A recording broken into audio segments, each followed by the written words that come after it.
That's my, What is that? What is, what you what is doing? that? What is that motion that you're doing right That there? Hey What nigga, is there, that, that? Joe. that nigga got a Hey, robot arm. What the no, fuck? it's from DC. It's from DC. He's like, hey, young. Hey, young, what you doing there, young? Ah, What you doing with that there, young? Yeah, young, you bringing that up there, young? That's What that is that? Joe. Is that a trash? What is that? A trash? What got is him that? the house over. I never seen one of That nigga got those. a claw on his Joe. Go on, Joe. Look at him, Joe. That boy got a Oof. robot arm. What are you doing? Mm. Is that Kawhi Leonard? Wow. Oof. Oh, Gary, what was your favorite episode? The Black first one. Mirror. What was it called? I think it was called Coming Over or Coming Under. The one about Yeah. the one about the lady with the The phone mental plan in illness. her.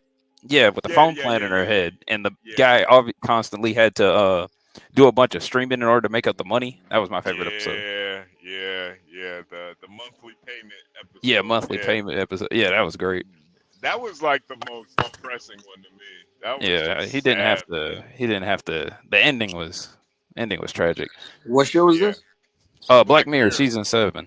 Oh, the one with the bikes.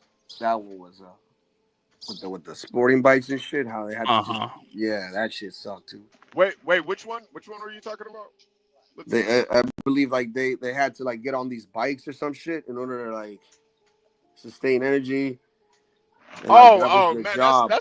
that's like season one, man. We talking about they Yeah, Yeah, got man, we're but that talking yeah. about that season sucked, 7. damn. Just Yeah, imagine we you talking having to about do that season shit Wait, hold every on. seven, day. man. The energy, universal energy episode. You sure that wasn't season 3? I could have sworn that was season 3. It was either season one or two. After that, I was like, Where I damn, I don't. where ain't the watching this shit. where This the shit Yeah, girl crazy. it's a where little hard. You can just watch them. I that have was been watching them out of order. that one was called 15 million merits.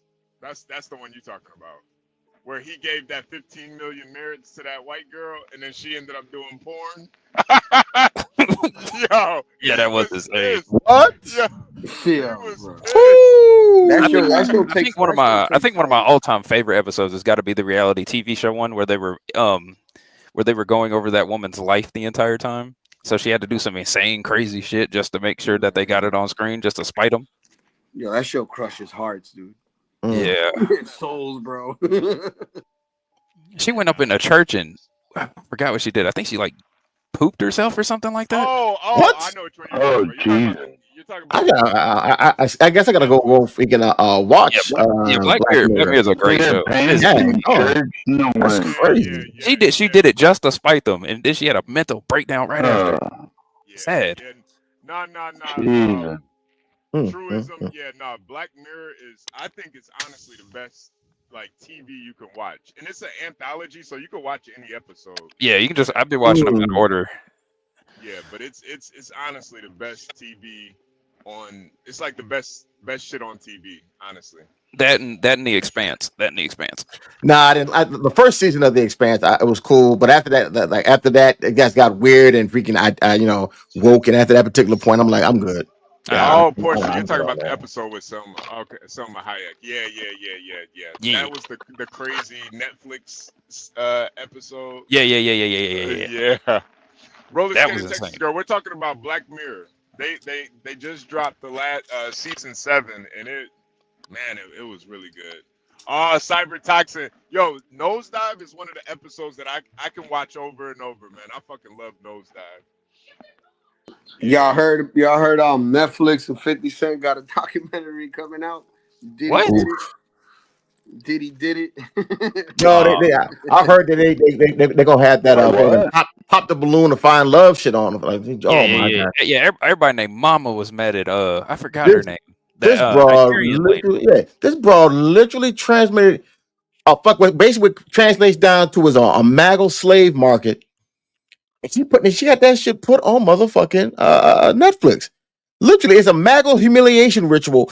You got the lowest of the low, most gutterest of the gutterest black bitches possible, just fucking disqualifying dudes just because of petty shit. And she got that all the way to the bag, which lets you know these Negroes have no fucking standards and no self-respect.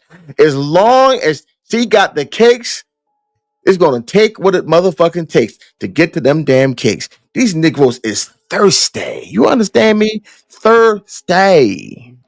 And it's Richard, pathetic. Richard, You're talking about Black Museum. That was a good episode too. I thought that was a good episode. I think another great episode, just to be off topic. I'm sorry, True. Mhm. Is to go. I think a good one was Beyond the Sea, the one with the doppelganger clones for the astronauts.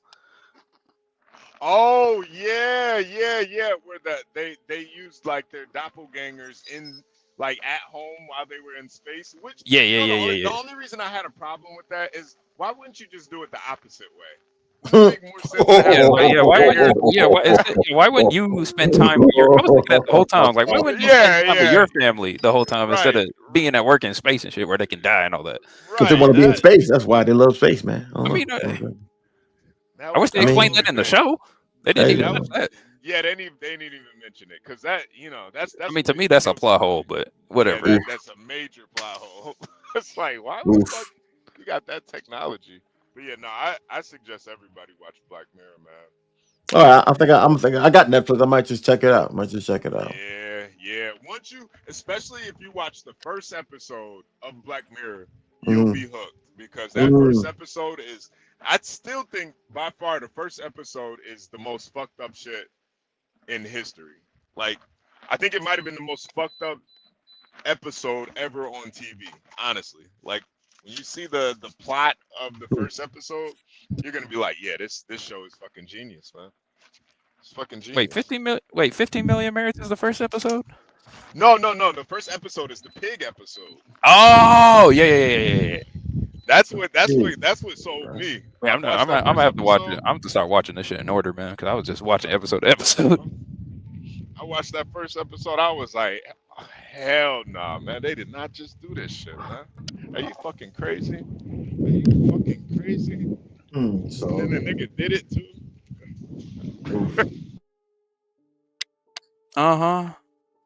But I'm gonna hop off. Thank y'all for having me. I just had to get up here and cut up a little bit. Thank you so much for this.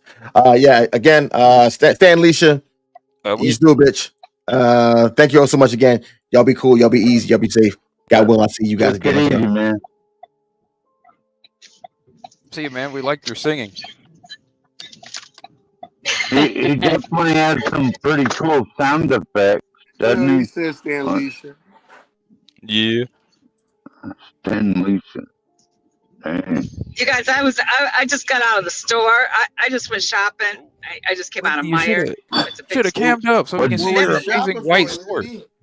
What'd you get? No, I had to get some cereal and a couple other things I got. I heard John, he was out cleaning. But he was cleaning, and it made me think about something. Do they have the 10-cent tax on the cans there? I mean, if he could pick up cans, in Michigan, everything we buy, a pop, a soda, can, anything like a soda or pop or beer or anything like that, there's a dime charge on each can. And we got to take those back and get the money back for them.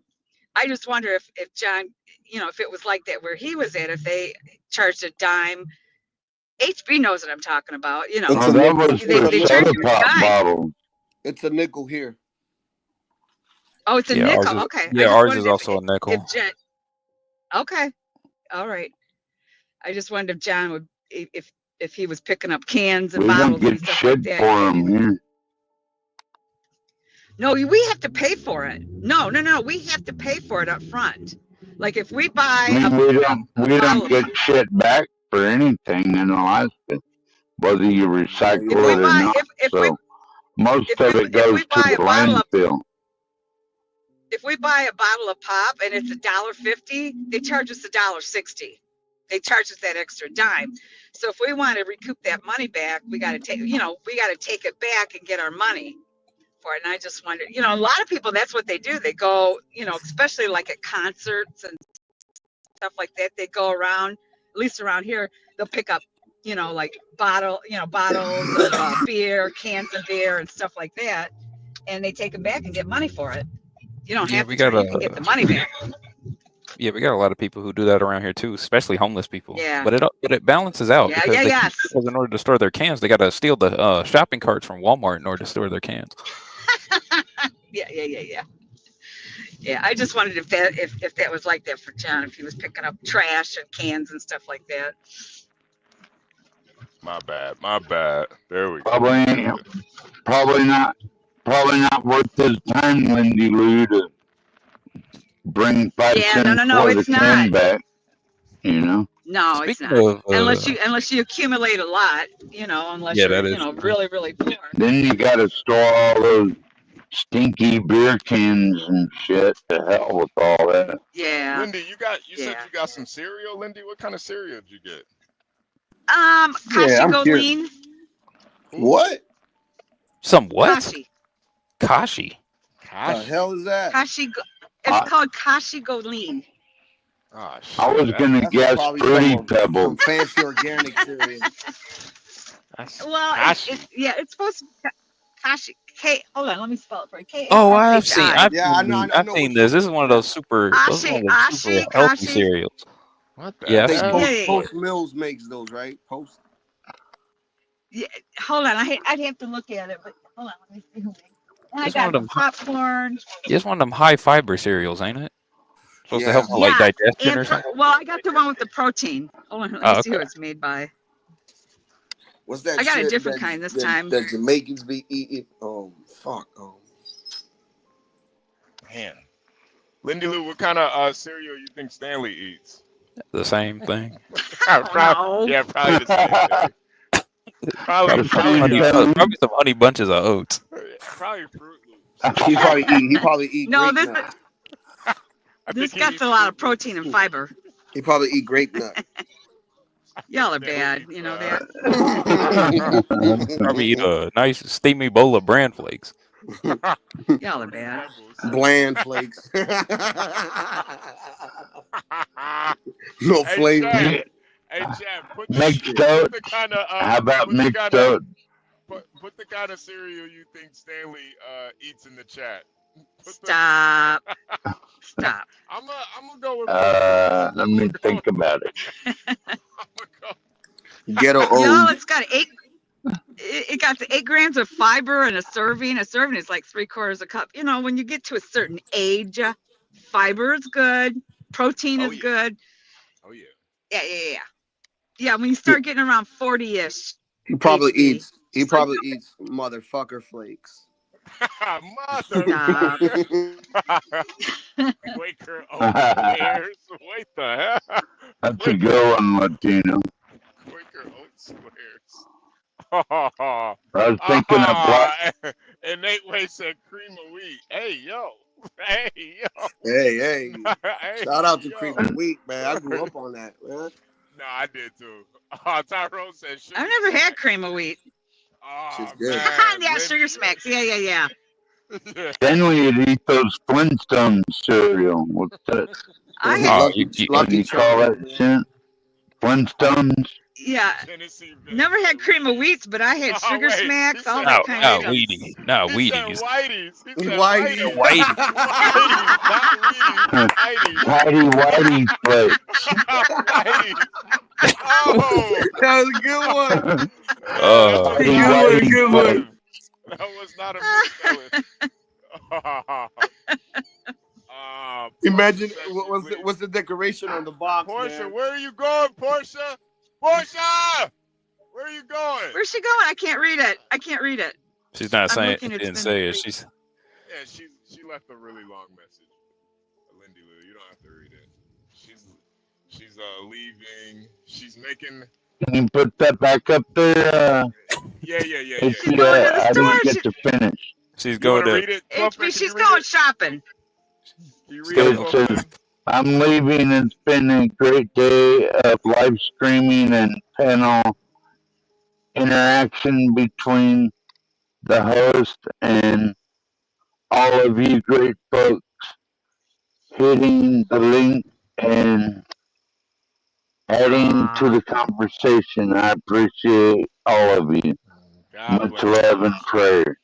God bless She's such a sweetheart. Yeah. No wonder- Yeah, she is. No wonder you got hooked on Portia Stanley. I mean, HB. Booty We've been holes. talking about Stanley so much. you. Get them fucked up You know what? sometime. Portia was the first person over on the other stream that I won't mention when I started going there probably over a year ago. She just, I mean, I came on there and I said hello, and she just like welcomed me with open arms, and she was like, "Oh, it's so good you're on here," and just you know what, that's how she is. That's how you get people, you know. That's how you know. It's how you greet Everybody loves people. Portia, though. Speaking of, She was so Everybody sweet. loves Portia. She's a sweetheart. She Yeah. is a sweetheart. Yeah, she is. She is a sweetheart. Yeah. She's a sweetheart. She is a sweetheart. Yeah. Tyrone said I crunch berries. don't gotta She thinks tell you that's that. crunch berries. Oh. Dang. okay, Wow. Lindy. He eats gay bunches of oats. HB, he eats. Well, you know what, y'all? I like that. He Fruity- eats. I like fruity that bunches- kind. I fruity still bunches like of- that cereal. He eats fruity bunches of oats. That's evil, man. Who put my name up there that says Princess Lindy? Wait. I did, Lindy. Your name is Oh Princess my Lindy. God! I just noticed that. Yeah, we're calling you Princess Lindy Lou from now on. Yeah, I put it there like an hour ago. Take that off. You're just now. Till just now. Oh my God. Yeah, you go up on John Galt stream or HB stream, the princess that you are. I'm like, what the hell? My dad spanked me as hard as he did anybody else. I was never a princess. I just could not believe my ears. The princess. I'm like, they don't treat me like a princess. They talk to me. Lindy Lou, you'd get along with Stanley. He likes to be spanked. So that's 12 man getting his lick back. 12 man. 12 man's getting his lick back now. Okay. Oh my God. Mike's getting flogged. Stanley's a little freak. Wow. Little freak. All right, I'm gonna jump off. I'm home, y'all, so I'm gonna jump off. Talk to you guys later. Bye. Hey, enjoy your cereal, Lindy Lou. yeah. Enjoy your cereal, Lindy. Kashi. Never heard of this Yeah. before. Yeah, nah, it's that. I've seen it before. It's like that weird white box. It's like that weird cereal. Yeah, it's that bland cereal with the little color at Yeah. the bottom. Yeah. It's like that cereal you walk past and you're like, who the fuck eats that shit? We got our answer today, you guys. All right. Yeah, Lindy Lou eats that shit.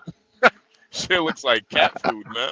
It really does. This looks like this looks like something you find in a dog food aisle. Yeah. It's like eating. Yeah, man. I only eat cornflakes. That's it. Or Yeah, maybe a that's generic cornflake. If it's on sale, that's it. I mean, I eat Lindy- oatmeal and grits. Lindy already forgave you, Virgo. Oh, Virgo got the smoke now. Yeah, Lindy already forgave you, Virgo. She forgave you. She already forgave you, and she wasn't even up here with Be Brave. Be Brave left hours ago, Virgo. Virgo in here, trying to. Hey, Virgo. That's my ebony. Don't Virgo, what type of be cereal? written Virgo, on what my type ebony. what type of cereal you eat, Virgo? Virgo eats. She's Haitian cat O's. Cat. She I think she eats it's, what's that cat food called? Virgo eats frosted mini wheats. I'm telling you. She's Virgo eats frosted mini wheats. frosted dirt cookies. Frosted meow. What's that cat food called that everybody was talking? Meow mix. She's meow mix. man. Nah, Virgo don't eat no meow. Come on, yeah. That ain't right, bro. Virgo eat oxtail O's. Oh God.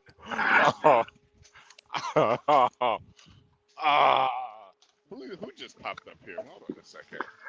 Who's in the back? Who the hell just popped up in the back of this stream? Let's see. The lady at the Oh, there she is. She What back. up? Watch What out, up, Virgo. Virgo? Uh-oh. Let's see what you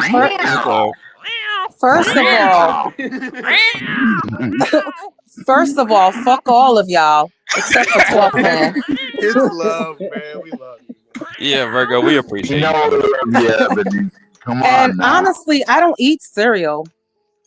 I can't She's I don't more like of a milk. croissant and a coffee person.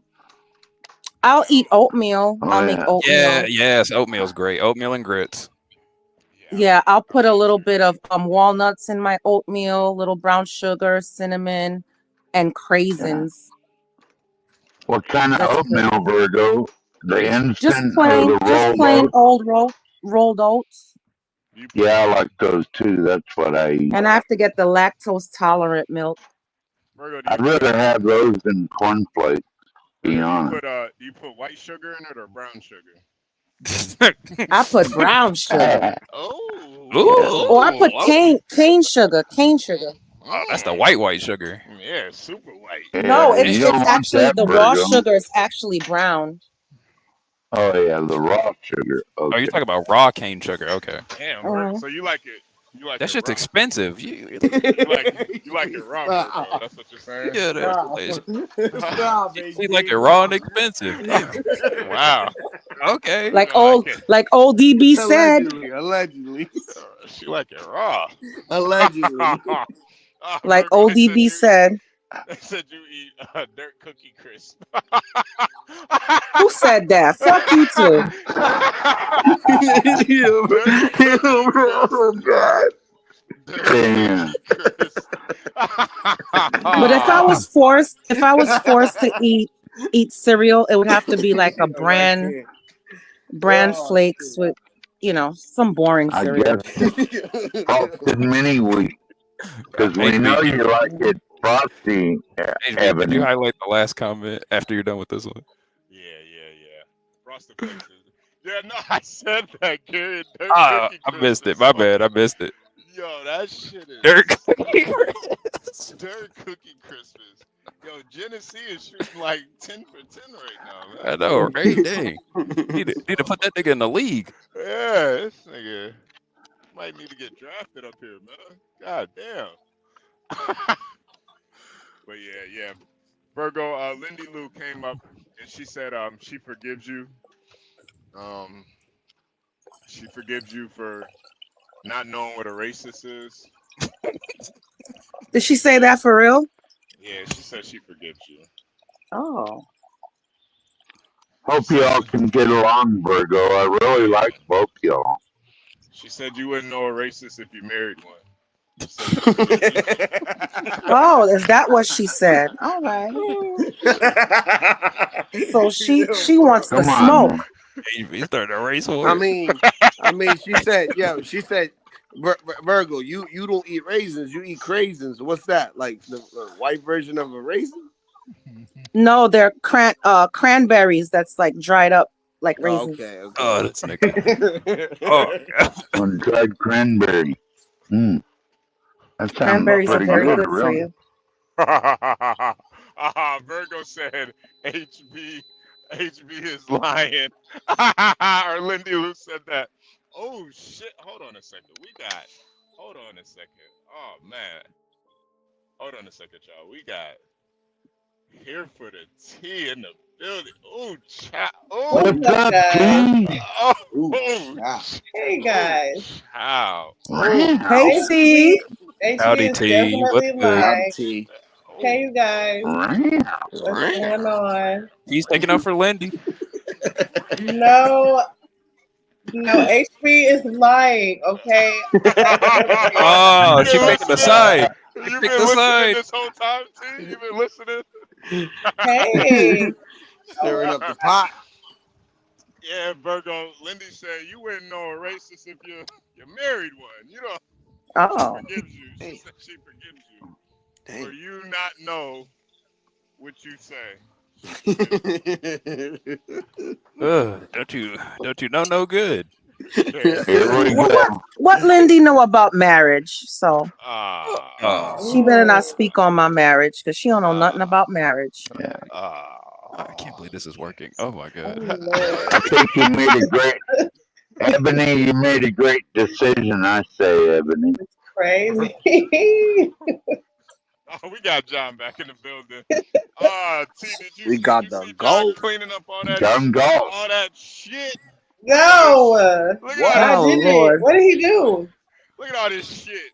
All the trash He was around the cleaning up. neighborhood. Yeah, he's cleaning up the whole neighborhood. Oh, that's nice. You missed it. All this shit. Look at all this shit. Look at all these niggas leaving all this shit. Look at this Popeyes. Picking Oh, up there's a cigarette butts and Chicken up, lashes. chicken up, Not chicken Popeyes. bones and shit. yeah, T. It was a Popeyes box, man. John picked it up with no shame either. John, John said, I am that nickel. I am that nigga. John God. Nigga picked up some John, ass. did you find any fake eyelashes, John? Yeah, Oh John, did my you find any weave? I ain't even paying attention. He probably stuff out there. I ain't getting John pulling all types of stuff out the drain, both Oh inside my and out. God. Most of y'all Y'all are niggas would be terrible. ashamed to pick up some Popeyes boxes. Hey, nigga, John didn't even notice it. Yeah, Hey, John. Popeyes. Popeyes. Man, I was talking to my Jamaican the guy that rents the garage from me, bro. You know what I'm saying? Like a lot of these Jamaicans, all these immigrants, man, they come over here, they do have some skills oftentimes from home. Most of their jobs are gonna be working from home, working with their hands. And he's out there, well, he's very skilled, but that man, being able to work with your hands, boy, like if you don't like, particularly if you don't like working with other people, man, driving a truck, working with your hands, it provides you an out where you don't have to deal with a bunch of bullshit. Mhm. Just seeing That's him true. working on his own business, you know what I'm saying, making wood shit, door frame, whatever the hell he does, Yeah, John, do you know what he actually does? Like a carpenter or something? Yeah, he finished carpenter, bro. Man, that motherfucker probably got $50,000 worth of tools, bro. Very high end Fez tools, FES Dang. tools. That shit very high end, bro. Very high end. Yeah. That's cool.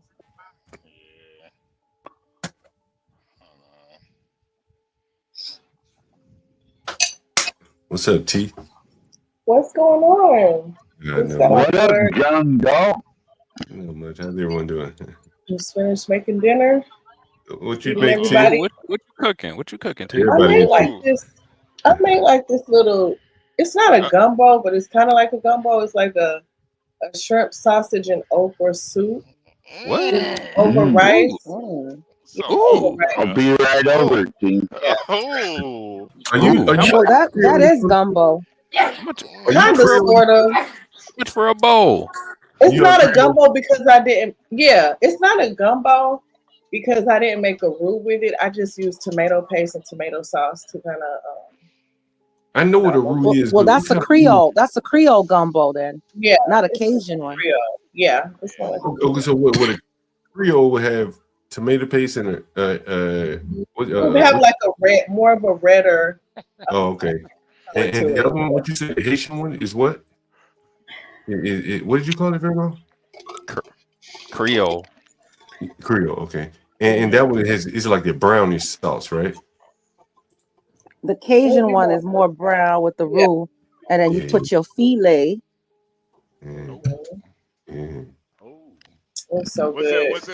it like canned okra or you just you had the okra? It was some fresh okra. Well, honestly, I went the shortcut and did the frozen okra. Mhm. Yeah, did the frozen. Hey, Lindy, how are you doing?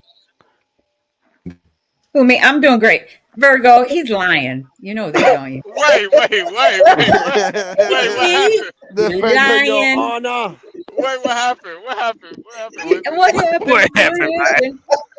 And T, I love what it says on the bottom of your name, to be honest with you. I think it's funny. But Oh, I've been Virgo's having lying. it for like 2 weeks now. Virgo, I never said anything like that. She's American. She's not an African. All I said That's right. was that you forgave Virgo for her. No, you know what? HB, you're starting stuff. Rattle in the cages. I just want Virgo to know it. What's it? You didn't say anything. HB Okay, wants to like- see a cat fight. Oh my God, HB and Stanley the other day. Oh Oh yeah, that was my peak. God. That was funny. Oh That was yeah. funny. Ah. That and you Oh, going off on Brown Man. Yeah. That was that was the Oh, best. that Oh, was funny. You Oh could yeah, replay that. Be Brown funny. Man made the show, man. He made the oh yeah, I You remember gotta, that. you did you not have gotta to take turn. it. I got You got. fat ass lips, nigga. Like what the fuck? You had to turn. That was crazy. that You nigga gotta really take it told me easy he on had Mr. Glass. that nigga really told me he had fat ass lips. I My, That was like wow. I do it, Brown Man, my nigga, but he be saying some out of pocket stuff sometimes. yeah, Ooh, that nigga is out of pocket completely, man. I never heard no grown man tell me that before. That was wow. just to let you know, on one of my streams, I did press him about the whole virgin comment. I put that nigga on trial. Yeah, Oh, yeah. you see the bird? Yeah, nah, that nigga said I'm That mad was because disgusting. he said I'm mad because he's gonna marry a virgin. I'm just like, nigga, first of all, I didn't ask none of that. Yeah. I That's don't know why you crazy. even brought that shit up. Second of all, whatever you and your boyfriend got going on, that's got nothing to do with me, man. I don't care about no virgin. HB, did he say he was going to marry a virgin, or was he ready to go out that night and do He something said to a he said virgin? get. He said Yeah, get. yeah, So that can mean yeah. anything. Mm. That can mean anything. I often wonder about that, you guys. I have a question about that, to be honest. What's Go up, ahead, T? T. Do most men really want to marry virgins? Nah, In the Like, I modern don't day, even know. in the you mean like in the modern day or overall? Overall, Like, yes. Modern day, no. overall. Yes, in a way. Good Okay. luck. yeah, I don't think most American men want that. But Yeah. Yeah. Okay. Because I was like, wondering, I'm like, is this like, I think outside of uh, America, though, most definitely. I know that. okay, gotcha. It might depend Hey, on the what do you age guys think about too. this? Let me ask you Might, this. Let me ask you this question. I was thinking about live streaming from this gay bar. You really gonna go to a gay bar? Oh, Come wow. on, John. yo, this is wacky. Is That that would be interesting. John, if you go, you better They're be gonna hit saying, on you, bro. you Have you better ever be been saying, to a make your drag ass show? finger. Now, I don't know if you heard one of the live streams interviews. It was a gay, somebody gay that went to this bar. It was a black gay guy. You remember him? And I said, "Do you go to Nellis?" And he was like, "Not anymore because they dragged the black woman out of that motherfucker." This is the bar that he's talking about, right? Oh, What? yo, John? You forgot to ask. You forgot to ask those gay guys if they're on prep, man.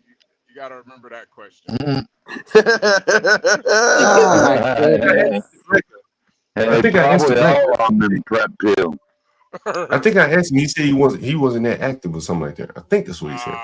oh, okay. Well, That John, means if you do go, watch your ass, man. Just really, I'll be really watch it. Sit down. you You think I should go? better Yeah. That's wear a pill crazy. jock strap I or have to something. ask you though, how would your lovely lady Lisa feel about you going? Man, Ain't she yeah, a she lip? know I ain't good.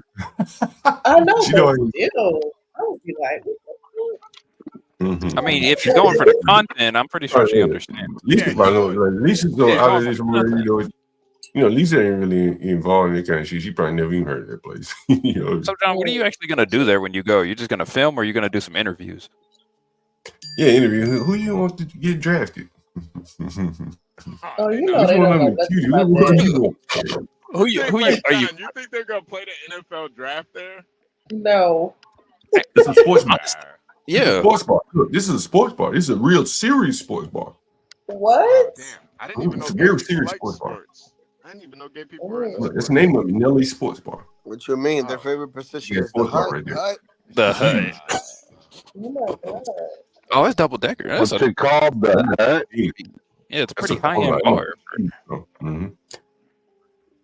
And that big that motherfucker is. Yeah, John. I wouldn't go, but I mean, Nelly. For the content, I guess. yeah. You gotta ask everybody in there, Kamala or Trump, and then ask them if they're on prep. Yeah. Also, if you can, ask them if they're vaccinated. Both of them, nigga. If you I want to see if you get somebody who says no. I want you to get somebody who says no. Don't they be voguing and shit? Oh, it's just Probably. they do vogue. Yeah. Do vogue for me. Yo, John, you are wilding right now. No, you know, earlier. Let me see if I can pull up this article for you about this bar. Man, they dragged. Yeah, So what- they dragged the nigga out of there. Yeah, I think it was a woman too. Oh, drag her out by her hair. Wait, They dragged that motherfucking ass down the stairs. Like, get your black ass out of here. You know what I mean? Damn. Gay bars be vicious, huh? I didn't know they. I mean, like, bro, as I was telling you earlier, it's like, you know, in DC, bro, like, this is Northwest DC. You know what I'm saying? And like, the blacks and the gay blacks, they kind of, you know. Wait, John, I think your mic is cutting in and out. Is that just me? Yeah.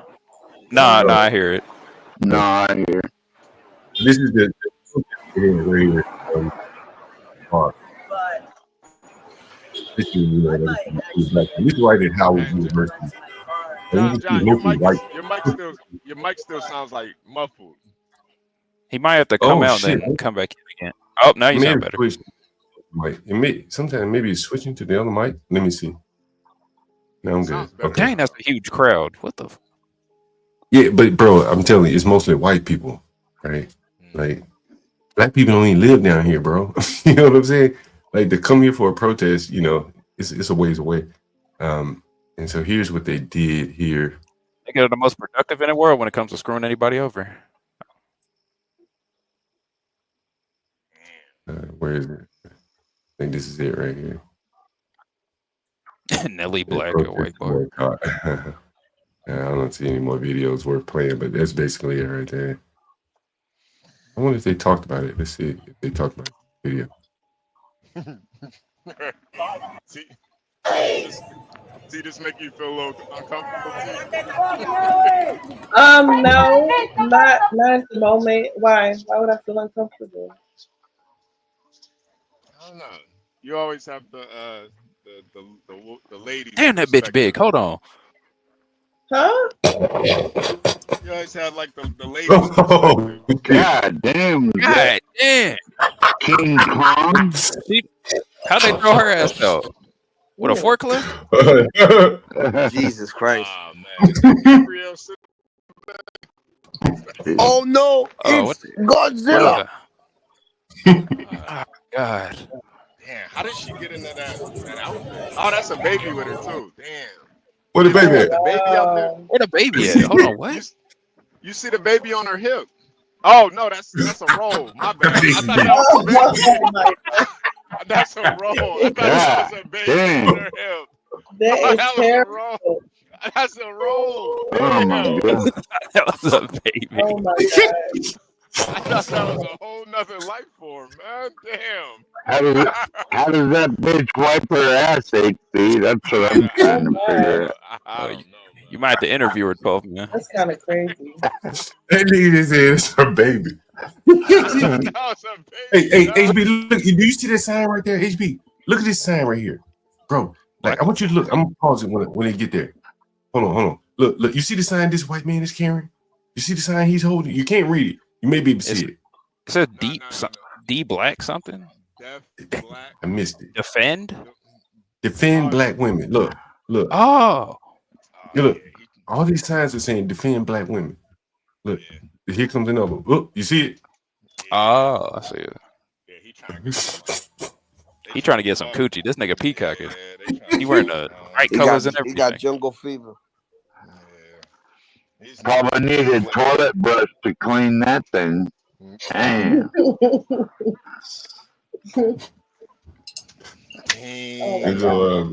So that's what it was basically they threw a black person out. You know what I'm saying? And here you see it's mostly white people out here protesting. Niggas It's always like that. Mm-hmm. It's always the whites. Yeah, most of the time. That's true. Mm-hmm. But what the hell, this It's nigga? very interesting. You know what I'm saying?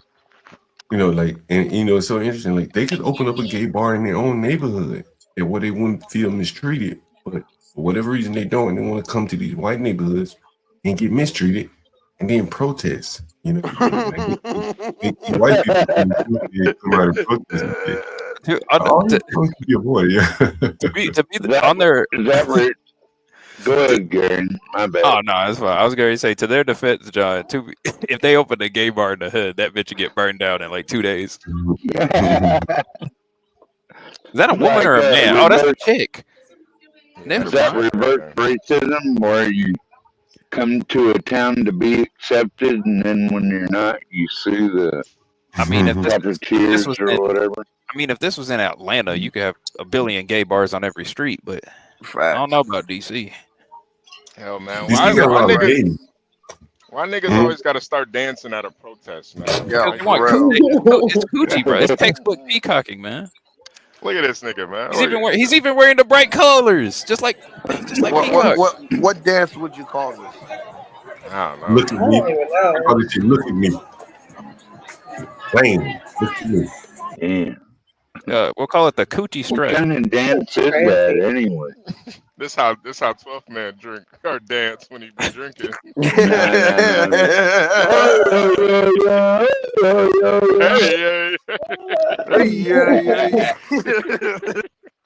Yo, imagine Stanley dancing like that.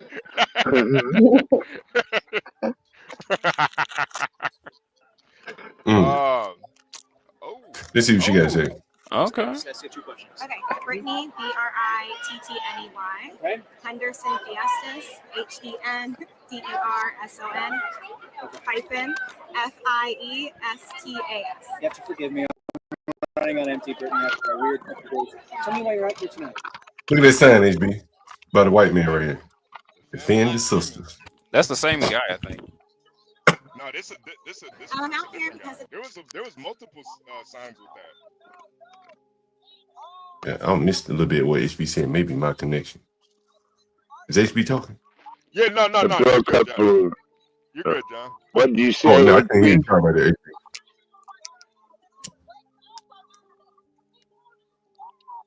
it's time to boycott Nellie's. They dragged a black woman down the stairs by her hair for no reason. They wanted her to get out of the space instead of asking her politely, instead of escorting her and doing their jobs like security officers are supposed to do. They dragged her down by the braids. First, she was getting punched by another patron, and then security dragged her to get her out. You think, as has been called for through the megaphones, Nellie's has to shut down. Yeah. It can't just stay temporarily closed, but it has Well, I to forgot they closed this motherfucker for a bit. be done. Yeah, it has to be done. Also, I'm wondering like what they're doing during this week that they're shutting down. Like, are they doing implicit bias training? Are they talking about transformative justice? Are they thinking about how they're going to connect back with the Black community in DC to be able to reopen if they want to reopen? But right now, it needs to be shut down until they're able to figure out. Shut it down, shut it down. Anything else you'd like to add? Those were all my questions, but anything you think that our viewers, should know about just the vibe that you're getting from everybody here? We were wondering in our newsroom, will people really come out? It's the eve of What is a head full of good hair? I ain't gonna lie. That shit long and thick. It's a Friday, but I think it speaks volumes that there are so many people who are here. What do you think? Yeah, this is our community. This is what community looks like. We're always out here to support someone. So if any time we see an injustice, we show up. We get more people. There's all the mutual aid orgs out here, other organizations. We just all come together all the time to always protect our Black people, protect our community, anybody. So. Thank you for your time. Are you here just by yourself or with friends? Or? I'm with friends. My wife's actually. Oh, this bitch got a wife. Oh wow. Ooh, you didn't know she ought to be there if she was gay and on the spectrum. Yeah. Oh shit. Oh shit. Quite the parade they put on, John Gall. I guess this is a sister right here. Damn, little sister. Damn. Well, it's all a circus. Parade, circus, whatever you want to call it. Man, they got gay dogs too. Damn.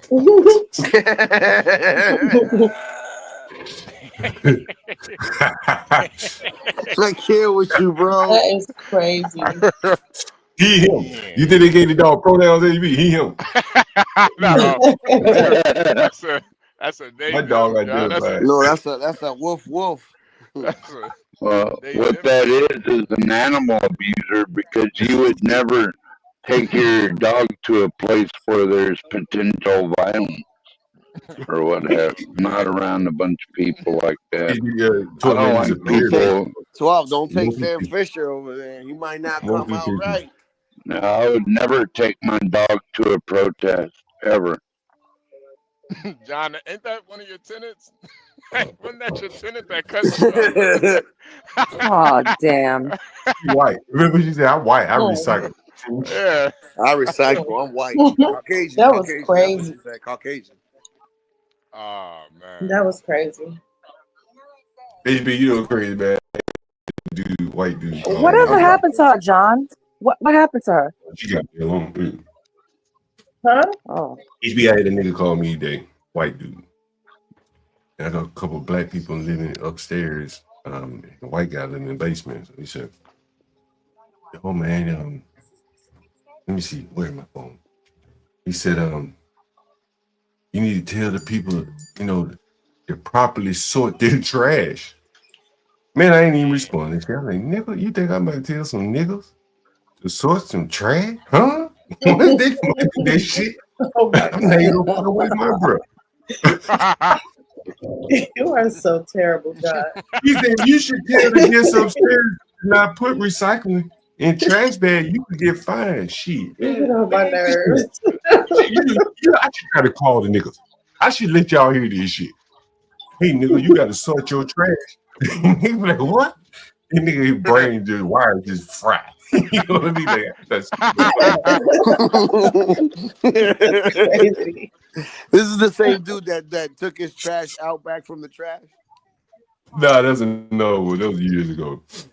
But here's the white guy telling you motherfuckers to sort their trash. Man, I couldn't dare tell no nigga to sort their trash. No, that's funny, John. That's hilarious.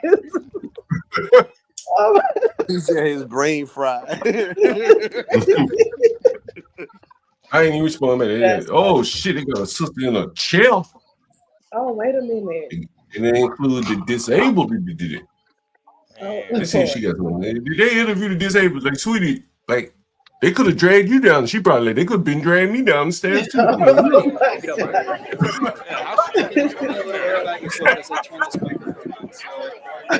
I ain't got no legs. How we get down the stairs? Wait a minute. She kind of cute for a handicapped girl. She kind of cute. She probably didn't want to be. dating. She probably didn't want to be. Nigga, wheelchair They just dating rolled type, her down there. You just got to move those legs over. Wheelchair dating type, Adrian. Wheelchair dating. am originally from all over the place, but I spent a lot of time in Mississippi as a small child, and then I grew up in Northern Virginia. Yeah. Can you tell me your last name? Well, it's WL. Ida B's granddaughter. Ida B. Wells' granddaughter. In a wheelchair and a homosexual. Can you tell me why you're here tonight? I'm here to try to She here to make stand my up. voice heard personally and to join the movement to try to get some sort of accountability from Nellies and the ownership on account of Keisha being mistreated. Why would she be there in a wheelchair? Like, John, what if something breaks out? Like, girl, she gonna be the first one to get away, T. She oh got my she got God. wheels. That doesn't make any sense. As long as you roll downhill.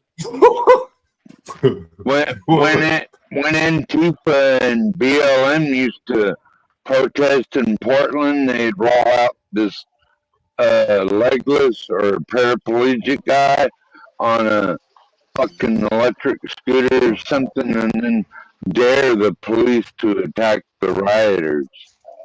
You know what I mean? That's kind of like that's what terrorists do too. They hide behind schools and When she was dragged out by her disabled hair people and and bullshit.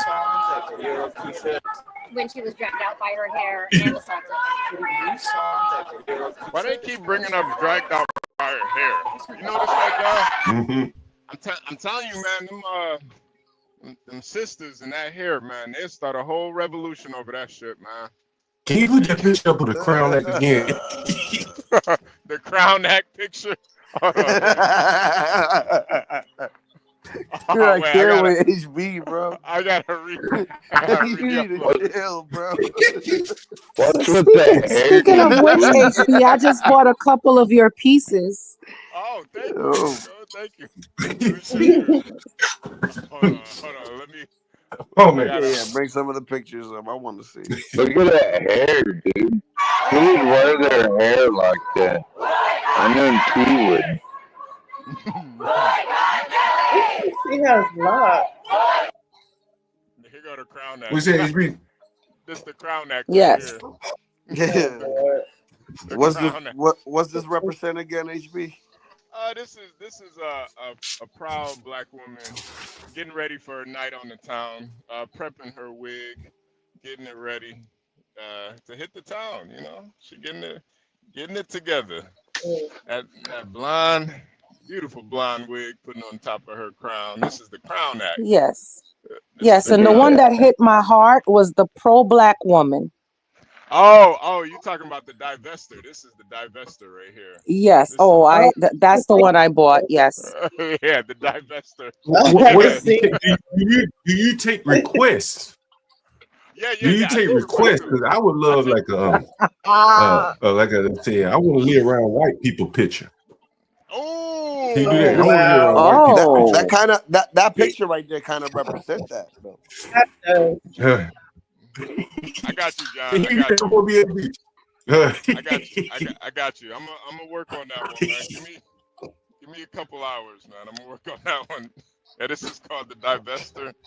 This one is called Black Man's Kryptonite right here. That porcelain white goddess. Or maybe King. That's Stanley and his former wife, right?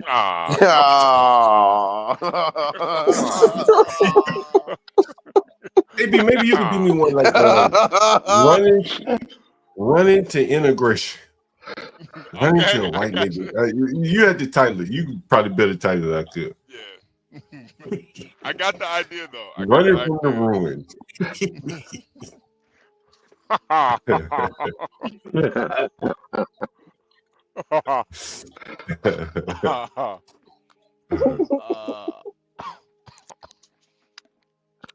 Man, she back? Protect black women! Protect black women! How do you think she ended up in that wheelchair, HB? Hey, it ain't no telling, man. If I'm a guessing man though, if I'm a bet, it's probably a straight bullet. Yo, damn. Yo, bro, get out of my head, bro. Get out of my head. Got shot. Yeah, I was thinking a straight She bullet. could have been born like that. Nah, she almost got William's sister. Yeah. Because she looked like she got fully grown. You know what I'm saying? She took a bullet. Looked to be later in life or something, right? Yeah, she doesn't look to be, paralyzed from life, from birth or anything like that. Right. Okay.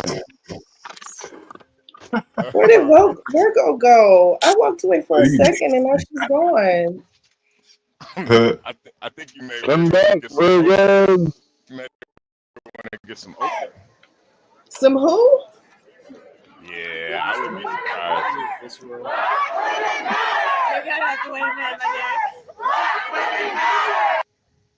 All these white women out here talking about black women matter. This shit is amazing, bro. Like these cities really are like a laboratory for like crazy motherfuckers. You know what I mean?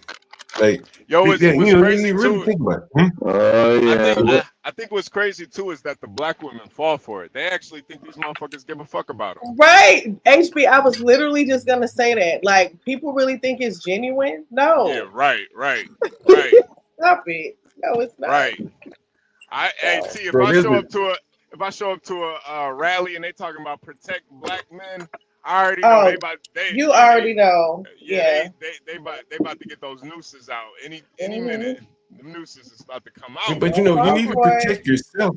I think in some ways it's like you know, they're like, is it like a sympathy? Like, protect these women.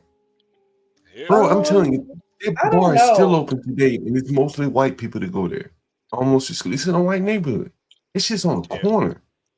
Like, I it, you just know, protests to me, I just feel like they're disingenuous. I They're don't see being the paid. point. I don't see the point. well, you know, Personally. T, I'm gonna tell you what I think it is. And it just came to my mind. Like, I guarantee you, the majority of these white kids screaming at protect black women, and MFB is in the audience. He knows this area very well. I guarantee you, they live in this area in these nice ass apartments. HB probably can understand for Chicago. Like, you go downtown in Chicago, they got a protest. There's gonna be motherfuckers living in, you know, River North and all them nice ass areas at the protest. They actually It's all, shut You go back up they to- shut down Chicago. it's always the John. It's always they always protest in the nicest areas, man. Mhm. Mhm. That's the only That's time true. they Like, do these it. people aren't gonna go in the ghetto and protest, bro. Like, I bet you most of those people have never been over here. Yeah. You know, it's like a feel good for them. It's very interesting. You know what I'm saying? Like, 'cause they don't have to protest for these people. You know, and they wouldn't go live around these people, but you know, could I tell think it's the ones something that for them to do. Hmm? you could tell the ones that ain't never been over there. Those are the ones dancing in the middle of the street. They ain't never been over there. Yeah. That's crazy. MFB, what area is this? MFB, this is a 9th and U at a gay bar called Nelly's, where some black person was in there and they dragged her down the stairs. They probably told her to leave, like Carmelo. She didn't want to leave, and so you know they had to drag her out of the bar. And this is a gay bar in a very gentrified neighborhood on U Street, 9th and U. Which is interesting is this is the intersection where the Little Ethiopia starts here. So it's mostly Ethiopian owned places all around here. That's kind of interesting, man. You know. Yeah, and you know, John, too. I think another thing is really this shit is like pandering, man. I don't see why black women fall for this shit. You know, these people do not want you in their area. They don't give a fuck about you. Like, really, all this shit is a bunch of white people coming together and saying we doing PR so our gay club doesn't look too bad in the media. Mm-hmm. Is this like white people are like Coachella? HB for white people, it may be like Coachella. Yeah. Yep. you know what I'm saying? Like, you know, go out and protest, have a good time. You know what I'm saying? Block the street. Yeah, it's a fun time had by all. You know. This is so they can go back for Christmas and say, hey, I'm not racist. You guys are. I marched for a black woman at a gay bar. Like, I protest. What have you done? You see what MFB got on the street? He said, I used to get cocaine on U Street. It's changed quite a bit now, you know. You probably could still When I lived in Memphis, you could go dance on Bill Street every night. What's the big deal? This is not far from where Roscoe. Where Roscoe and I went.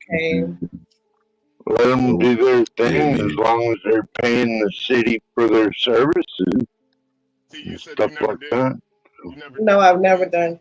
No, I've never done cocaine. I never did any hard drugs. Like, God bless you, T. God bless you. You know, I Yeah, grew up John, in the she- Lynn she Bias is- era.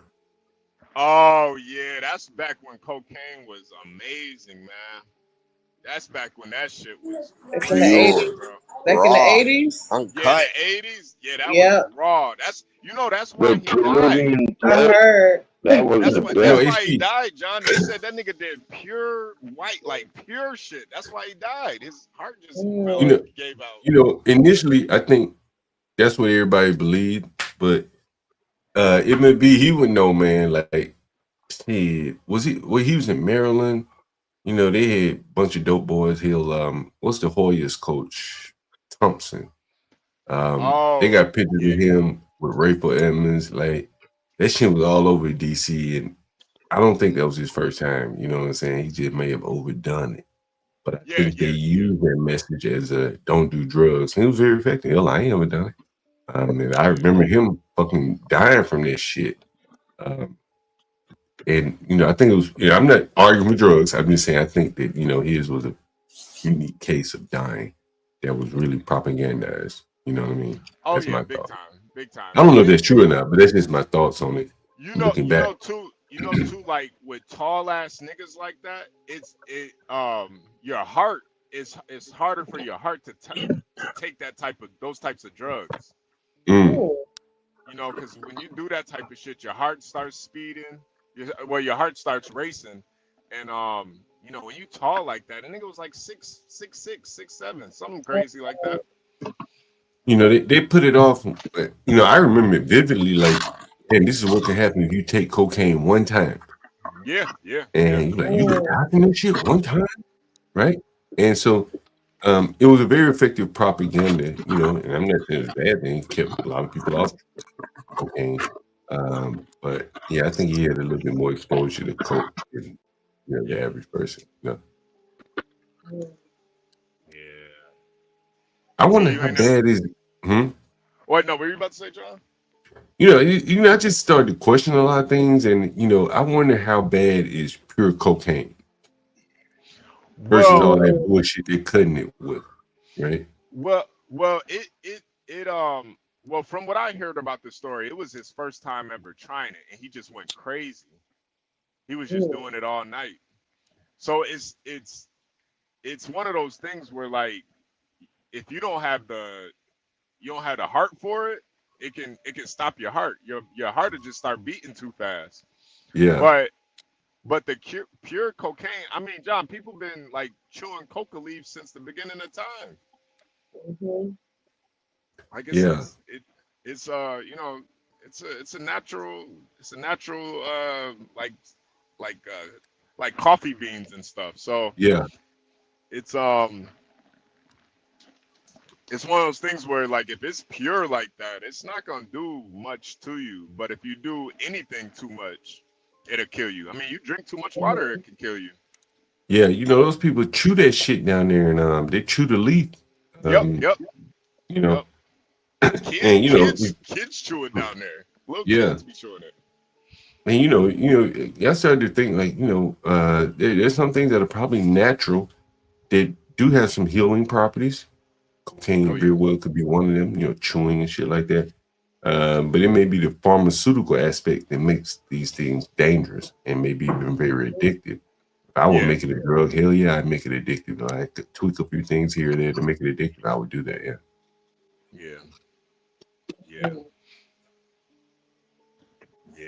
It's definitely want to stay away from that cocaine, especially nowadays. But You're no good. Cocaine. I bet people with money still get very good cocaine, bro. Oh yeah, I'm sure they do. Yeah. Oh yeah. Mhm. Oh yeah.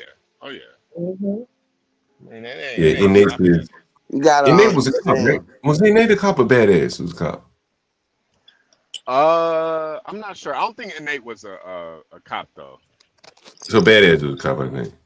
Was badass a cop? Who was the cop in New York? Oh, that's nah, not badass, but damn, he's probably in the chat. Black Knight, yeah, Black Knight. Thank you, Shredder. I ain't seen him in a minute. Yeah, I think this Carmelo Anthony got a lot of people in the bushes, John. What happened? Was Black Knight on? Well, do you think he was a Carmelo Anthony supporter? What about the people who's not on neither side? Because that's where I am. I'm not on either side. You know what I mean? Like, I'm just honestly waiting for the evidence and stuff to come out because we really don't know at the end of the day. Let me ask you this, Chief. Out of curiosity. Here we go.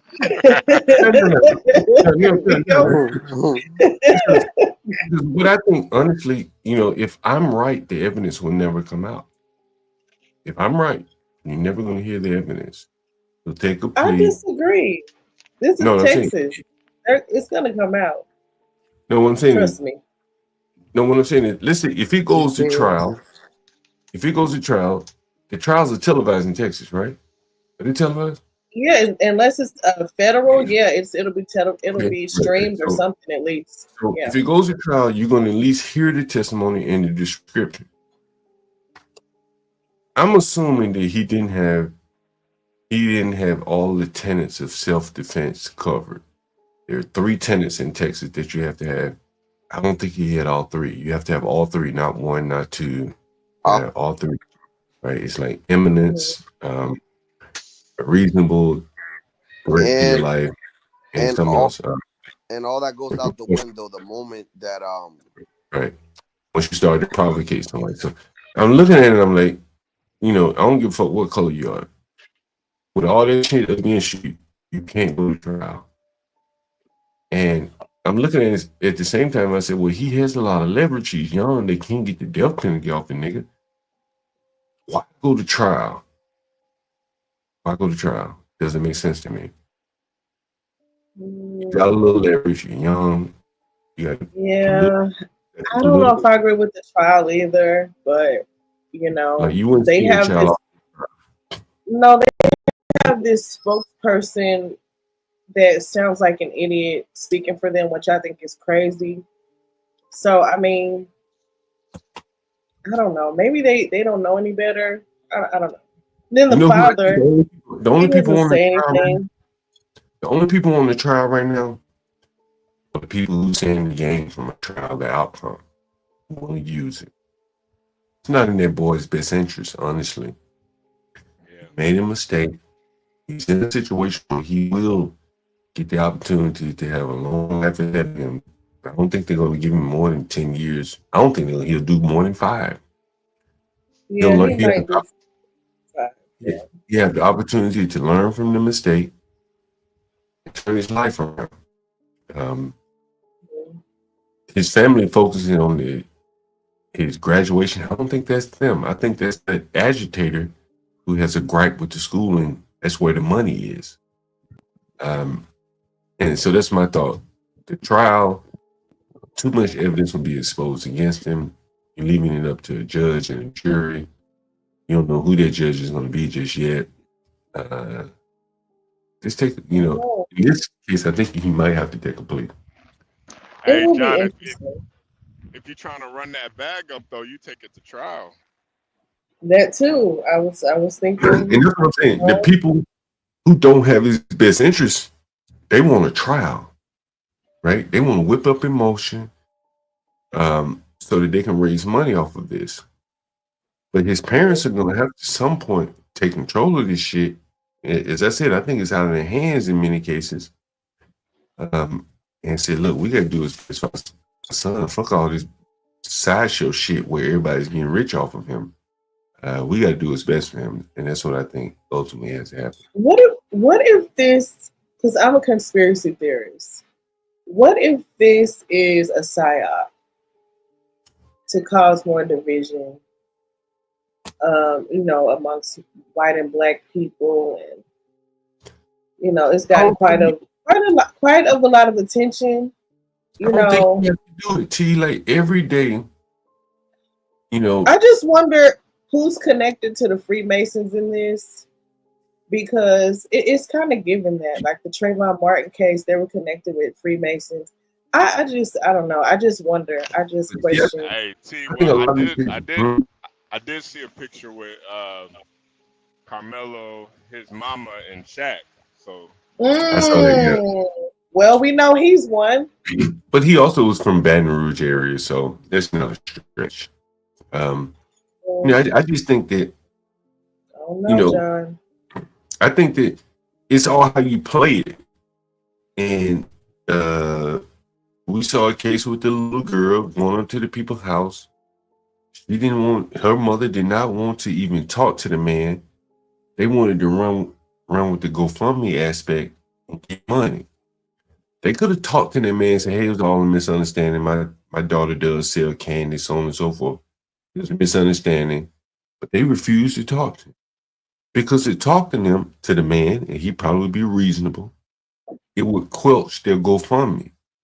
These are probably poor people who saw relative, fortune, short term at least, in front of them. They're not going to, style racial reconciliation. They can get $40,000 off of GoFundMe. Like, maybe you or I would turn it down. But that woman had her child all up on the video. I wouldn't even promote something like that to show my child in a negative light, but she did. And for the 40,000, you know. What do you mean? What are you talking about right now? The little girl that showed up on the man's ring camera. Oh yeah. She need her ass whooped first of all, and then the mom also need her ass whooped because why is your daughter going up to people's houses, knocking on the door, trying to sell anything at 9 years old? Like that's the part that I don't understand. Well, if you can get me on all of that, if you can get me on all that, then you have to wonder why did she further promote the shit? Because it would have went under the rug if she hadn't promoted it. It would have been a small little regional thing that happened in Tampa.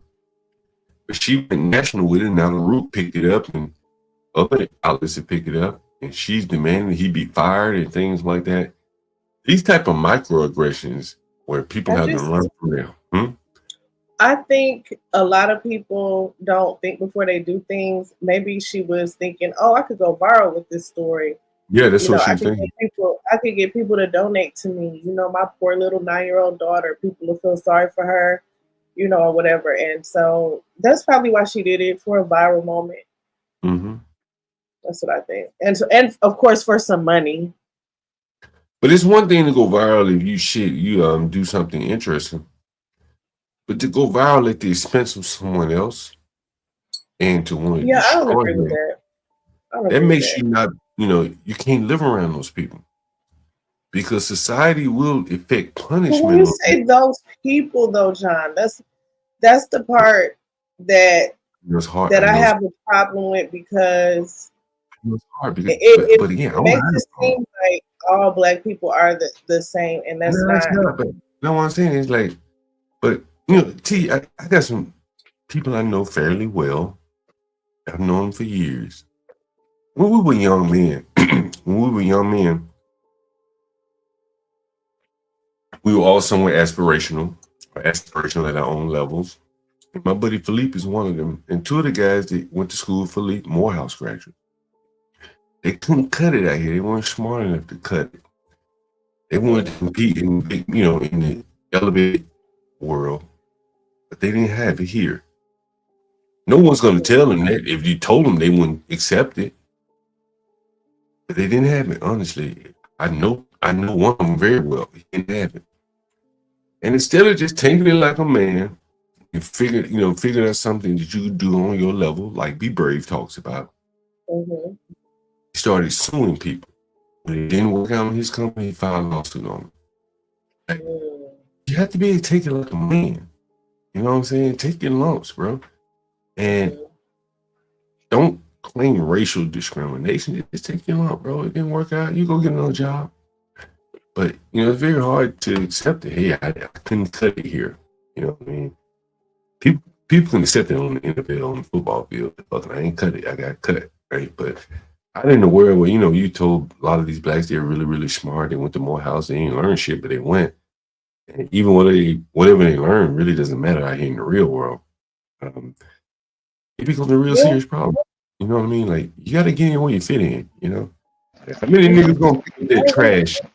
How many niggas Just like the lawyer guy that couldn't pay his rent a couple weeks ago. Like, you have a whole law degree and you can barely afford to live. So meanwhile, that doesn't make sense. Meanwhile, we covered the immigrants is making $1,100 a week. It's delivering food. Nigga, you gotta see that, bro. Like, I know you want to be a lawyer. I know you want to look smart and wear a suit and shit, but it ain't working. Give it up. It's pride. It's ego. It's pride. It's embarrassment. Oh, I don't want to do Uber. I'm a lawyer. So. Yeah, you ain't lying to. Yeah, so that's really what it is. It's pride. And then you asking your daughter for money. Like, when he asked his daughter for money, I was done. I said, okay, this is just. And so now you get to the next level, T. That's the next level of what you see out here on the streets. You heard Universal talk today. He saw his mom involved in domestic violence. He knew then at that point. It's hard to accept that shit. But that nigga say, what he said, HB, took him a couple of days, but he realized it is what it is. Yeah, And then yeah. what He said he knew before he even asked her. And that man, I ain't gonna lie, John, that shit was kind of heartbreaking, man. real That nigga, shit was kind of real nigga. heartbreaking. You know what I'm saying? But the nigga, the real nigga, he like fucking. I can't like woe is me on this shit. I gotta keep pushing. You understand? Right. And Did you hear you that, know, T? Did you hear that? yeah. Did you hear what he said? I don't think I heard that one. That was some baby boy Universal- shit. Yeah, Universal was talking this morning about how he grew up like his mama was partying, smoking weed, had the stepdad in the crib, they always fighting and shit. And you know how Universal is, you don't even look at him as that type of guy at all that grew up in a situation like that. Right. So his mom and his stepdad were fighting one day, and then he just straight up asked her, like, is it going you gonna have to pick? It's gonna be either me or this nigga. And she couldn't answer him. What? And he said he knew right there that he had to figure something out. But T, like, you won't believe How old was he back then? How old was he then? 14. T, Oh, T, that's like, sad. T, like, the other night on the street interviews, them young boys, one of the young boys, he said, my mom live in Baltimore. Another nigga said, I ain't never seen my dad or my mom till I was like 5 years old. Remember that nigga, HB? Is it just me or is John breaking up? Oh, shit, am I breaking up? What the fuck is Hold going on, on? John. Yeah, but HB, you remember when the lady said the dude said he didn't see his mama till she was like 5? Yeah, yep.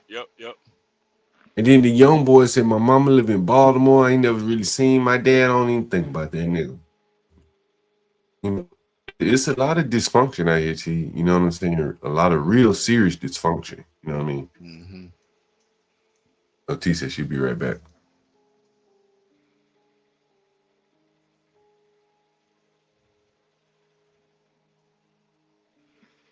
Yo, can you hear me, by the way?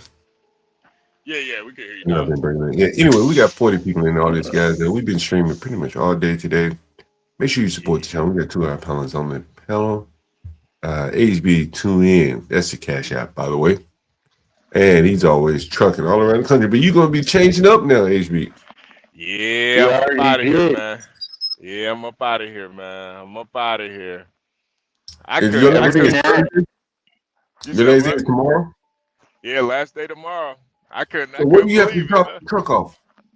I'm dropping it off in Grand Prairie. It's like right outside of Dallas. You breaking up a little bit, or at least you're breaking up for me. Where you gonna drop it off at, HB? In Grand Prairie. It's in Fort Worth. Okay. It's like right. It's in outside Texas. of Okay, Dallas. yeah. Damn, that's crazy. Man. That's the game, man. That's the business. Huh? So would you have a little time off before you start your new job, or what? No. I told them I want to start Monday. I told them I'm ready to go. So wait a minute. After they told you, hey, bring the truck in Thursday, you call the other company back and say, hey, I can start ASAP. Yep. And they said they're gonna have me come in Monday for a drug test. I was like, let's get it. Let's go.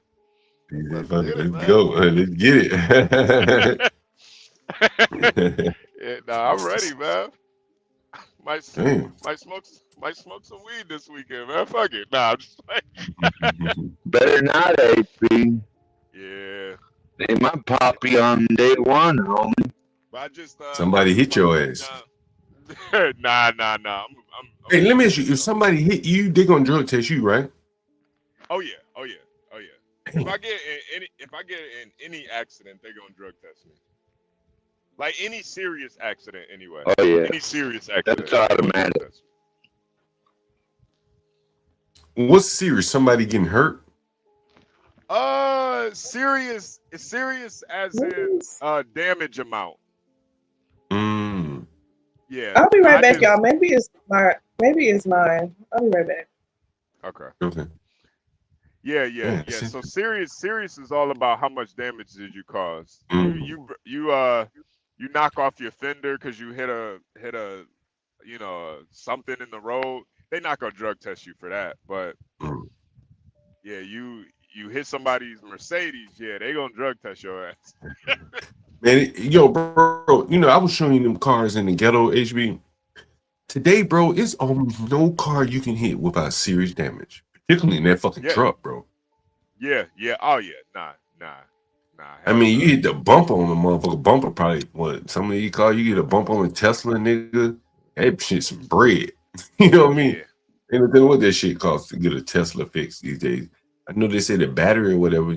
Some parts of if you have a wreck in them cars, it's damn near total. Yeah. Nah. It's a lot. It's a lot. So yeah. Nah. Yo, I All was right. coming in. Go ahead, HB. Nah. It's I always think about that type of stuff though. That's why I don't get in no accidents. So I'm like I ain't trying to. Right. I was coming in this morning, HB, bro. I saw a motherfucking young dude, little young Asian dude, in Aston Martin, like some James Bond like shit. I said, damn, this motherfucker young. He was like 20 years old. And he was headed to Southeast. I was like, maybe he played baseball or something. The national level, like an Asian guy on their team, because that motherfucker had like a serious car on the road, bro. Yeah, Aston Martin. That's not. Yeah, that ain't no little boy's car right there. That's the big boy car right there. What he had, an Aston? Yeah. That long, sleek motherfucker. You know what I mean? Like 2 feet. Hey, Ross girl. What's up, Ross? I'm doing car hauling, Ross. I'm gonna be hauling cars. You see those trucks with all the cars on the back? That's what I'm about to be doing. You haul trucks too, HP? Big trucks like diesel trucks and shit like that. Nah, not big trucks. HB, you see what Badass say? Badass must paint cars, HB. Yeah. Damn. Nigga said no less than £5 is the paint and it's all a bumper. You ain't got to buy the bumper. Yeah, that's crazy. Yo, dude telling me, so I was in the Uber this morning, nigga had like a big Infinity truck. That's the one that said like he ain't fucking around in the ghetto, right? And so he used to say he used to steal like tires or something and repair like European cars. I guess Olympia or something is where you go buy European parts. They specialize in European parts. Oh, he said that shit high as fuck on a European car, bro. I ain't never had no. Well, I guess my car European is a Volvo, but hey, man, I did not know that these cars are expensive. Like a fucking oil change on these cars can be like $1,000. Yeah. Truck driver said only if it's my fault with a drug test. See, I didn't even know that. I thought they drug test you regardless. I thought so too. Yeah, I did too. Yeah, it was a white car. Yeah, it was a white car. How did you know it was white? Yeah, it was white. Yeah. The Asian dude, bro. Young, might have been a B-Brave run into HB. Truck driver. I guess he's a truck driver too, then, huh? What kind of loads you haul, truck driver? Man, I was about to say, HB shit. One last goddamn lot lizard for the road.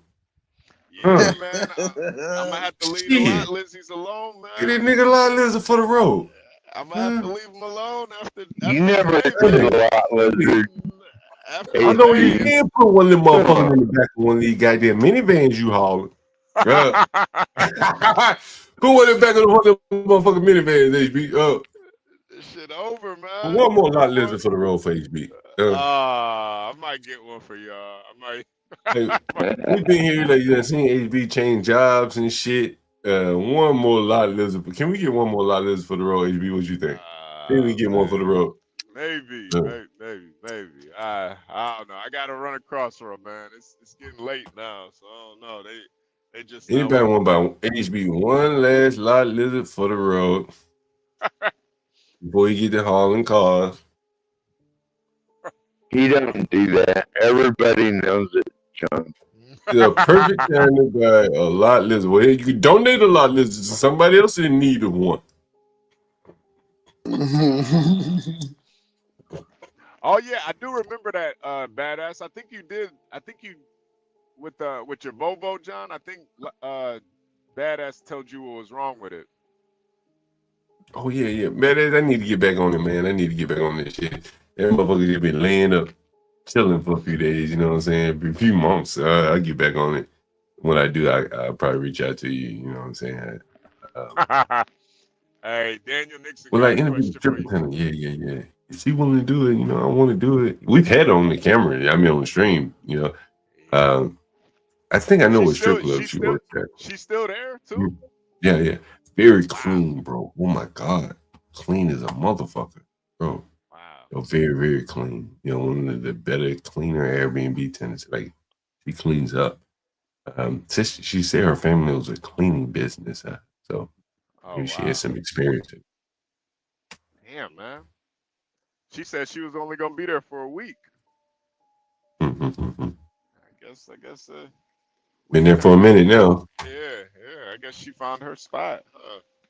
She about to stack up, man. Hey, we're gonna do a gun trucking video with you loading the cars up on the ramp. Oh yeah. You already know, 12th man. Once I get out of training and stuff, I definitely will. Yeah, That'd be awesome, bro. Yeah, nah, you know. Your training is gonna be mostly what, classroom? Well, part of it's gonna be in the classroom, then part of it's gonna be like outside, and then part of it's gonna be on the road. So yeah. That's real cool. On the road again. On the road again. All right. Do you think you don't like being at home every night? Oh man, hell yeah, man. Really? Hell yeah. Man, hell yeah. You know, John, one of the things too is nah, hell no, I ain't nervous. The only thing that I was nervous about, man, John, because I get calls every day about jobs. My only thing was about not going to a place that's like, I had certain criteria that I wanted. You know, I needed a certain amount of pay. I needed something that if I was gonna be over the road, I didn't want to be over the road for like, 11 days out, 3 days. I got the experience, and plus I wanted something where I could learn something new. So, it's I'm not, I'm not nervous at all. Hell no, I ain't nervous. I'm excited, if anything. See what a truck driver, he said he drives drive-in flatbed tanker container. Oh yeah, he Hell yeah. do it all. He do it all. Oh, that's more than one thing? Yeah. So he do drive-in, flatbed, and tankers. He do it all. Tanker, that's the oil? Yeah, that's the oil. Anything liquid. Shit. Oh shit. That's that shit to be sloshing around and shit. Yeah. He a real trucker if he doing the Yo, truck driver, do they put those partitions up when you driving that fluid, that liquids? I was watching the video how that motherfucker can turn a whole fucking truck over. And those Dude, there's a I'm gonna send you a video in a minute, but there's a science to it. Like the way that shit is designed, the way the engineers did it, it won't do that. Nah, you could still flip that bitch easy. When you're doing a turn, man, nah, you can still flip it. Yeah, that's what I was saying. That you can flip that motherfucker real easy.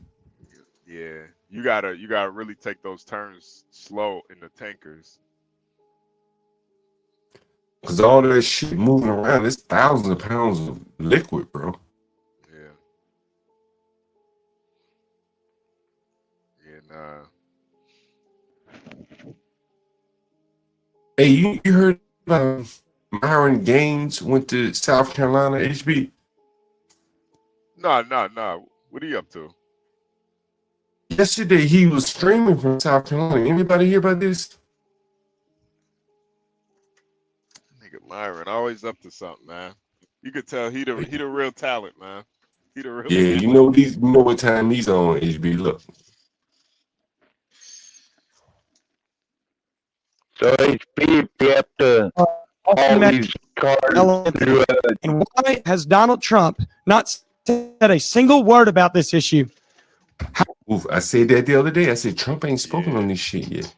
I started this clip up a little late. I'll start again. Listen. But the real incident I want to talk about is what happened in Frisco, Texas about a month ago, which was the murder of Austin Metcalf by Carmelo Anthony.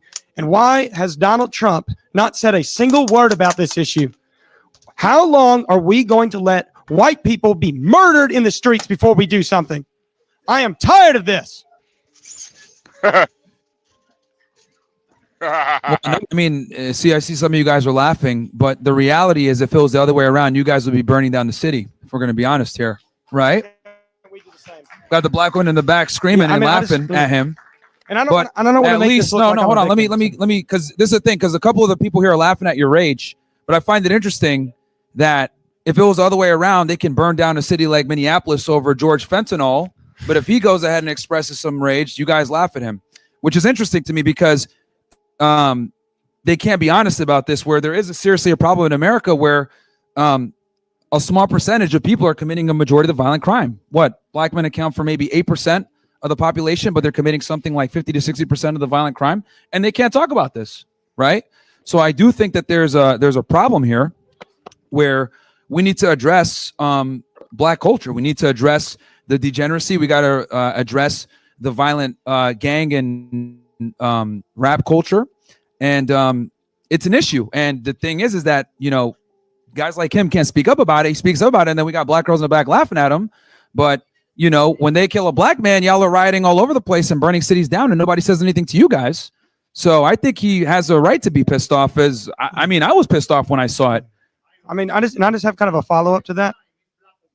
I just have a follow up to that. You know, you talking about this is kind of like a socioeconomic thing, a culture thing. Well, if that's true, why have the crime rates kind of stayed the same since the 60s, since the civil rights movement, even, you know, before rap music?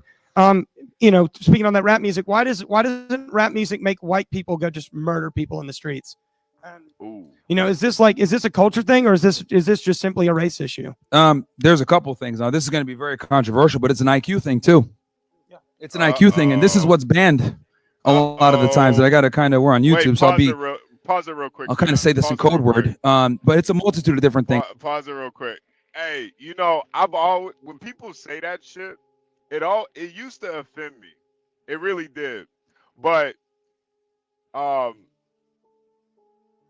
hearing Universal this morning, that's a nigga with high IQ at 14. You can't teach that, man. That's a nigga that grew up way worse than me. I ain't gonna lie. But yeah, there was something in him, IQ wise, that he knew, hey, I gotta figure it out. It would have been Universal had all the excuses in the world to go sell dope, go kill niggas. He had all the excuses. But now I'm starting to realize, man, there might be really something to this shit, man. Like, cause I don't know, man. I think it's a IQ and a spiritual thing, man. And there's just something in certain black folks that they're gonna overcome regardless. But others, one thing goes wrong, they in the streets, they doing shit they shouldn't be doing. And then if they, you know, make a mistake, they never really learn from it. You know, I know a lot of niggas that made a couple mistakes. Man, they got their life together after those mistakes. And I think it's an IQ thing. It's like there's got to be something more to this than just race to me. I think that's too easy. I mean, the whole color of your skin thing, man, like, it can't just be the color of your skin. Nah. Like, I just can't accept that, because that's, you know, as they say in software terms, that's immutable. There's nothing you can do about it. It's permanent. I mean, if you want to go with if it's the color of your skin, you know what I'm saying? Like, well, shit is over. But if there are some solutions, then even if your DNA is fucked up, like, your DNA ain't the worst. And so there are a lot of people probably that, you know, shit, the Somalis, right? They say they had some of the lowest IQ. DNA fucked up too. Damn motherfuckers, like, they able to figure some shit out. And so, no one variable is going to cause you to fail. Yeah. You know what I'm saying? Yeah. And, you know, there is some other shit going on here. That probably is the problem here. Let's see what Myron says here. Things. It's culture, it's IQ, it's you know, heritage. All these things play a role. But yeah, there's a bunch of different issues, right? It's a two-tier justice system. There's so many different things that play into it. But I have a saying: around the blacks, never relax. So take from that what you will. Living around white people is not a human right. You don't get to live with us all the time. All right, this is our country that we built.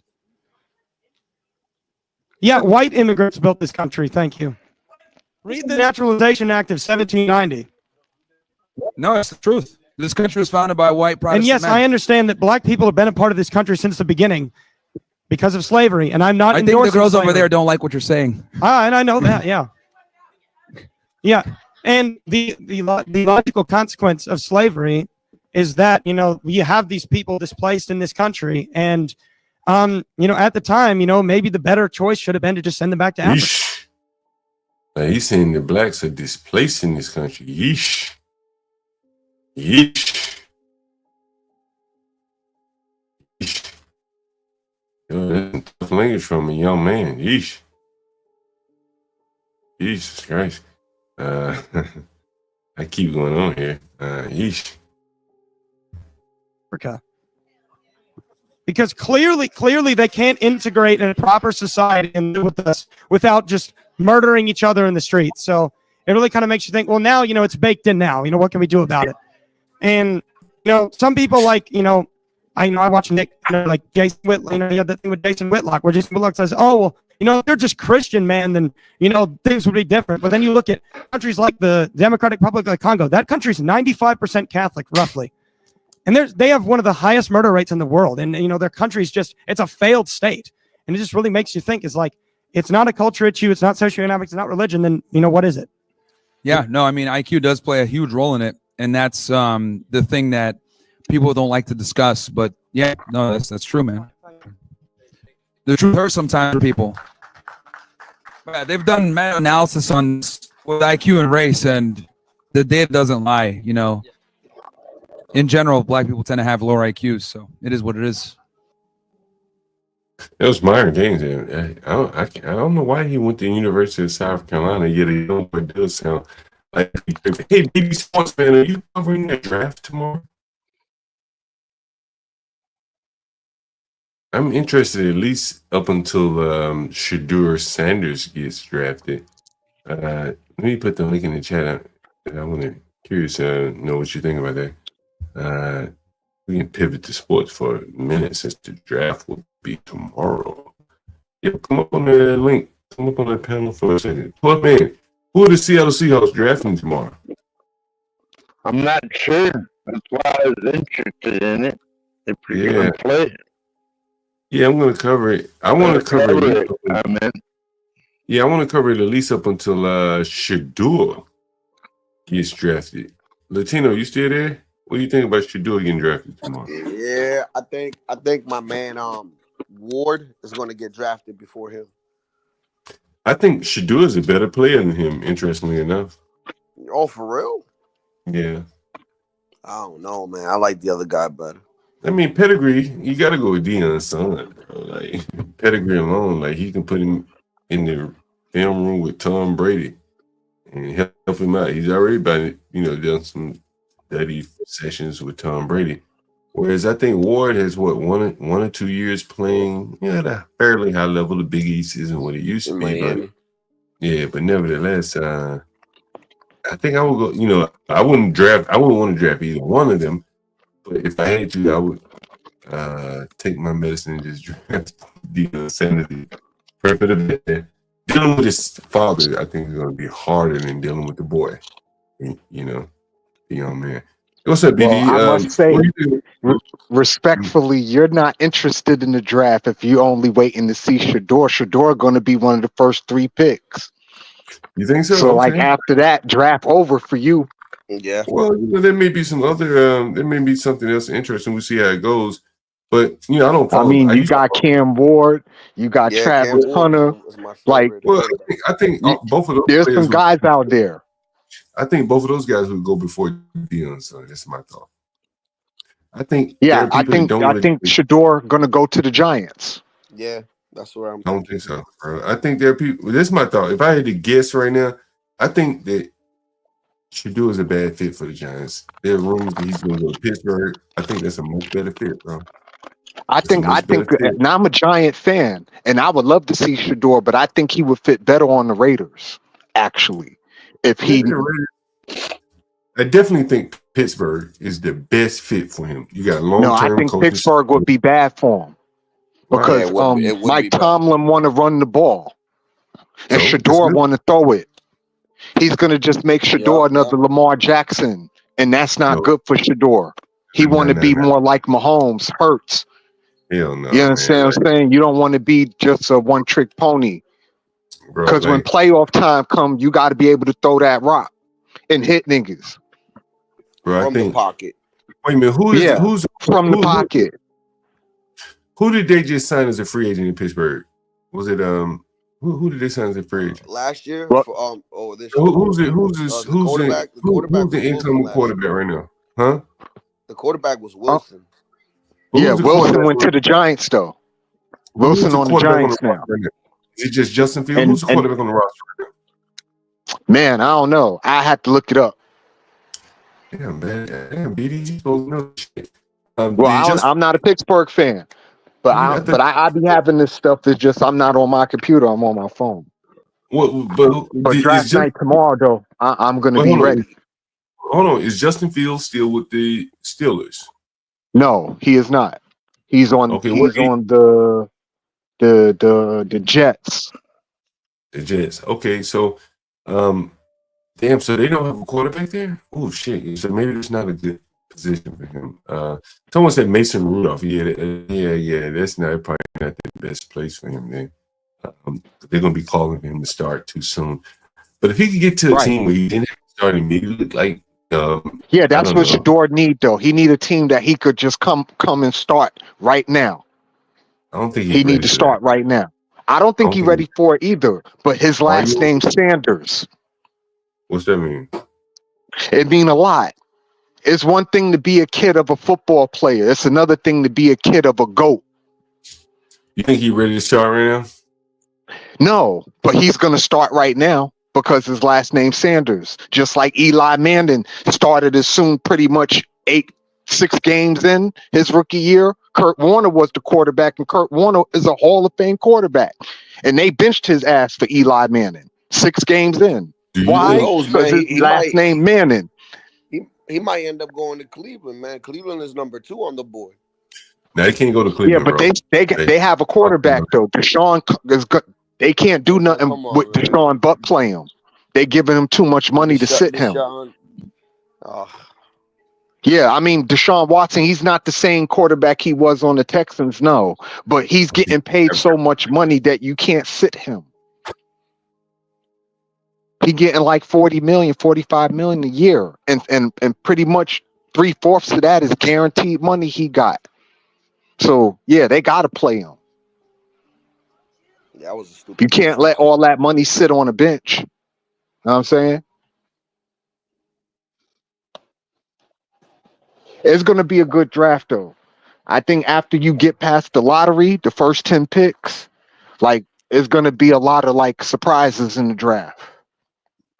Like the defensive end coming from A&M. He's supposed to be a nice high pick, too, like 4 or 5, because he had an awesome combine. There's a couple of dudes in there who combines was just really outstanding. They're going to get higher in the draft.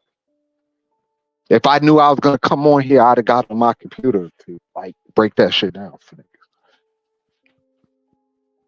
You're supposed to know this stuff off the top of your head. Man, I ain't Einstein, John Galt. I'm just a regular nigga, man. First pick will go to Tennessee. Second to the Browns. Yeah, Tennessee. To the Giants. Giants. 4th to the Patriots. 5th to the Jaguars. And 6th to Las Vegas. Yeah, if the Giants don't get Shador, he ain't gonna get no further than Vegas. I think that's as far as he'll fall if he do fall. Is I think they pick Cam Ward before him. Dude. Where are the Seattle Seahawks, Latino? Yo, check this out. NFL coach rips Shedeur Sanders in anonymous pre-draft take. He's so entitled. He is entitled. He's just, I mean, this you think of Bronny James, right? And Shedeur Sanders is kind of in that mold. Like I said, it's one thing to be a son of a player like Steph Curry, Dell Curry. That's a different dynamic. It's another thing to be a son of a GOAT, a la LeBron. 12 is Dion. 18. Is different. 18. Hey, can you read this right here, BD? Dominance. It's how we secure. Hold on, let me cut this off. By harnessing homegrown energy, we fuel our economy, power industries, and drive. You talking about what was highlighted? At Next Era Energy, we're investing. Yeah, let me cut this shit off. This shit fucking ad playing. All right. Yeah.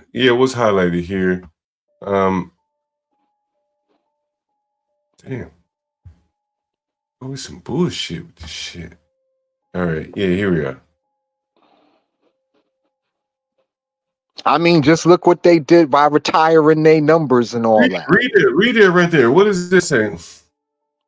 Oh man, my eyes are deceiving me. Hold on. I got you. I'll read it for you. No problem. He is so entitled. He takes unnecessary sacks. He never plays on time. He has horrible body language. He blames teammates. The coach continue. But the biggest thing is he's not that good. Okay. He might be all the above things except the not that good part. He is good. He can play. You think so? He's not no bum. How can you be good if you take unnecessary sacks and you never play on time? How can you be I good? mean, he's undisciplined, but a lot of folks that have been undisciplined and still were good players or become good players over time. He's not a scrub, is my point. He's not Will Levis, like Tennessee's current quarterback. He's not that. He's not Kirk Cousins. Like, he's gonna perform better than them just because he's athletically superior than them. Bro, I don't think he'll ever be as good as Daniels from the Washington Redskins. No, God damn. Daniels is a special case. Daniels, he could be in that Mahomes Hurts conversation. And he got Deebo Samuels to throw the rock to this year with McLaurin. So he's going to get really crazy this year. If Deebo stay healthy, yeah, Washington going to be a problem. But no, Shedeur is not a bum. He's definitely a lottery pick. And it just depends on what team he go to. What do you think I still his career feel looks Justin Fields ain't a bum. He just was in a bad situation. What do you think his career looks like? Who, Shedeur? Yeah. I think it's going to be short. I think it'll probably be between 8 to 10 years. He'll get to the playoffs, but he's never going to win a ring. I don't think he'll lead a team to the Super Bowl or anything like that. Is he a QB1 in your mind? Yes. I watched him play in Colorado. He's not a bum. He's definitely not a bum. He take stupid risks? Yeah, but you know what? Caleb Williams was taking stupid risks in USC too. Is Caleb Williams good? He will be when you get some stuff around him. You think he's going to be in the league long enough to get stuff around him? Who, Caleb Williams? Yeah. It's about over he's for not him. going nowhere. Yeah, he's not going nowhere. He's on the Bears. What year is he in? He's in year 2. Remember, he was a rookie last year. Him and Jaden Daniels, they were rookies last year. But Jaden Daniels is a special case. Jaden Daniels is special. Like, he's going to be an elite quarterback. It's going to be interesting. What was it in?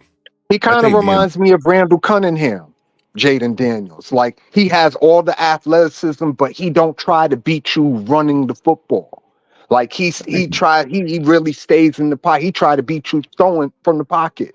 And he only really take off when, it just completely disintegrate. and he don't got a choice. You know what I mean? But he's not trying to just be the running Michael Vick like dude. No. I think he's better than Randall Cunningham, to be honest with you. Who, Daniels? Yeah. I can't say that yet. Not after 1 year. RG3 had a great rookie year too, and look how that turned out. He's better than So I'm not going to RG3. say that after 1 year. I mean, at this point, he's better than RG3. I mean, right now, yeah. But I'm saying you can't really judge somebody off a good year. Like I said, RG3 had a wonderful rookie year, and then it fell apart. So I'm not going to judge Jaden Daniels off from what I seen this year. He looked great, and he got all the potential in the world. But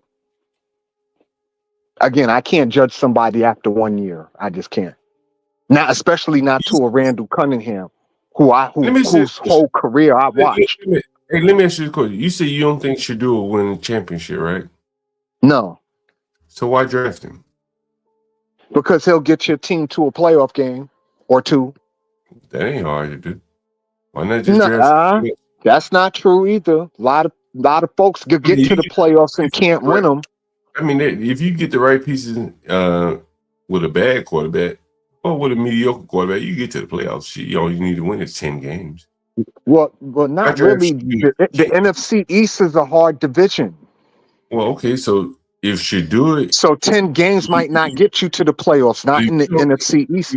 But if you don't think Shador measures up to those quarterbacks and get you some playoff wins or a Super Bowl, then why not wait for someone better and then just say, you know what, I'll pass on Shador.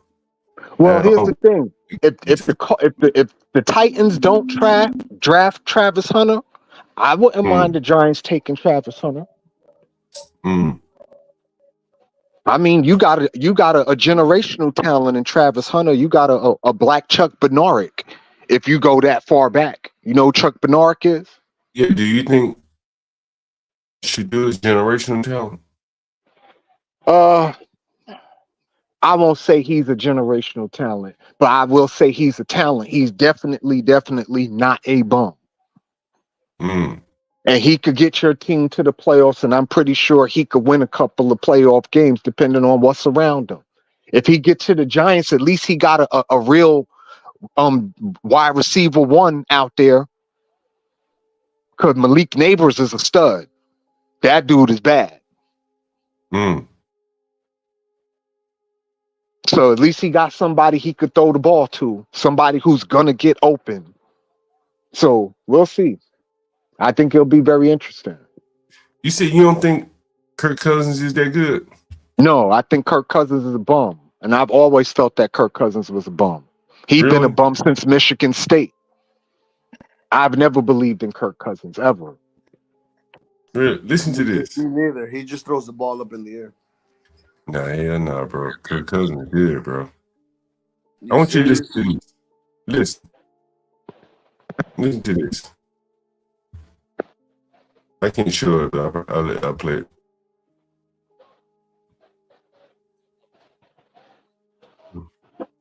This year I got some hairline, I can show it.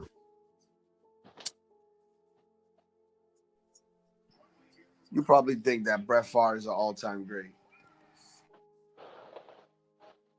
So 63.6. I mean, statistically, Favre is an all-time great. As well as the 5 of the interceptions. And a lot of this has to do with the Kolsky defense. Yo, bro, this is what Shador can't do in the NFL. And I'm going to see if I can show it to you. Oh, yeah. I'm going to show you this right here. I can't show it to you. Damn, this shit is not available. But Shador can't do this. Let's see if I can show it to you.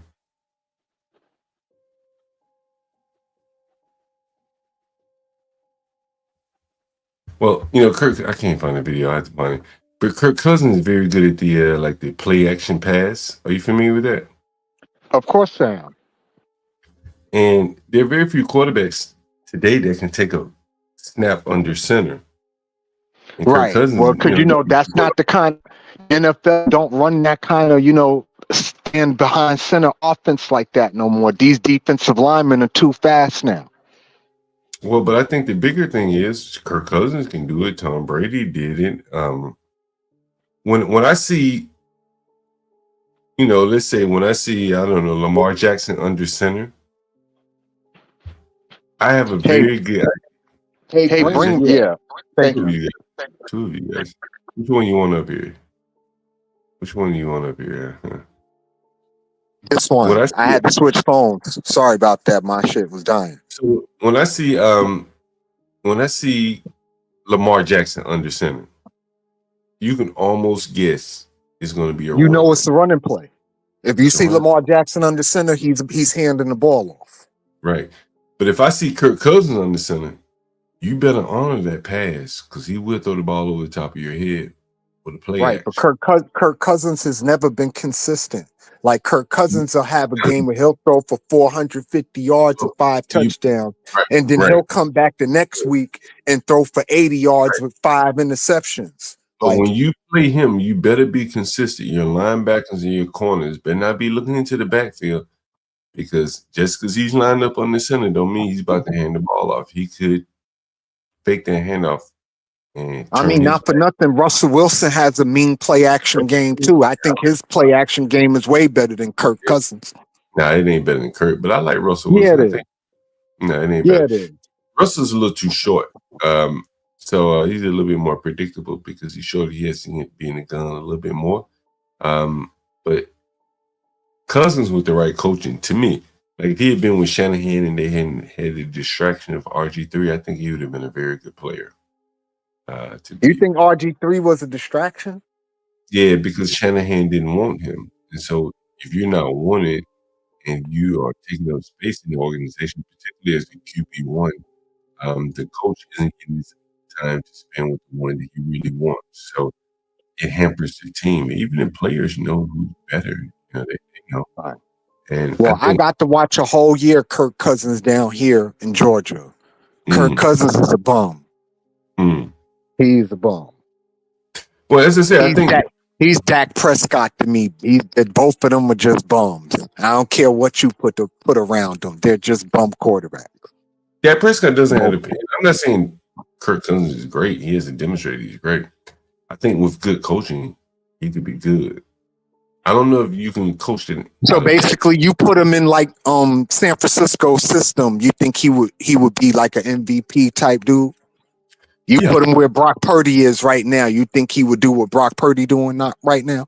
It's interesting that you mentioned that because that is where he started out with Shanahan, right? And Shanahan believed in him, and I think that's part of a quarterback success is that the coach, much more than the offensive coordinator, because the offensive coordinator is typically going to get another job. But if the coach believes in you and he has an offensive mindset, that's probably the best place for you. And Shanahan, to his credit, him and his daddy's system that he run, it still work. It's still working today's football. Well, part of the reason why that is you ever heard of Alex Gibbs? Yes. Who is Alex Gibbs? You know who that is? I've heard of him, but I forget what he do. What he did.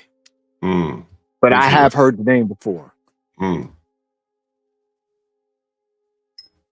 But in terms of system, Shanahan's system is a quarterback-friendly system because, he likes to run the ball. And he likes to do a lot of misdirection. And he does a lot of play action, too. So it's like he has a really good... I mean, look at what it did for Matt Ryan, right? Matt Ryan had probably the 3 best years of his career under Shanahan. Listen to this.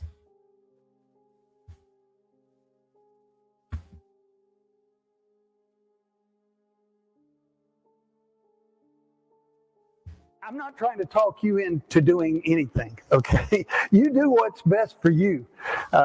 You guys that have running quarterbacks, this may not be for you. This may be something that you want to put in your resume to learn, to study, and sometime you may be where they don't want the quarterback running. Do you understand that? I get fired when he gets hit. That's how it works. It will always be that way in the NFL because they're so valuable, and we cannot allow people to have free shots on them, free hits on them. They're too big and strong and powerful. And I'm not trying to talk you in or out of anything you're doing. You do what you do. Whatever wins is whatever's going to keep you alive and kicking. But I know what set the better for us. And we needed the quarterback not to be a part of the particular phase of our running game other than play action. And I'm going to spend a lot of time tying together the naked boot keeper system that goes with wide zone because they function together. And Do you know what a naked boot is? Yes, it's when you fake a pitch or a handoff to the running back and you send all your offensive linemen in one direction, but the quarterback and the ball goes in the opposite direction. And usually you'll have a fullback or a tight end leaking out so the quarterback could have some outline to throw to if he chooses not to run the ball himself. There's one thing you left out of that. Usually in a naked, what is the naked part of the naked? It's mean the quarterback is exposed. So that is just him out there. Who is he exposed to? To either a defensive end or a linebacker. That's right. You know your football. All right. the play action of tight zone. I'll show you how they fit, why they're there. We won't have a lot of time, and stick it up. We'll do the best we can to cover it as we go. Okay. Now, before I really jump in it, let me just say this: the game has not changed in basics. The game is still about getting your second step down and hitting the guy with your fist or hands and your forehead. Do you understand that? That game is never going to change.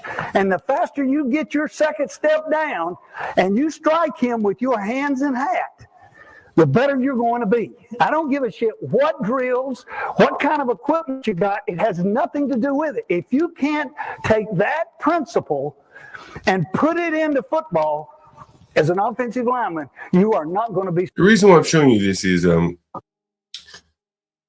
remember when Shanahan was coaching in Denver? This was his You talking about the daddy or the son? The father. Yeah, the son never coached in Denver as a head Okay. coach. You talking about Mike Shanahan? Yes. Right. This was his offensive line coach. This guy's old now. He may be 60-something years old. And so he's talking about here the principles of the wide zone. He's talking about zone blocking. Right? Mm-hmm. And this is one of the few teams that executes zone blocking very well. Not many teams run zone blocking. They do. Well, the Eagles do a form of it. Well, I think the Eagles with Saquon. No, Saquon is not the blocker, though. I'm talking about in terms of the blocking. They run a form of the zone blocking. So Saquon could have an outlet to, cut back to. The zone blocking, all it do is just send your offensive lineman in a slant towards one direction. They're either slanting hard to the left or slanting hard to the right. Like there's no such thing as zone blocking, slanting straight ahead. Right. You get what I'm saying? It's either you going to the left or you going to the right. But you see this man here, old guy, teaching the principles of zone blocking. So is it not, a coincidence that one of the few teams that run zone blocking are, it's generational knowledge being transferred from Mike to Kyle. This guy here, worked with Kyle's daddy. That principle of the wide zone. And that is why Mike Shanahan was able to get so many runners, 1,300 yards rushing the ball. Yep. Wide zone, long handoff type shit. Stretching it out. Yeah. See, the Colts did a lot of that too with Peyton Manning. That's why Edgerrin James was able to get off like he did. Because when you run a play action, running a wide zone, the quarterback take a lot of steps and you thinking, okay, he's going to hand the ball off, but then he hit you with that play action and keep the ball and you get a motherfucker open downfield because everybody commits to that run. Right. So what you're saying is that you can run that stretch. You got a good cutback runner who sees the gap. But every now and then, if you run that stretch with a quarterback under center, he doesn't hand the ball off. He goes naked in a boot. And that defensive end that overcommits, he's not even blocked. You don't even have to worry about it. He's Nope. self-check. But you He'll gotta take be under, himself out of the play if he overcommit. but you gotta be under center. You gotta have the fundamentals of football as a quarterback to run that system effectively. Because you gotta go Absolutely. You gotta go Like I under said, center. Peyton Manning was the best at it. He's the best I've ever seen do it. Run that zone read. Like nobody did it under center better than him. And that is what, like, I don't think Shador has that under center ability to run a full complement of the NFL game. And I think that's going to be a problem because when he's under center, I know it's a run. When he's in the shotgun, I know where the running back is lined up, so he's either going to run across his face or, you know. Well, here's the thing. Brian DeBall, he's gonna run. He wants to run the same offense that they were running for the Bills. And if you notice, the Bills, Josh Allen is never under center. He's either in a shotgun or in a pistol every play, whether it's a running play or a passing play. So I don't think Shador got to worry about being under center. Not in New York, because they're gonna either be in a pistol or a shotgun. Don't forget about Orlandis Gary there. Orlandis Gary, he ran for a lot of yards too. Yeah, I remember him. Remember Orlandis Gary? Give me 1 second. I'll be right back. But yeah, Shador's not going to really have to worry about being under center on the Giants. Because the ball don't want to be under center. He want to run a pistol or a shotgun.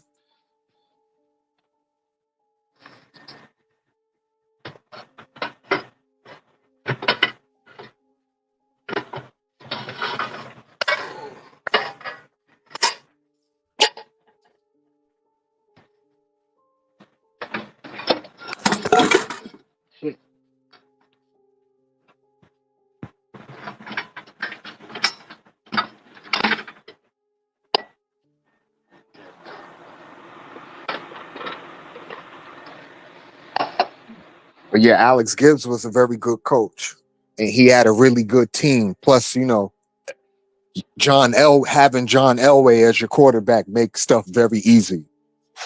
You could do a lot of things when you have a Hall of Famer behind center. Let me ask you this. You think I used to be a big 49er fan. You think the 49ers should keep Brock Purdy? Yes. I don't think he's good enough, bro. I don't think I mean, Purdy has been okay. I mean, for the 3 years he's played, he's been in 2 NFC championships and a Super Bowl. Like Purdy, all right. He ain't no bum. He runs Shanahan's system pretty good.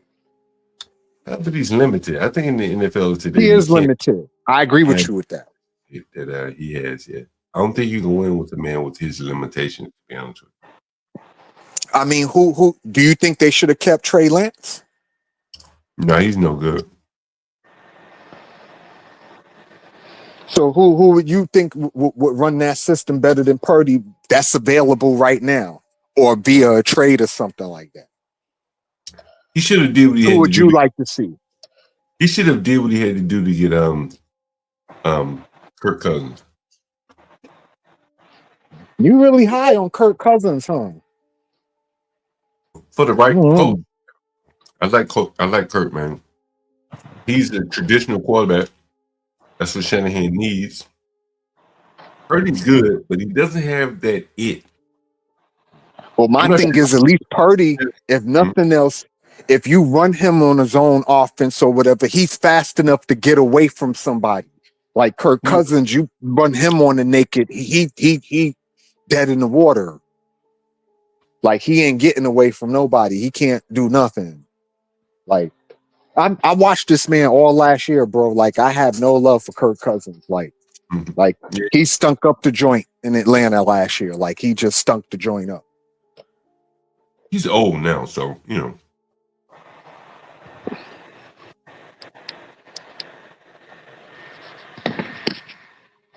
So what angle are you going to be covering the draft? I don't have an angle. I'm just going to cover the draft like, you know, picks. and I'm gonna try to break down each one of the picks, what their strengths are, what their weaknesses is, how they did in the combine. Did you watch it? Because for some of these players, you can't take they highlights in college too serious. Because the way the college game is now, if you're not in the SEC, it don't really your football don't really matter at this point. Mm. You understand what I'm saying? Like if you playing in the ACC, if it ain't SEC or Big Ten, it don't your college football don't really matter. Big 12 and all that other mid-major shit, don't nobody care about that. It's either Big Ten or SEC. If you ain't playing that football on that level college, then it's hard to judge you. You understand what I'm saying? Because you're not playing the best people. But the best two quarterbacks are not in even those. They're not. Yeah, I know. Ain't that crazy? Ain't that crazy? Cam Ward and Shedeur Sanders, they the best two guys that's available in the draft at quarterback, and neither one of them are SEC. It's very interesting. I agree with that. I think the SEC doesn't make good quarterback, bro. Every once in a while they'll get a good one.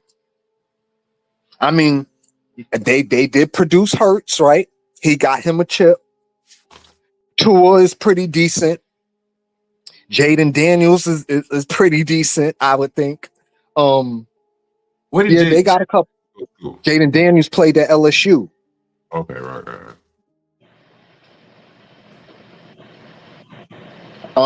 The jury is still out on Bryce Young. I just think his team is just so crappy. It's hard for him to really like get right there. So I'm not going to judge Bryce Young just yet. Yeah, he's a bum. But yeah, I got to see him be able to work with something first. Like I'm fair. I give people a chance. He was a rookie too, and he ain't have nothing. Like Carolina has nothing, just nothing. There's nothing there. So, didn't the young boy come in behind him and play better? Yes. Okay. Yeah. But I still give Bryce Young a chance. Mm. Every rookie is not going to just come flying out the gate and be great. They got to have some pains. But we'll see. We will definitely see. Like I said, every great quarterback. Listen, Peyton Manning threw 30 interceptions his rookie year. Right? 30. That's Jameis Winston shit. But he had all the skills, though. You knew he was going to be good. Yeah, of course, but still, 30 interceptions is 30 interceptions, right? Like, that's a lot of fucking interceptions. Yeah, that's turnovers, 30 turnovers from one person. But Jameis Winston was throwing 30 interceptions on. Yeah, he was doing it a year. Listen, Jameis Winston, he got one of the weirdest stats I've ever seen. This man threw for 5,000 yards with 35 touchdowns and 35 interceptions. I've never seen no shit like that ever in football. And I've been watching football a long time. A lot of that shit was garbage touchdowns, garbage yards. Yeah, garbage yards, but still, just when you accumulate it, all of it can't be garbage because it's very hard to throw for 5,000 yards in the NFL. That don't happen just all the time. That ain't no common thing to throw for the 5,000 yards. So I'm not going to take that from him. But still, you threw 35 interceptions. And then on top of that, then the Bucs get rid of you. They get Tom Brady. Tom Brady had the exact same team you had, other than, Gronkowski, and he takes that team to the Super Bowl. So what does that tell you? That Tom Brady the motherfucking man. But they also tells you that the interceptions that the guy was throwing, they were very costly. Yes, that too. Yeah, you can't throw 35 picks and think you're going to win anything. But he didn't have the touchdowns to measure up to the risk that he was willing to take with all the interceptions. If he had thrown 70 touchdowns and 30 interceptions, you might be able to live with that. Yeah, absolutely. Because that's But like you can't live- a 2-to-1, 3-to-1 thing. Yeah, but you'd be able to deal with that. you can't deal with 30 for 30. No, You can't do that. that's unacceptable. And so In basketball, it'd be the same thing. If you got 10 assists and you got 10 turnovers, like you not doing much of nothing.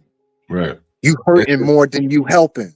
And so it ended up being garbage numbers, right? You Yeah. lose a lot of games, you throw a lot of yards, you throw a lot of interceptions too, and you go 30 for 30. And those touchdowns that you threw are much less valuable than the they don't have as much weight as the interception. I agree with that. Right. And so Yeah. that's what I'm saying. Like, if he thrown 30 and 7, you got something, because those 23 additional touchdowns probably led to points by the other team. But 30 for 30, bro. What? You can't win with Yeah, that. listen, I'm with you, John. I agree with you with that. That you spot on with that. I can't argue that. You know, I would wonder Like 30 for 30, like that's unacceptable. I would even wonder where he threw most of those interceptions. I would imagine that most of those were probably in the red zone. The reason why I say is he probably marched up and down the field, and when he got in the red zone, he didn't have the accuracy or timing or just the above the shoulder ability to complete those passes with tight windows.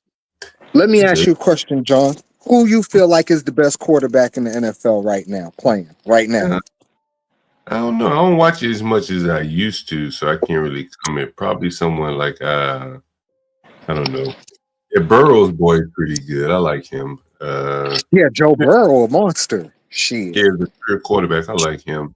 I think Purdy's too limited. He needs size and arm strength. I think Lamar's very effective in the team that he's in. I don't think he could change teams. I don't think he's that quarterback.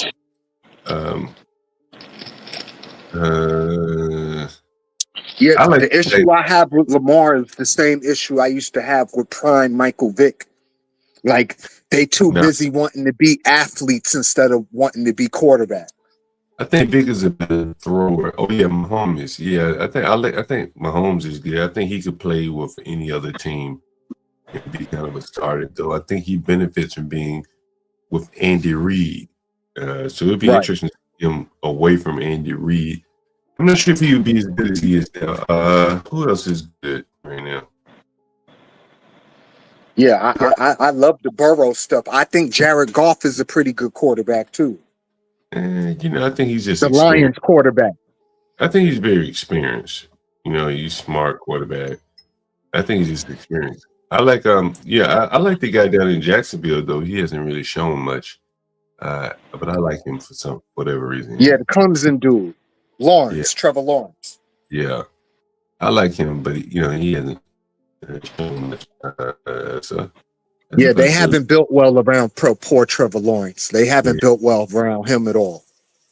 Yeah, I like him because he got talent too, and that white boy could fucking run. Like, he's fast. Yeah, like he running he got 4.4 speed. Like he taking off on. And I think Jalen Hurts for his team is very, very good. I watched him at Alabama. I think he's very good. Very good. He's a very good teammate. I agree with that. I think Matthew Stafford. I think Jalen Hurts is a very good leader. He's leading the team, and that's the most important part of being a quarterback. That's why Tom Brady's probably still the GOAT quarterback, because if nothing else, he was a leader. Matthew Stafford, I think he's like Jared Goff to me. I think he's just experienced. I'm not talking down there. He was an older guy. He's more experienced. Josh Allen, I think he's up there. It's something about him. I don't think he naturally has it. Right. He's not naturally that. He's not Joe Burrow. Yeah. Now Joe Burrow, he's a problem. Like, Joe Burrow, get right. He's a natural quarterback. I think Josh Allen. What do you think about Bo Nix? I don't know. I got to see more. I think, with the coach he has, he'll be above his head. I mean, it's Sean Payton. Sean Payton. That's what I'm saying. But take Sean Payton out of it, then what? Now you got to see what Bo Nix can do without a very good offensive guy behind him. And so, you never really know what you have there. Well, this draft, I think after the lottery done, you'll get a couple of surprises here and there, but I think overall the quality of this draft isn't very good. Definitely not like it was last year. There are no quarterbacks. I think as we go along, the quarterback position is going to be watered down to the point where you're going to be reaching more and more. I mean, I think this year's quarterback stock is really just a reach, to be honest with you. I don't think any of these guys, I don't think Shador, our neighbors, what's his name? Malik, whatever the fuck his name is. I don't think Malik Neighbors, yeah. I don't think he's top 10 draft. But I think he'll go top 10. I don't think Shador is top 10. He'll probably go top 10 too. I just don't think they're top 10. Well, most quarterbacks, if you really good or somewhat or give the appearance of being really good, you're going to go top 10. That's just the nature of the NFL now. Well, I think, because there's so few good quarterbacks. If I were a coach right now, I was looking to draft, I wouldn't choose the quarterback in the first round today, unless he had that everything. He was an Eli Manning type. I would see if I can find me a Kirk Cousins like quarterback that fit my system in his second, Okay, third. well, you know about the dude. Have you seen the dude from Vanderbilt? His name escaped me, but he's like the traditional dude, and he got some legs to him. And the Texas dude, Ewers. I ain't heard you mention him yet. Ewers is gonna be okay. Yeah, I don't follow college as much, so I haven't seen him. Oh, okay. Not for But me yeah, to the watch. Texas quarterback, the Vanderbilt quarterback, both of them guys are gonna go in the first round. See, I think the gold is going to be in these second tier, not the first rounds. The third rounders, fourth rounders, the guys that maybe went through some BS college. Not BS. I didn't mean to say it like that, but it's second tier college, but had very good fundamentals. That's what I would be looking for right there. Yeah, but those guys is like finding diamonds in the rough, man. You ain't too many fifth round picks you're gonna get that's gonna materialize. Everybody not Tom Brady, bro. Tom Brady was an anomaly. Well, I think that's where they're going to be, because in college today, a lot of talent is going to be overlooked because of the NIL money and stuff like that. You're going to be playing a lot of players you shouldn't be playing because they're bringing in millions of dollars, and I think it's going to be finding that diamond in the rough is where people are going to make a lot of money, bro. There's a lot of the quarterbacks with the fundamentals are not ever going to see the playing field, but they're still going to want to play. They're going to show up in camp and embarrass somebody. Look at how Kirk Cousins outshined Alex RG3. RG3's talking about football. Kirk Cousins just left the game. I'm assuming he's going to retire. Yeah, I'm assuming he's done. Kirk Cousins. But RG3, he got hurt though, so you never really got to see his whole potential. I think he hurt. What was he doing? What kind of play was it? He got hit in his hip. He was coming out the pocket. Remember, this happened in a playoff game. I don't need to hear anymore. You say he was doing what? He was coming out the pocket, and I think he got hit the wrong way, and he fell awkwardly on his hip or something like that. I got it. Coming out of the pocket. All right. Yeah, coming out the pocket. Yeah. He can play well in the pocket. I think that's going to be very important. And you're going to find these young guys at, Ohio University. Not Ohio State, but Ohio University, somewhere like that can play well in the pocket. Let me ask you, what do you think of C.J. Stroud, the Texan quarterback? I haven't watched enough of him, but he seems like he's above average. I'll say that, right? I don't like the fact he is a defensive coordinator, as a coach, a linebacker, no less. It's going to be any good offensive coordinator he gets, he's gonna leave and go become a head coach. So he have a lot of he have like a rotating, offensive coordinator, and I think that'll Right. stunt long term. Well, I think the era of the Tom Brady, Peyton Manning type quarterback, I think that's kind of gone now. And I only say that because the offensive linemen that you see coming out of the draft now, it's more centered on left tackles and right tackles. You don't really see guards and centers coming out at a high clip. I'm talking about elite guards and centers, right? Not average ones. See, like for a Tom Brady, Peyton Manning, for those kind of quarterbacks to be successful, the middle of your line has to be solid. Because you need those people to be able to step up in the pocket. Because they're not going to leave the pocket. So you don't really worry about the edges too much. You worry about that middle, your center and your two guards, because those three people got to create the space for you to step up in the pocket so you can hit a motherfucker, right? It'll always be You don't easy. see that in today's NFL right now. It'll always be easy to find guards. Hell, the Midwestern teams, Penn State will give you guards. The Michigan, they're gonna give you guards. It's probably harder finding tackles. Yeah. It's harder, And Especially if center, you're gonna run good quarterbacks. ones. If you're gonna run quarterbacks, you better have good tackles here. Yeah. I mean, the left tackle is the most important position on the line at this point. If they're throwing the ball, right? But if they're running Yeah, the if you ball, got a running quarterback, if you don't got a good left tackle, you're gonna have a long year. well, it's probably as much for throwing the ball, more for throwing the ball, right? Because his back is Yes, to that, for pass protection. right? Because your left tackle is your blind side. You can design plays to run against a defensive end, but it's really nothing. Oh yeah, that's what you see. A lot of teams now, they constantly running RPOs.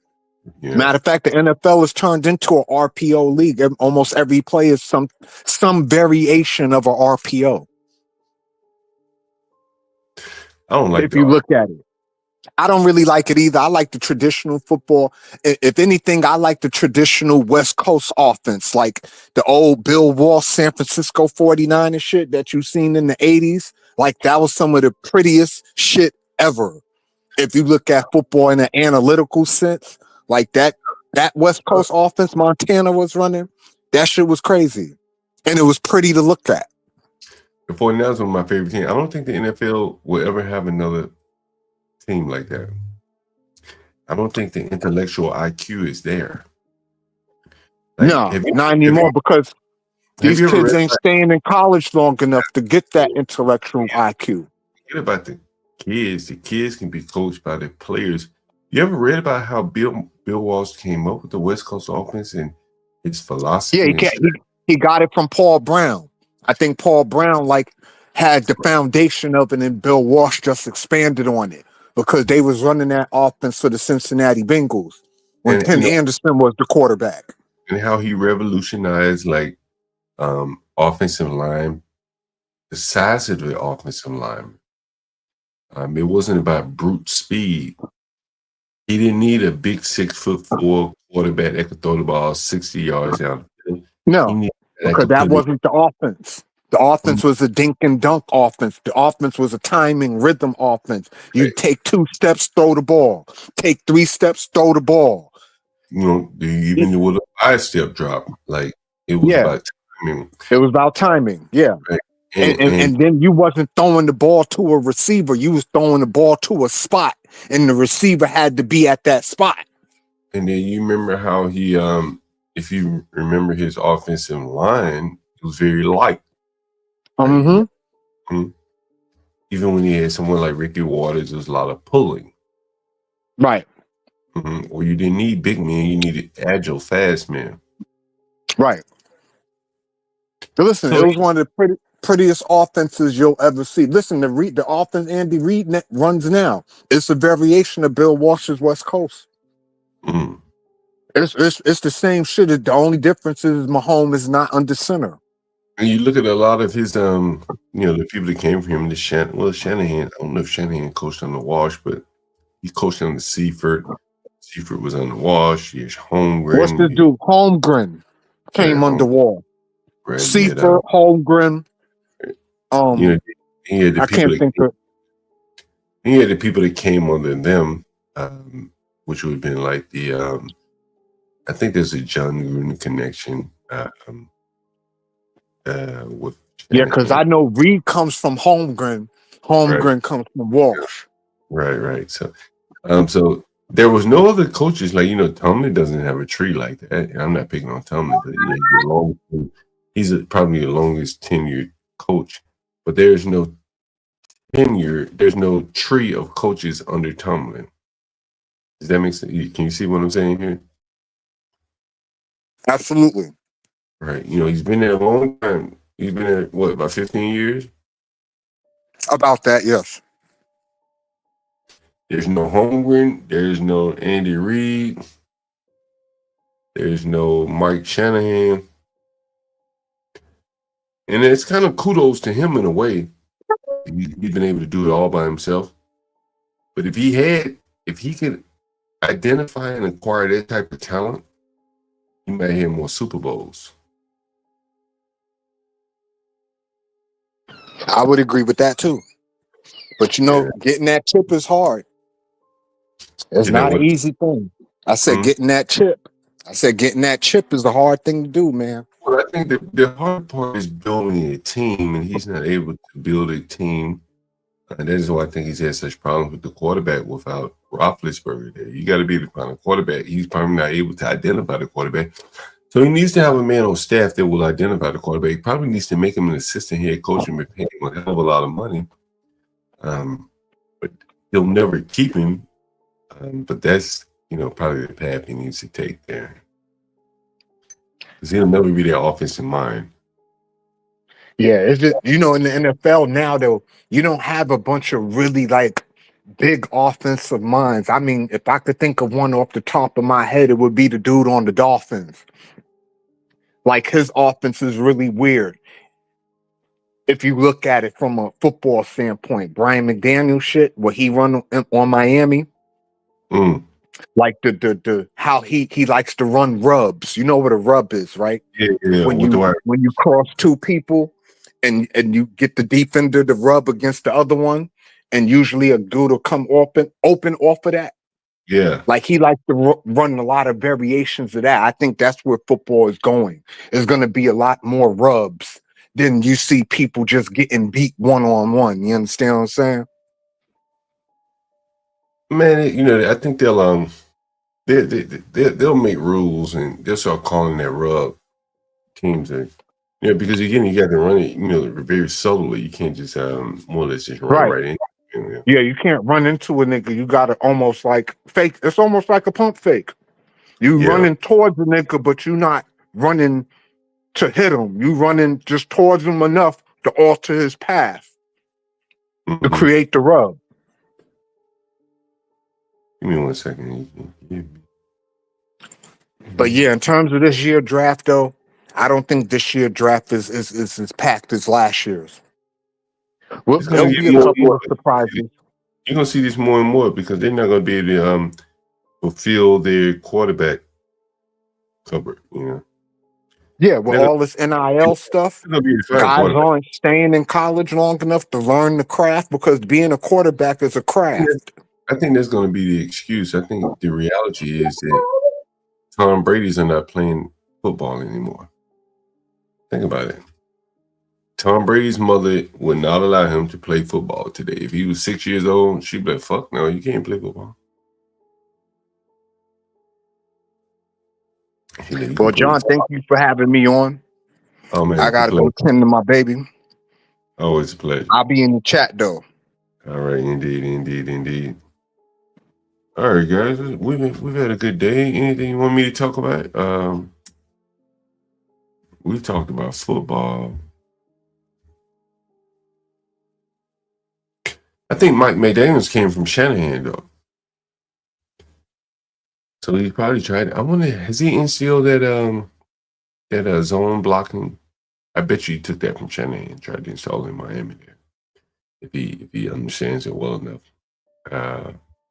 Anyway, I have a lot of stuff I can talk about, but I've been drinking. I've been smoking. Let's see. What should I talk about here?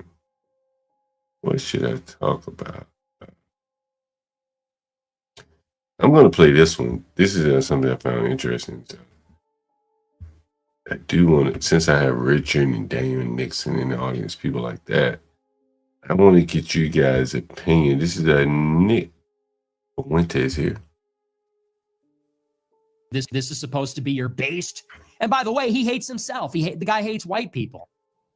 This is the savior of the white people. He writes in his book that, white people are poor because we're lazy and stupid, unlike the immigrants. He says that the reason he married an Indian is because he wanted to get as far away from his people as possible. When I first heard this clip, I said, damn, J.D. Vance really said this. I guess it didn't Hillbilly Elegy. Did he really say he wanted to get as far away from white people as possible? Fucking amazing if he did. He says that the reason he married an Indian is because he wanted to get as far away from his people as possible because they're so dysfunctional. He's married to an Indian. He has a bunch of Indian kids. He gave them Indian names. People call him a racist. He says, how could I be racist? I have non-white kids and I'm in a mixed marriage.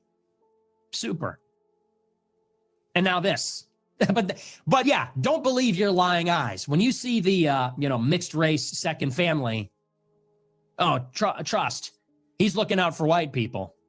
When you look at your second family, which is blended up like that, and you say, how could that guy ever possibly be speaking up for us?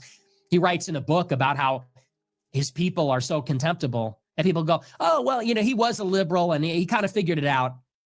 They create this story where Vance was like, he was a liberal at the Aspen Institute selling his book and, married to Usha Vance and calling Trump a Nazi rapist.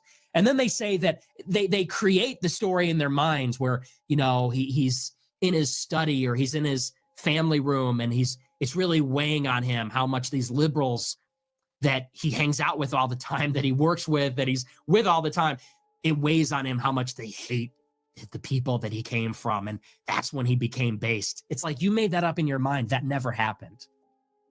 Okay. Him hating Europe now tracks with him hating white people in his book, with him hating white people in his upbringing. I just had to throw that out there because it's just so, I don't know how people don't even realize this stuff. But you know what it is? People will just, they will just consume anything that is put in front of them. What are your thoughts on it, guys? Nick Fuentes is talking about J.D. Vance, Trump's VP there. I was curious to know what you thought about that. I thought that was interesting. I didn't know J.D. Vance said that in the Hillbilly Elegy there. Very interesting. What's up, Linwood? I got time for you today. I'll bring you up, Linwood. What's up? Well, Nick Fuentes says what he says. What do you think about it? Well, a white supremacist is saying what a white supremacist I expect a white supremacist to say. But at least he's honest about it. He told many of you black conservatives that you're just tokens. You really are not. You really don't mean anything to them. Just like the white dude in Texas told the black dude he didn't care if he was a Republican. He just said, "Look, you're black. He didn't care about you." No, you live in New York. You live in New York, Linwood? I live in Virginia. That's it. Okay, I don't know why I thought you lived in New York. Oh, this is the other dude, King Shanard. Take a listen to this, Linwood. I'll listen. Community patrols driving through their neighborhoods in what looked like police squad cars. One America's Pearson Sharp has the details. New Yorkers say they're shocked after seeing Muslim patrol cars roaming their neighborhoods like police squads. These Muslim community patrols just began operating in Brooklyn this year, with members dressed like police officers and driving cars identical to police squad cars. Even other Muslims have raised questions about the need for the patrols, with residents expressing fears this is just another form of Sharia law enforcement in the area. Others denounce residents for drinking, claiming this is a Muslim area and alcohol is not permitted. What do you think about this, Shannon? Honestly, I mean, they're just protecting their neighborhood. They're protecting their neighborhood. Who do you think they're protecting it from? They're protecting it from the usual suspects, or this is Donald Trump's United States now, so we're back at that again. So non-white people, even those who may look white but function as non-white, are looking at themselves saying, hey, we got to protect ourselves from white aggression, and even some of our own interlopers who are backstabbing and betraying us. We got to protect ourselves. Even if it means, cleaning house. How about this, Linwood? I want you to listen. Did you hear this? Play it. But the real incident I want to talk about is what happened in Frisco, Texas about a month ago, which was the murder of Austin Metcalf by Carmelo Anthony. And why has Donald Trump not said a single word about this issue? How long are we going to let white people be murdered in the streets before we do something? Well, I am tired you've been of this. murdering black people. You've been murdering black people. So you sit down and you keep your fucking mouth shut. No, I mean, I see some of you guys are laughing, but the reality is if it was the other way around, you guys would be burning down the city, if we're going to be honest here, right? Got the black one in the back screaming and laughing at him. And I don't want to at make least this look like I'm hold a on. Let victim. me, because this is the thing, because a couple of the people here are laughing at your rage, but I find it interesting that if it was the other way around, they can burn down a city like Minneapolis over George Fentanyl. But if he goes ahead and expresses some rage, you guys laugh at him, which is interesting to me because just like we're laughing, they can't be honest about this, where there is seriously a problem in America where a small percentage of people are committing a majority of the violent crime. What? Black men account for maybe 8% of the population, but they're committing something like 50 to 60% of the violent crime, and they can't talk about this, right? So I do think that there's a problem here where we need to address black culture. We need to address the degeneracy. We got to address the violent gang Speak and for yourself. Speak culture. for yourself, rapist. Speak for yourself, rapist. He raped somebody. Yes, this guy allegedly tried to get a white woman out in California to do a podcast with him on some fitness stuff, and then he sneaks texts her and talks about, well, we got plenty of women down here in Florida, and that was sort of a red flag for her. He had got his people, to stalk and harass her while she was pregnant, with a man's child. She actually ended up losing the child due to the stress that his supporters put on her. So this dude is the last person to sit up there and want to talk to me about black culture. He needs to go worry about him and that trick he calls Myron, or what other boy named Walter, when they be out here buying sex and basically high price tricks. How you gonna talk about that when you're a high price trick? None of that shit is real. All that shit is fake. He's a buster. This guy's a clown. I have no. He's a sexual abuser. He's a rapist. He's a stalker of a woman. I mean, this guy is just a fucking clown.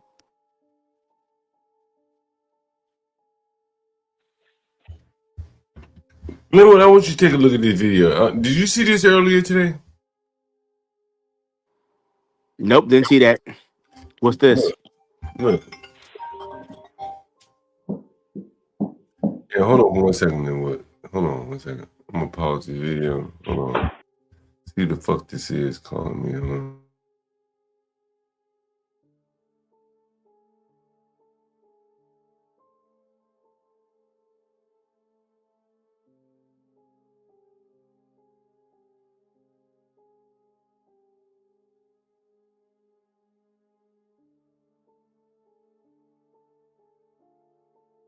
Say that one more time. Code is 6662. Yes. Yeah. That's it. You have to hit the pound sign after the number. Thank you very much. We'll try room 6. Thank you. All right. Okay, good. Anyway, what's up? I mean, it is what it is. This country, I mean, just to be honest with you, this country's not going to hold on forever. The power is starting to shift. To whom? You know, who's the power shifting to, Linwood? to be honest with you, it's really nobody. But it seems to me, and what I'm feeling out there in the streets is that the temperature's rising. And Look at this little black girl. Look at this little black girl, Linwood. What do you think about this? What's she doing? What's she doing, Linwood? I don't know what she's doing. I play with it.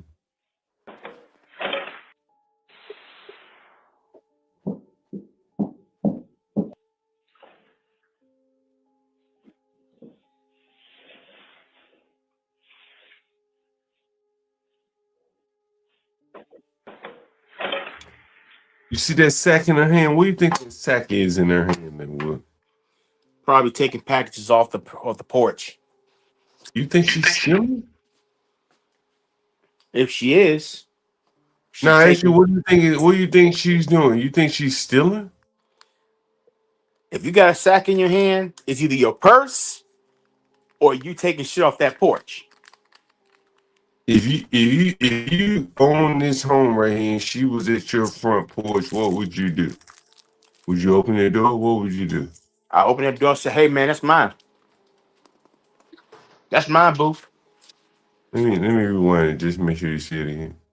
She's ringing the doorbell. She's not selling packages. Uh-huh. Look, she already got the sack of shit in her hand. She's ringing the doorbell. Mm-hmm. What do you do? Would you answer the door? Look at her. I answer the door like, "Hey, what you doing? You're on my porch, man. This is my package. What's going on here?" She doesn't have your packages in her bag. If that she was taking off the porch, like, "Hey, those are my packages." No, she didn't take any packages. She has a sack of stuff in her bag. Look, she got the bag on her back. You see it? Yeah, like the bag lady. Yeah, that's candy. That's Oh, she candy. giving out candy. No, she's selling candy. All right, cool. Try and make $1. Okay, that's cool. Do you think there's candy in her bag? Look at the bag again. It's gonna show up here. Does that look like candy, Linwood? I don't know if it's candy or not, but if she's trying to make $1, bless her. Because working for this, I'm gonna ask you again. Do you think there's candy in that bag? I don't know. I don't know what's in that bag. Look at the bag. Does it look like candy to you? You look like cans. I said candy. Look, when she gonna get up in a minute, I want you to look at that bag. Look at the composition in that bag. That shit look like candy to you? Now, ladies, Twix, Snickers. Look at the bag. Look in the bag. Look at it. It look like candy.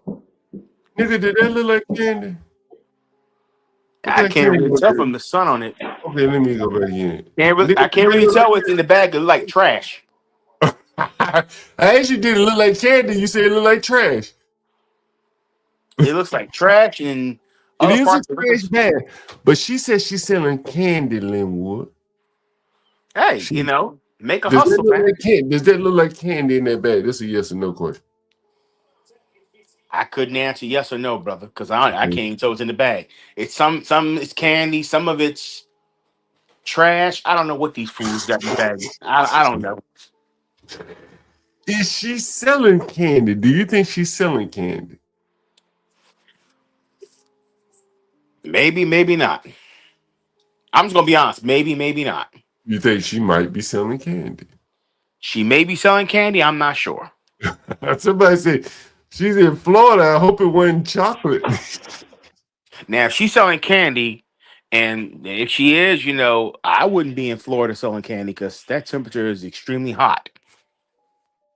Do you know this has become a big racial issue, Linwood, and blacks have donated money to this little girl, and they've driven that black man out of his home and all that? Do you know that? Listen, brother. I have no care in the world at all what's happening. This is all happening because you guys elected Donald Trump. Now the shit's hit the fan. So I hope you enjoy what you got because it's going to get worse. And I don't expect it to get better. I expect it to get worse. And I hope to God that it gets worse. I hope to God it gets worse because now we can go and blame the people who caused this mess and get them the hell up out of here. Let me Which is Trump supporters. Let me mention We need to get you fuckers up out of here. Let me mention what. Why can't the blacks just mind their own fucking business, stay off other people's property? Why can't that bitch go sell Blacks her ain't got a mind. hand? Black, hey, listen, Why blacks can't she ain't go minding no. sell? I'm gonna ask you a question. I'm gonna No, ask you a no, question. no, I want to ask you a question. Why can't she go sell her fucking candy in the ghetto where she live? Hey, look, as long as white people can go, she can go too. But why she gotta go in white people neighborhood? Hey, that's where the money's at. That's where the bank's at. So you think There's white people not. I'm gonna put it like this, John. I'm not Uh. trying to be funny here. I'm being very serious. These so white you- bitches look. These white bitches look sweet. Let's keep it very real. What do you mean sweet? We're gonna eat some shit up. People just like what happened this morning. I was on the old boys show this afternoon. Who show? You know, Chaotic Truth. You know that Okay. dude. All I was right, on go his show, Uh-huh.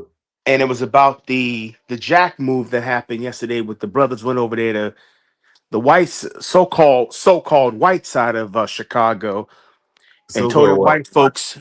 white folks to run them Uh-huh. jewels, run it. What'd you think about it? What I thought about it, me Yeah. personally, I thought it was tacky, but it's to be expected. What's tacky? What do you mean it's tacky? Well, you're not supposed to steal from anybody. You're not Oh, supposed to okay. engage in stealing. Okay. But I expected this sort of behavior because it's what you voted for. You voted for this, so you're getting what you asked for. You're getting what you asked. This country's been getting what it's been asking for. Did you know they voted for Trump? Did those people voted for Trump? Hey, look, Cassie's a war, sir. Anybody's a suspect. Oh, so Cassie's a war. So put it like this: if they were robbing black Trump supporters and they shot them dead in the street, I would be smiling. If they shot down Latinos in the street that voted for Donald Trump, I would not shed a tear. If they killed some crackers that voted Republican, I'm saying it loud and clear. I wouldn't shed a tear. I wouldn't shed a tear. I'll be happy as go get out. Linwood, you can't be talking like this. You have the FBI at my door and your door. I don't give a fuck what it is, because it's the truth. This country is going to hell in a handbasket because of white leadership. Let's Right. just call it what it is. It's going down the tubes. And if you don't get the white, I'm being serious. This is not a joke. This is not a joke. If you don't get the white folks out of that leadership, this thing is going to fall apart. They've been in this country for years, man. I'm not laughing here. I'm not being funny. I'm not joking. It's gonna leave the ghetto. Y'all don't get it. It's going to leave the so-called ghetto because in the cities, as the cities become more and more gentrified, and you got these so-called white professionals moving in, who do you think is moving to hell? Who do you think is moving next door to you? The jack mover, the dope dealer, the D-boy. They come into your neighborhood. And where they gonna come, they gonna tear some shit up because they ain't got no job, they ain't got no opportunity, they ain't got no access to banks. Why don't they have jobs? They have no access to anything that's constructive value. So what do you mean? They're looking at it as So look, what do they need to have access to go get a job? if you don't have correct transportation, Oh, if you don't have access to be able to be self-sufficient and not have to rely on somebody else, if you can't be those things, I don't expect those young people that are toting the gats, getting on social media sites, flashing them guns. I don't expect them to conduct themselves like constructive citizens like you and I. I don't expect it. I'm expecting it's going to get worse. Because why? You've taken everything from a generation of youth. Now they don't give a flying fuck. They don't want to work. They don't want to be second-class niggers anymore. They don't want to be working 9-to-5 jobs. They saw their mom and dad making less than a white person made for the same job. And when they seen mamas and daddies and things like that die, and they have nothing to show for it. Nothing to show for it. So these young people, not all these young people engaged in this foolishness, but you got those out there that don't really, as Dr. Umar John said many years ago, 10%, they own one. The 90%, you can talk to them. But that 10%, They wild wild western. They ain't giving a flying freak. Hey look, we starving like Marvin. We gon' run it. Give me them jewels. I don't give a fuck if I'm robbing a white person. I'm robbing the bitch. Give me everything. Give me everything. This is Biggie. Have you ever Shut the robbed fuck up. anybody? Have you ever robbed anybody before? No. But I'm not But, slow to the but I'm you not slow gonna to the game of robbing. but you I'm gonna not slow to the understand. game. But you gonna understand those young boys robbing that motherfucker. As the one gentleman said, I will not mention his name on these airs. Mm-hmm. He said, "Hey, it's about time they rob somebody that's not us." Mm-hmm. So I respect them more for Mm-hmm. robbing some rich white folks who actually got something to rob from. Right. And Okay. my message to white people in general: I don't dislike you, but you're gonna pay reparations whether you pay it through legislation or you gonna pay through it with a stick 'em up. But you gonna pay reparations. Well, if they don't pass any laws to reparation, are you gonna start sticking people up? I'm not sticking nobody up. Well, how are you What, gonna what, get your reparations? I mean, They don't listen, pass laws. I'm a counter racist. What the fuck I'm gonna do that for? But I'm saying, Listen, if you that's say against the laws. That's against you the laws of said the code book. You don't rob. so You don't you steal just food from a racist. You so don't do you that. just so you just gonna miss out on your reparation because some people will just rob for their reparation. Are you just content with losing out on your reparation? Are you not willing to rob? My thing is, I'm not gonna see reparations. Well, my better question is, are you not willing to rob for your reparations? No, I'm not gonna rob anybody for no reparations. Okay. But I'll tell you, these young people out here, You tell them to do it. them young people, I can't tell them young people nothing. Would you Them tell young, them? Would them you young. say If to I them? would sit down, John, if I sit there and talk to them young people, like, you know what, man, look, let's try to find a constructive form of employment. So we ain't gotta, you ain't gotta be out here engaged. Them people, them kids will look at me like, nigga, is you serious? So you tell them like robbing is if you tell them to rob, they probably Like, would listen to you more. I mean, people don't get it, man. People really don't get it. They want to talk this conservative black bullshit to them. They not hearing that no more. They They have want to seen start they have robbing. seen enough. They done seen enough. So what did they They done want? seen enough. So what do the young boys want to hear? They want to hear about robbing. These young people, I'm gonna keep it honest with you, John. I think it's a die nigga die mentality. What do you mean by that? It's a die nigga die mentality. Like I'm not. It's like okay, I was 22 years old back in 2005. I was a 9 to 5 dude. I never knew how to. I never was a street dude, but I was not far from the streets either, because you got the suburbs and the ghetto right next door to each other. so you can be in the suburbs 1 minute, but the hood is right a few. Hey, shit, walk 5 blocks. You in the hood. You ain't And that what? far. You ain't that far. What does this have to? What are you trying to explain? What I'm trying to explain people is this. The youth of today, particularly our young black males, they have no direction. They have no guidance. Social media, this little phone I'm holding in my hand, that's taken over now. I mean, it's gotten worse than when I was a youngster in the 90s. Now, you got some grown ass man like me, 42 years old, talking to these young kids like, yo, yeah, I got the fly car, I got this, I got the material stuff. Don't you want to be like me? And these young kids are impressionable. The schools are fighting a losing battle because they got to go fight the politicians too. So no one's really in there advocating to put the kids in a better or in a correct future. So now what these young black kids are doing, young black males are doing, they running reckless. We not teaching these kids about racism, white supremacy. We lying to these kids, and these kids walking out here like lost.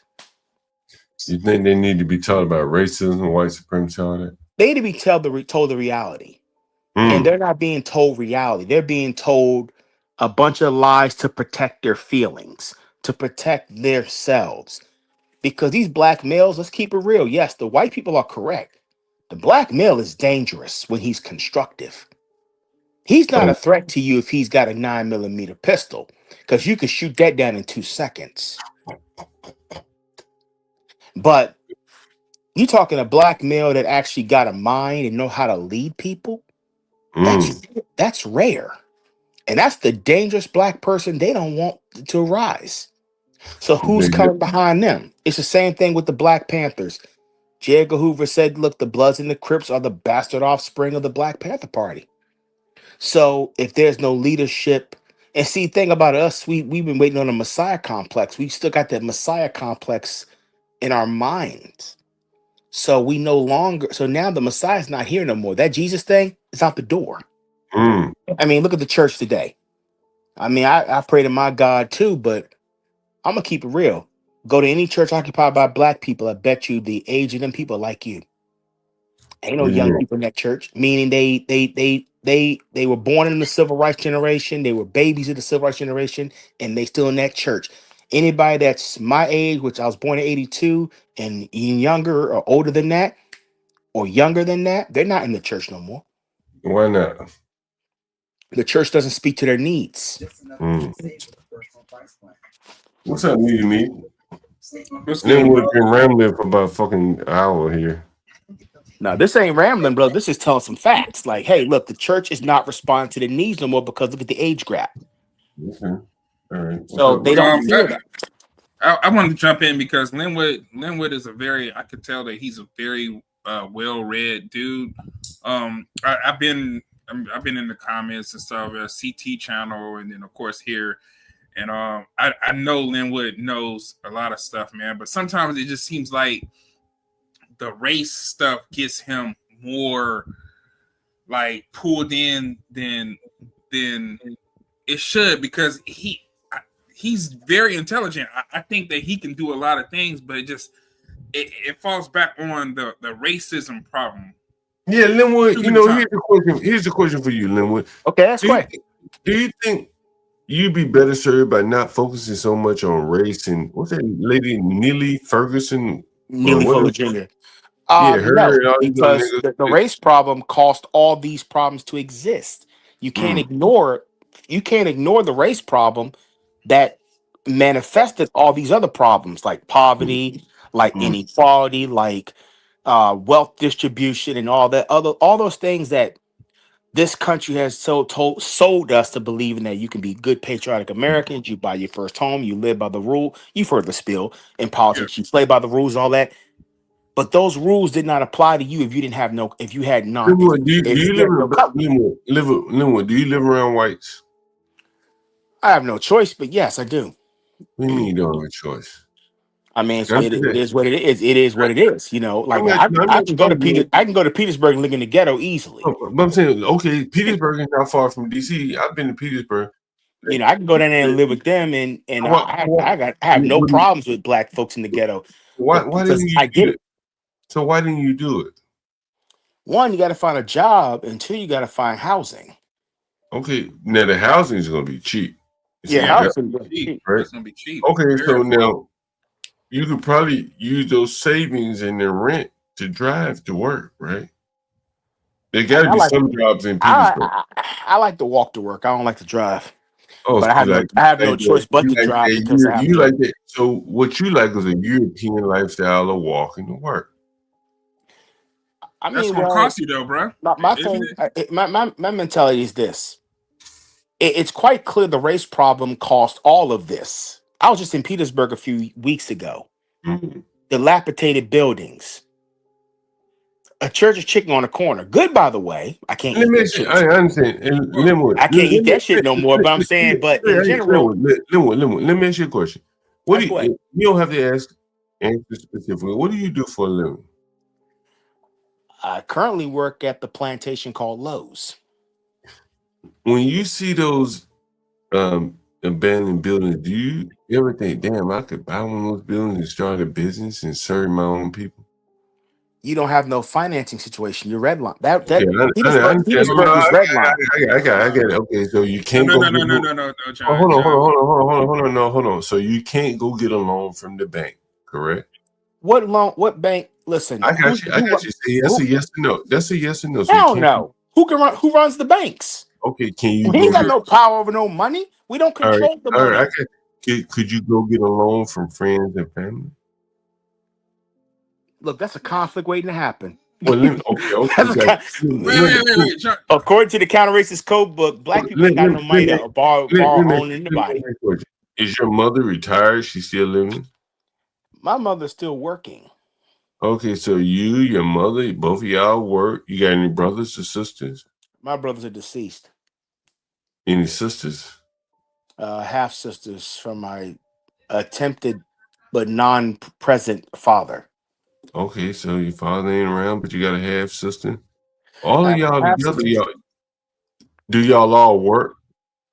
We all work. I mean, our baby brother is in the military. You got a baby brother. He got money. He got a military job. So have he's y'all in the ever thought about putting y'all head together and buying one of these dilapidated buildings?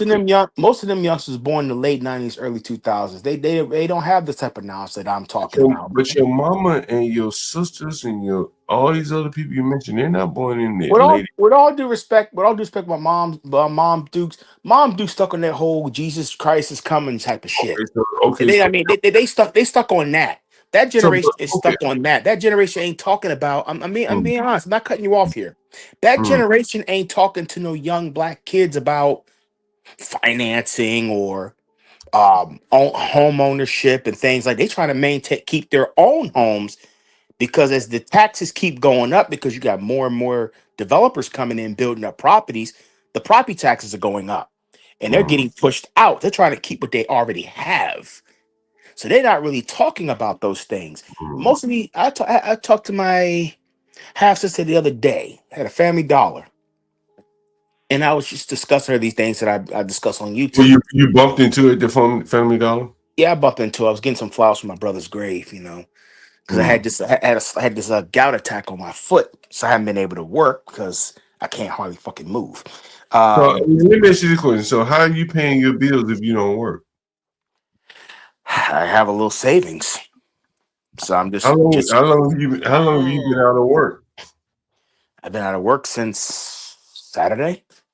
Wait, John, I have to jump in because he's saying so much stuff that it's like I said, Linwood, he's very smart, but he's talking as if he doesn't have a network of any successful black people, which is I don't. Let me tell you this, Linwood. I'm from Alabama, bro. I'm from one of the poorest states. And the worst one. Look at your plantation state. Look who you ran by. Look who you ran by. Y'all can't even give her that racist white supremacist in the governor's mansion. I can see why you're in the condition it is. Linwood, please understand. I have a network of hundreds of black people that's successful. Lawyers, pharmacists, professors that I know. Niggas don't talk to no people in the hood. Nobody's listening to them. They're too white. Nobody wants to hear them. They're too assimilation. I'm being serious, brother. I'm not sitting here being combative. They don't want to hear from them. They're too late. The people don't want to hear from them. They're assimilated Negroes. They ain't about no revolution. They're not trying to hear from them. These are. I went to HBCU, one of the biggest HBCUs in the country. These are straight niggas that's really, really successful, bro. And them niggas ain't talking. And them niggas ain't talking to me. And them niggas ain't talking to the youth. Them niggas trying to get into. Them niggas are trying to get into. Let's keep it real. They trying to get into the suites. You got people that walk the streets. What would you There's like a big them to difference. say to you? What would you like them to say to you, Linwood? What you could tell me is tell me the truth. Hey, look, man. We've been here assimilating to this system, and we're basically getting the ass end of the stick here. It's about time we get some parts, because we don't want to keep sitting up here 10, 15, 20, 50, 35 years from that down the road, still saying the exact same thing. As Brother Kaba said back in 2006. Saying, we're talking about the same thing over and over and over and over. We kind of getting tired of it. It's either one or two things are going to happen. Either we're going to get some power, and we're going to have some actual, not no local power, but we're going to have some national power. We can fix these things and make these things correctly balanced. Or we're going to be sitting here talking to our kids, and here it is 2055, 2065, and we're still talking about this. These incorrectnesses, these imbalances. Why they don't have zero, why don't they have a $0 net worth, and it's 2060?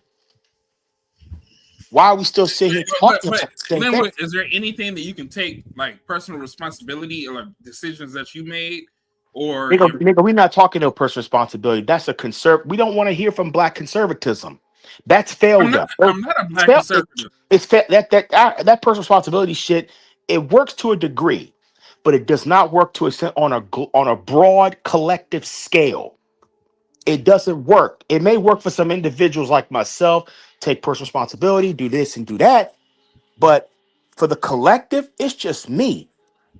I'm pushing up a fucking rock up a hill, and the collective are down there looking at me. They're not coming in there helping me with that rock. Why aren't they helping you, Linwood? Because that collective sees what's up that hill is not worth the price. They see when you assimilate into whiteness, it doesn't work well for you. When they see that you go to work for them, you don't make $1. You die young. I'm 42. I lost 2 brothers to medical issues, 35 and 21. How do you expect me to really sit back and look at this? I have a stepfather who has massive health problems. He's what, 60 something now? I don't expect him to live till 70. What kind of health problem does he have? Brother, let's count the numbers. Heart disease, gout, diabetes, liver problems. Let's see. Multiple sclerosis. You name it. Wait. John Linwood, let me ask you this, because I just told you I'm from Alabama. Let me get deeper into this before I let you run. Okay. Most of my aunts, I have 6 aunts, and so I have 5 aunts. All 5 aunts lost their husbands early. My grandmother in her 90s. You know how old she lost her husband? How old he was? 64. So black men, we're not living. We're dying. And y'all need to cut this shit out with this foolishness. Systematically, we are dying. And we're working harder and harder and going to the grave earlier and earlier. They working hard out here, Linwood. Look at they working hard. Think about what I'm saying here. Yeah, they working hard. When I say the things I say, brother, I'm not saying this to be controversial, inflammatory. I've seen it. Linwood, do you eat chitlins and collard greens with hog maws in it? Hell no, I don't. Most black people in the South definitely eat that. So when you mention that you're in Virginia, a lot of people consider Virginia South, right? Some like parts. 50%. You know what I'm saying? Let's say that. So when we're talking about this, like there was a time in my life where I was so disgusted from my family gatherings of eating food that I became a pescatarian, which basically you eat fish and eggs, and that's it. You don't eat any other meat. And I did that because I was eating with my family, a big gathering, and we were eating like a breakfast, and they were talking about what we're going to eat for lunch and dinner. And I was like, I didn't even eat my breakfast, and it just turned me off. I'm like, how are we focused so much on food? And then, of course, I'm a military brat, so I was hanging around all these other different cultures and stuff, and I was like realizing like food is not the biggest conversation in their lives, man. They'll be eating like some lettuce and wraps and stuff like that, and it will be perfectly fine, man. They'll go play tennis and get smoothies after that. But when it comes to us as a people, everything's centered around food. So when you say all this stuff about black dudes, I had an uncle die really early. Hey, hold on for a minute. Give me 1 second. Linwood, I want you to see something. This was me earlier today, Linwood. I don't know if it was you or that nigga Shenard. Both of y'all niggas sound about the same. When King Shenard, as much as I like King Shenard, look at this. Hold on, look at his name called. Yeah, I know you. Look at this shit, medium King Shenard. Take a look. This is earlier today. This bitch acting a fool. Look.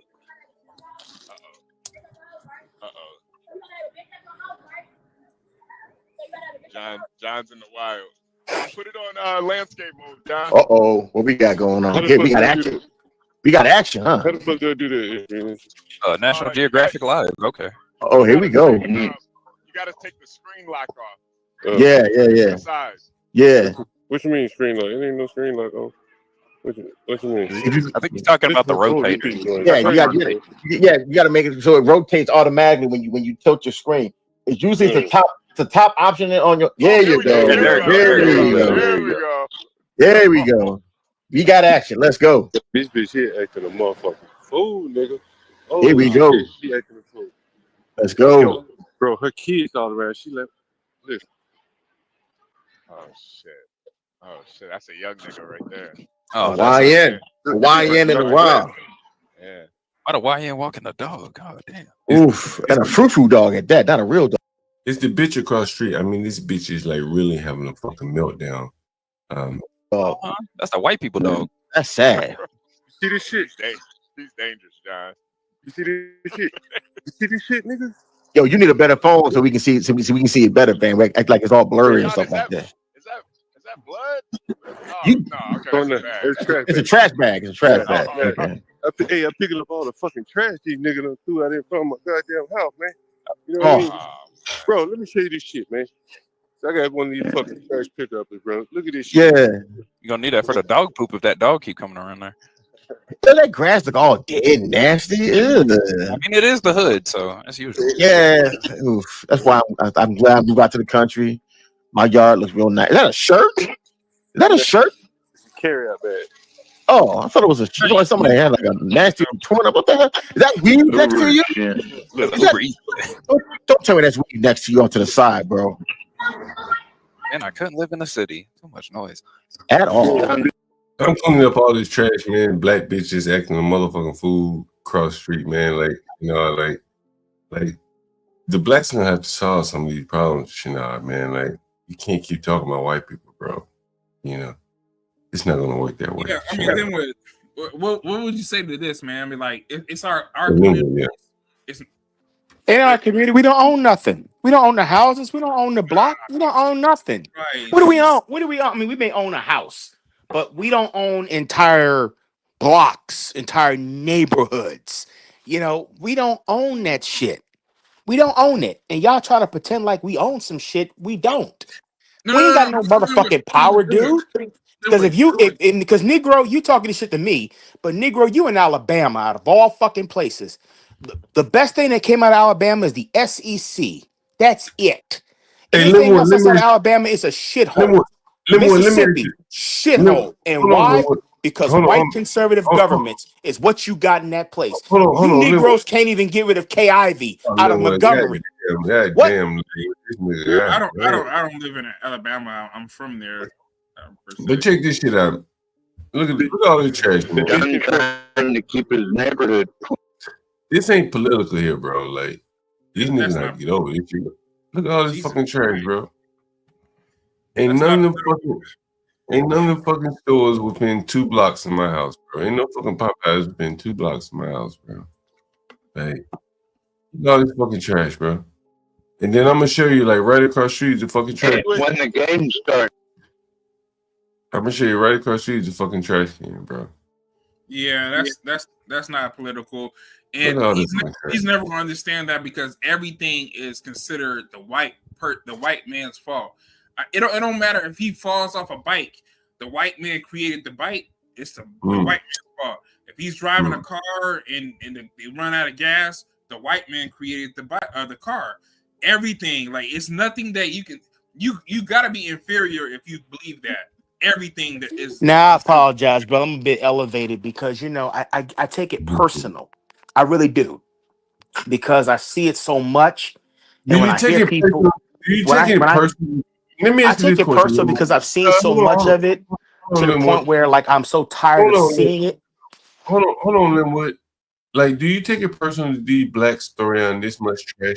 This is Martin Luther King, the dreamer, nigga. This is the Dreamers Avenue, nigga.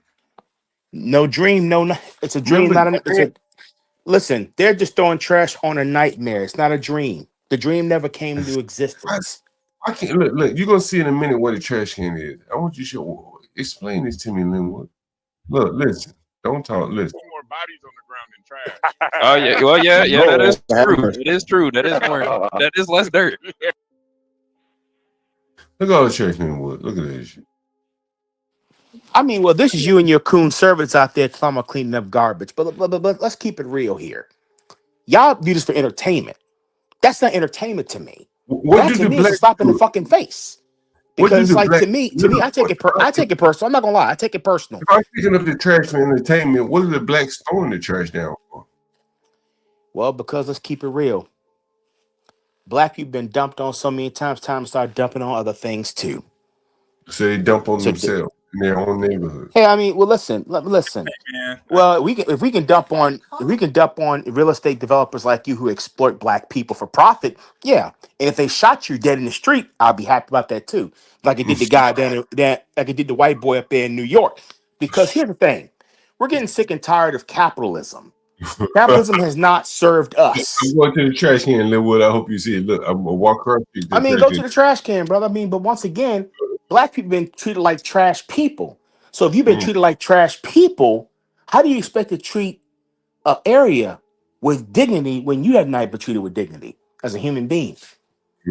Think about that.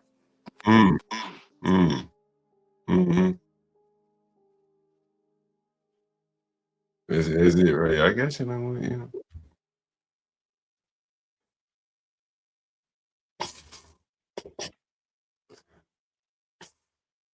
Now, if the brother from Bama up here, he still want to rap a taste. Now, see, he's gone now because he can't take the heat. Stay out the kitchen. Because let's keep it real. Him, his own state, he can't even get rid of that K. Ivy bitch down there. He can't get rid of her. You think it's all political? Linwood, you think it's all political? It is political. Who controls the money? Everything is related. Economics, education, entertainment, labor, law, politics, religion, sex, and war. Everything is political. If you don't control the economics, you can't fix the problems. If you don't control the education, you can't educate the people correctly.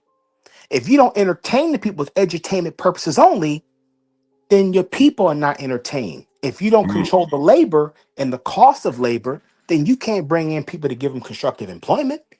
If you don't control the courts and the judges and the law, and how do you interpret those laws and how do you enforce those laws? If you don't control that, then as the saying goes, if you're not at the table, you're on the menu.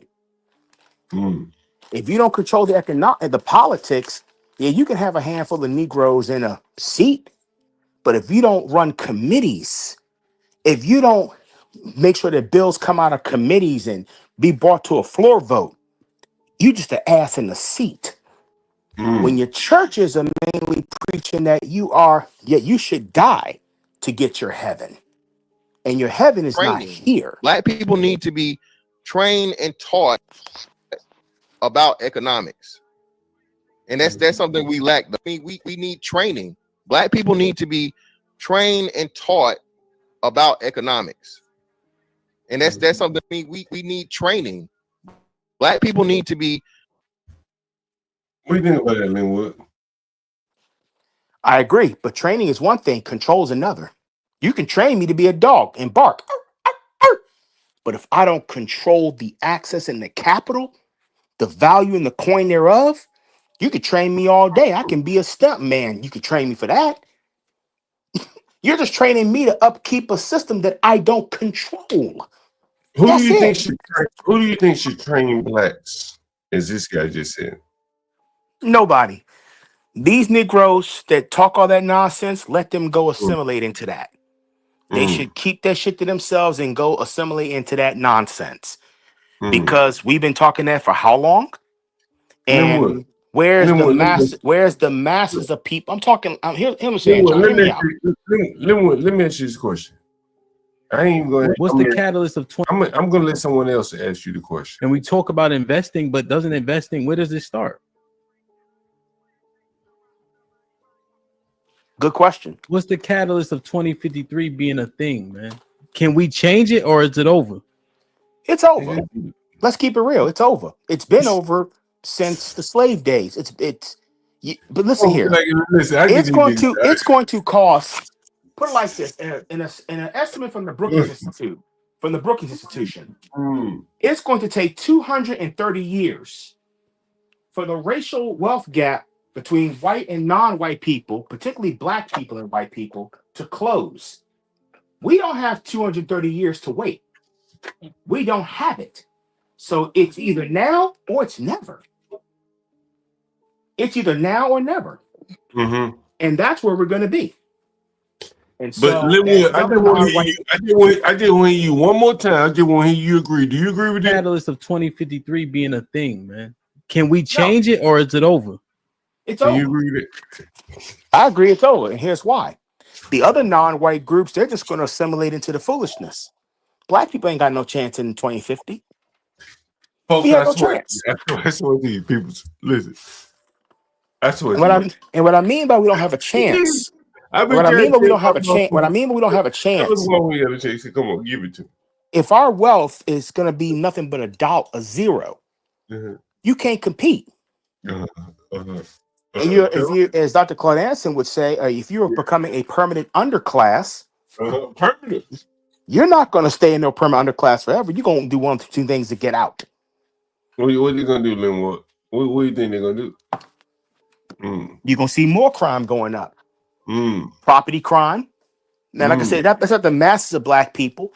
But if you look at everything that's going on, like you're working your so-called middle class jobs, that's going to transition into like a lot of professional jobs. So we're going to end up in a servant economy where you're flipping burgers at McDonald's or you're working at places like I do. And I live in a rural county and just found out that I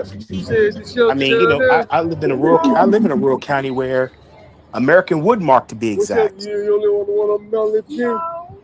They just got rid. They closed their whole factory down. Right now for me. Oh, so you're not in the shop? No. Oh, okay, damn. So he's on the street? Yeah. Oh, damn. I'm sorry to hear that. Is it hard to find? Then will you see that orange and yellow building right across the street? You see that? Yes, Popeyes. Who do you think worked there?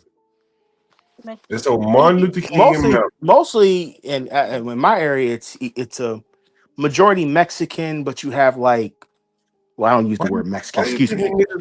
Can't sling chicken out of Martin Luther King mouth, bro. Like honestly, dude, that's slave labor, man. Like nobody's doing that. That's why we're talking this stuff now. Like, okay, policy wise, that's why they're trying to raise the minimum wage to $15 an hour now. Because what's happening is, yes, this economy is evolving, and we're going to AI. People trying to experiment with that. How much money do you make? How much money now do you make at Lowe's? I make $18.50 an hour. That's pretty good. So, how much do you think you should be making at Lowe's? Honestly, I should be happy with my job. Not what I make. I should be happy with my job. What do you mean? You should be. Your job, when you work a job or you work a career, you should feel good about that job. You should feel integrity about helping people out. It should not be you got to do this to pay the bills. You got to do this to survive. You enjoy what you do and you're getting compensated for what you do that's constructive. That's the point. That's just my philosophy. It's always been my philosophy. Yeah. All right, Linwood.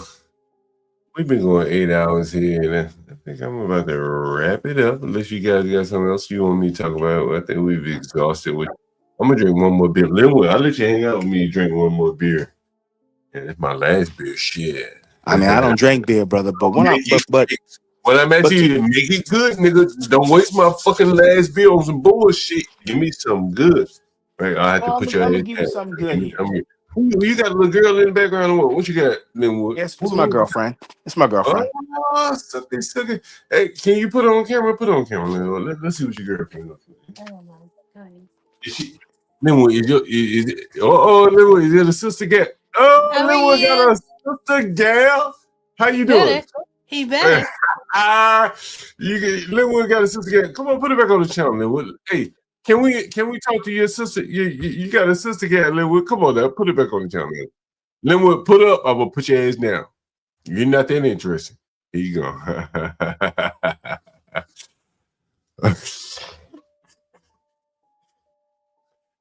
That nigga got the bug up out of here, boy. Hey, I guess he didn't get that.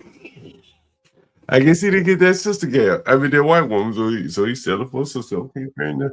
You know, hey, get a nigga credit for at least like walking the walk. Yeah, get a nigga credit for walking the walk. My man Linwood. There you go. You know.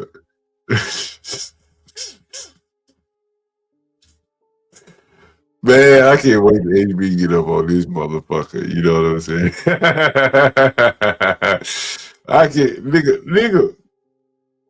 I gotta call HB. Fuck that shit. I gotta call HB. Yeah, damn. Oh, I gotta call HB because HB, he gonna love this. Oh shit, HB. God damn. Let me call HB. Damn. Let me call HB. Damn. Hope the nigga answer the phone. There's something going on in the background. What the fuck is this in the background? Let's see what this is. Oh, shit. Let's see.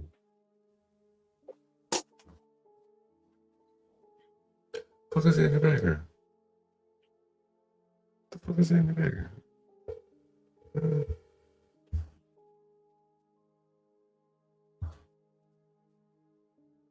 That's it. All right. Oh shit. Man, I was hoping HB would answer the phone. Man, we got a chance to see Linwood's girlfriend. What? We got a chance to see Linwood's girl. Who would have thought he had a black sister? Who would have thought it? Damn. What do you guys think of Linwood's girlfriend? You got a chance to see Linwood's girl. You got a sister. Somebody said sibling sister. Yeah, indeed. I ain't got nothing to say. Shit, I ain't got shit to say. I'm gonna leave that shit alone. You know what I mean? I ain't got shit to say. Oh man. Is Dane Nixon in all this? That's bullshit. You have to control. Oh, okay, I got you, Linwood. I don't know why you stepped down, Linwood. I wanted to interview your sister. I wanted to interview your sister, Linwood.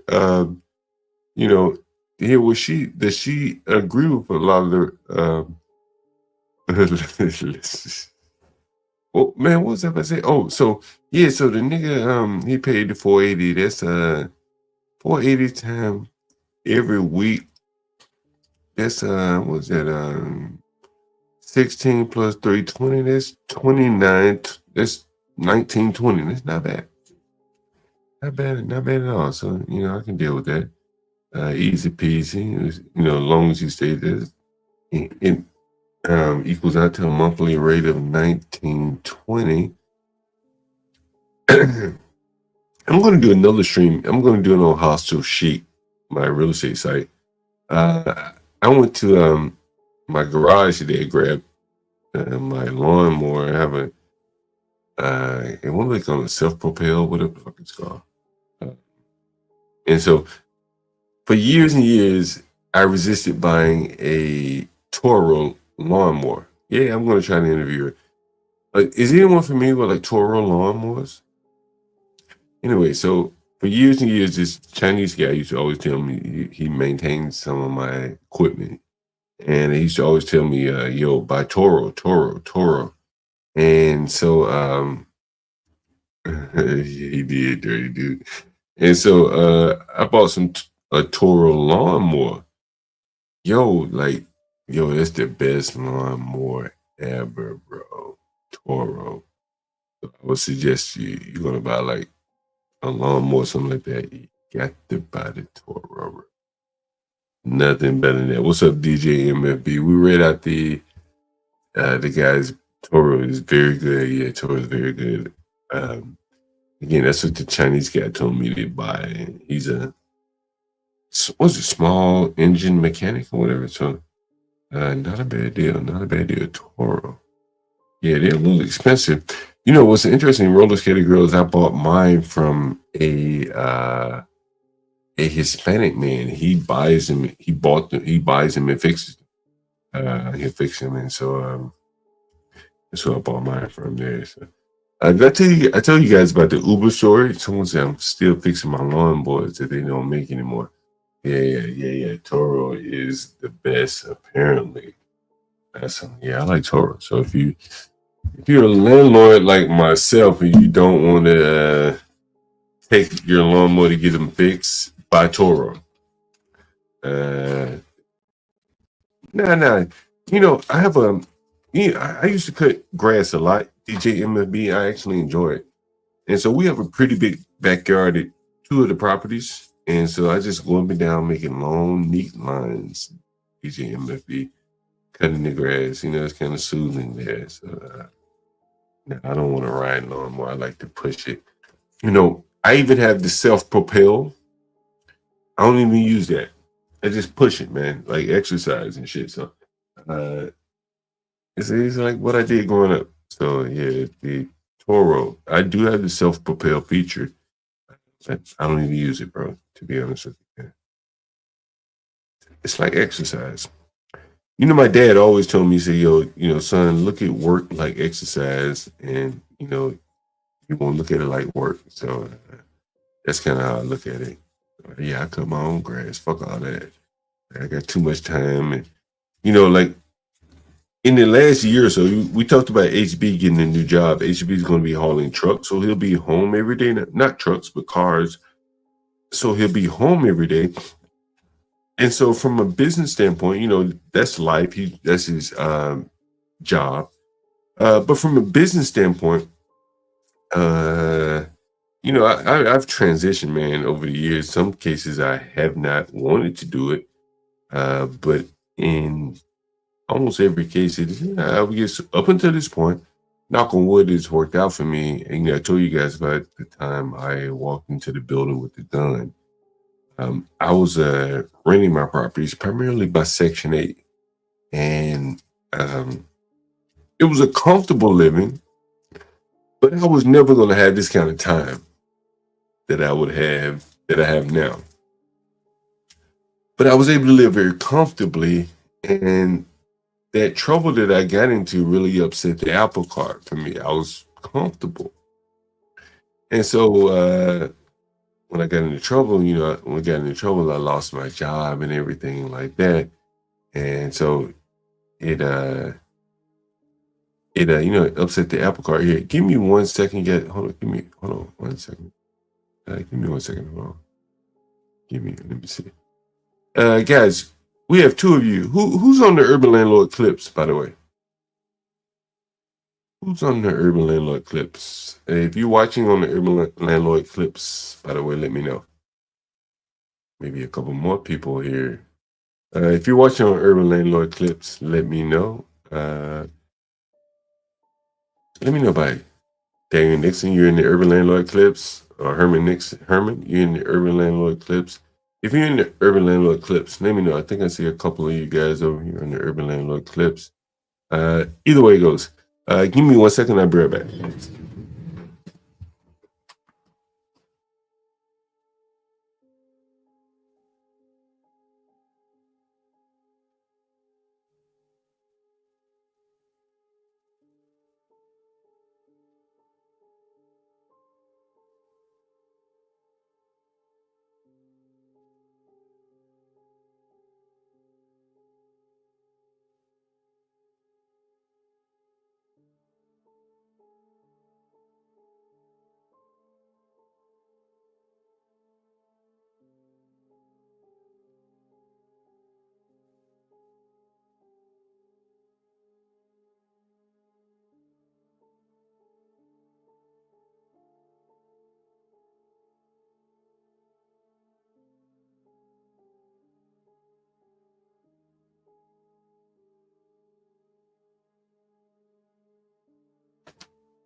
Oh yeah. So anyway, I started off in Section 8 as a landlord.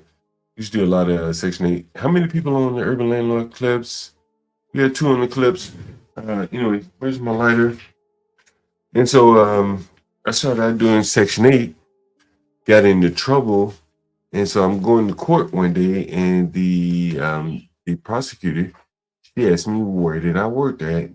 They asked the judge, they asked me where I worked. I told him where I worked. I was working there for the Department of Justice at the time, and lo and behold, they were prosecuting me at the same time. And so, someone just sent me a message. So anyway, so in that instance, give me 1 second.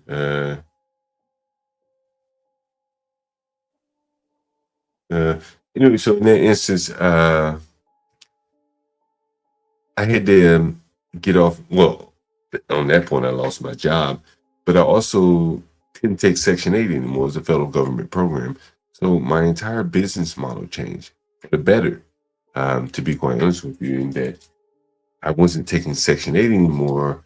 I had to work a little bit harder. Section 8 was easy, but the working a little bit harder led me here where I'm able to be here every day with you, because Section 8 is not very profitable. Almost anyone you see is doing Section 8, they're not making a lot of money, I promise you, unless they inherited the house and they owned it for quite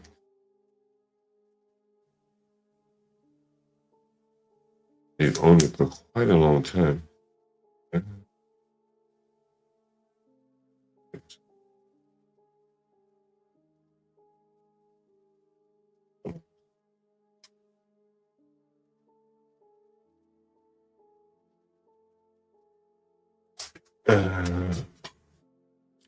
Anyway, so your business model changes, but oftentimes, at least for me, it's worked out, and I think that's kind of the case with real estate, in that you had many opportunities to change up your business model if you run into a dead end on one, and that was the case with me there.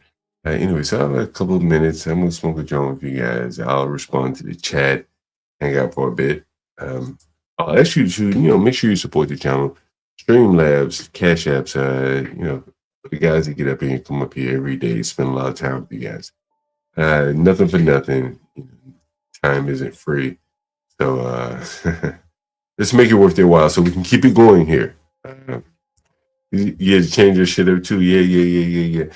I'm banned from Section 8. I can't take Section 8 anymore. And I initially started my business model off of that. You had to switch up. Big John be cracking. I don't think have I seen you in here before, Joker? Maybe change your picture and get started with. Everyone took crack for granted. Kind of monkey fell off. He's going, oh man, Crack's been gone for 2 weeks. We gotta bring him back in the fold here. I think Crack's busy with a lot of other streams. He's like I think he likes to build streams up. I don't know where he's up to nowadays. I have to give him a call one day.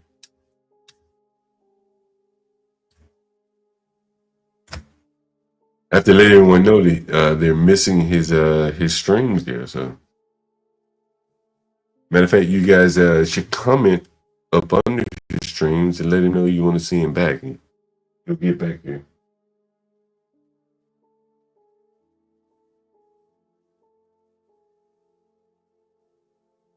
Okay, perfect. Yeah. So you should guys. For those of you guys that listen to Crack's channel, I think you should give him some feedback. He'll send him a cash app. Get him coming back. He's over at Pronsis a lot. Pronsis has been grinding. What's Pronsis been up to lately? I saw him. He was in was it Korea? Japan? Something like that. Let's see. Where is Pronsis these days? I think I'm subscribed to see at the Pronsis. But yeah, so I saw him. I don't know. He's in Korea or something like that. I think he's now in Austin. So yeah, he's doing his thing. Shout out to Pronsis there.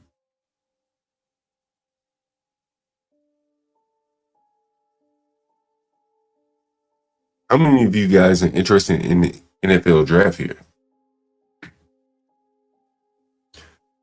I'm somewhat interested in it, only for Deion Sanders' son. I'm curious to know how teams are going to respond to having to coach Deion Sanders' son. So that's really the only thing. I may cover the first picks until he gets drafted. I don't think he's going to go as high as people think he will. So we'll see. We will see about that.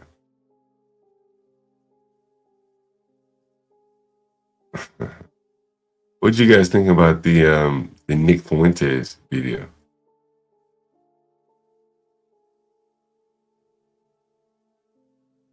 I'm curious to know that. And the Shannon Sharp. Nick Fuentes, Shannon Sharp. What else? The black girl walking into the man's car. That would be very curious.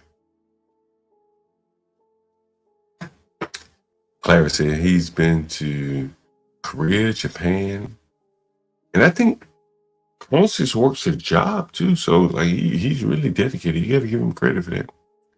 Yeah, I played a Nick Fuentes video earlier and he was talking about, who was he talking about? Yeah, I forget who he's talking about. He was talking about what was it? Who was he talking about? Damn, I forget. Oh, damn. I forget, but I played a Myron Gaines video at the University of South Carolina. I'll play that again. How about that? I like that one. Where is that video? Right here. Yeah, I'll play this again. I like this video. It almost seemed like this guy wasn't real in some ways, but I'll take it at face value. But the real incident I want to talk about is what happened in Frisco, Texas about a month ago, which was the murder of Austin Metcalf by Carmelo Anthony. And why has Donald Trump not said a single word about this issue? How long are we going to let white people be murdered? You know what's interesting about this? You know, I asked that same question a couple of days ago. When Trayvon was killed, you know, they couldn't wait to ask Obama about Trayvon. He came up with it, you know, it could have been my son. George Floyd, I think Trump commented on George Floyd. But the reporters are not asking him to comment on this, and that is very interesting. I think there's a reason behind that. Why haven't the reporters asked Donald Trump to comment on this? What do you think? It's very interesting that they have not asked him to say, hey, Trump, what do you think about the death threats being given toward Carmelo Anthony, a black boy who was defending himself at a high school track meet? Now, one question.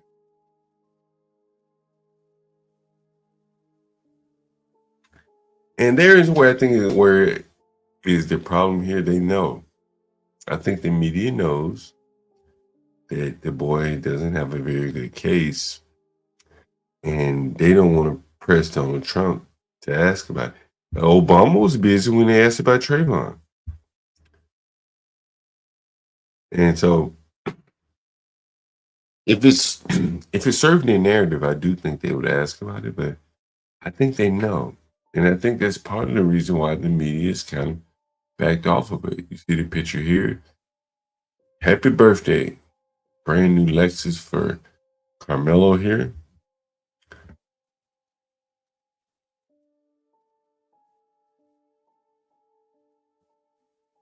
And you can look at some of the comments here, and I mean, there's really nothing being tweeted about him. I think, you know, the media has kind of moved away from this Carmelo Anthony, and that's one of the reasons why they don't ask Donald Trump about it. There's really nothing there. There's no there. So and I think that's pretty much as good as it gets there, letting you know that there's no there. And here are the latest tweets here. I mean, even this spokesman that they chose for him, I mean, you know, bad choices all around. The media's running away from this here. Even the blacks are, you know, outspoken.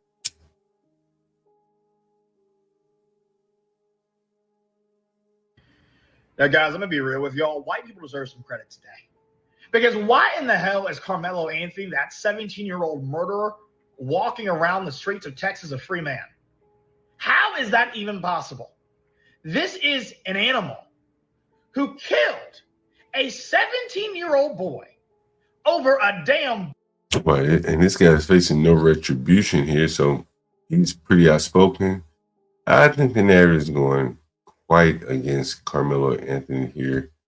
Let's see.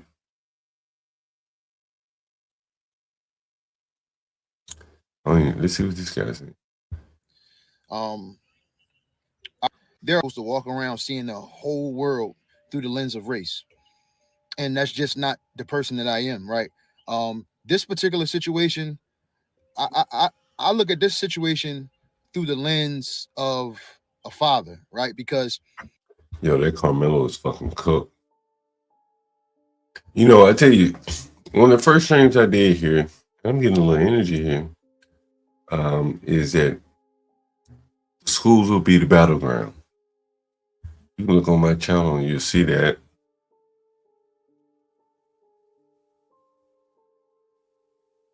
And you'll see that here. You see me here. One of the first streams I did. And you'll see the, everyone probably remembers this graduation here. This graduation here. Where is the graduation? I think this is at Howard University. Let's see. Anyone remember this?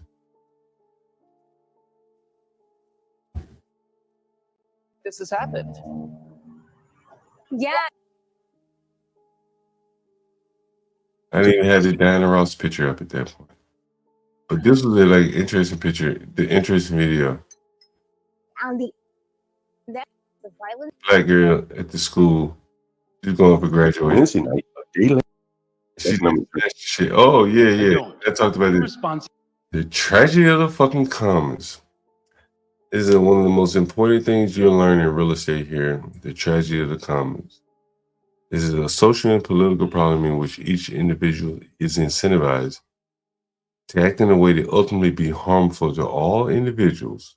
Oh, Jesus Christ. Yeah, who remembers that shit? That was, someone said, yo, that's some goddamn real estate 101. You tell that big head nigga, I'm teaching economics here. Somebody need to teach him, as he said. I'm teaching it here.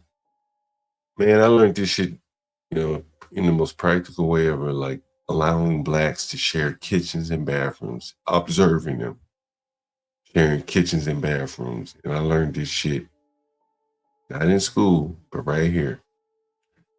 And like, yo, I've told you the stories about the trash cans. You've seen the eyelashes in the bathrooms. You've seen the dreadlocks in the tubs. That is nothing more than the tragedy of the common. You walk it all the way back and you probably can say, well, this is probably why they wanted segregated water fountains, segregated bathrooms, segregated toilets and all that shit. Like, it's the tragedy of the commons. It's a social and political problem where each individual is incentivized to act in a way that will ultimately be harmful to all. The tragedy of the commons. How many people have heard that before I came on stream? I'm curious to know. How many people have ever heard of the tragedy of the commons?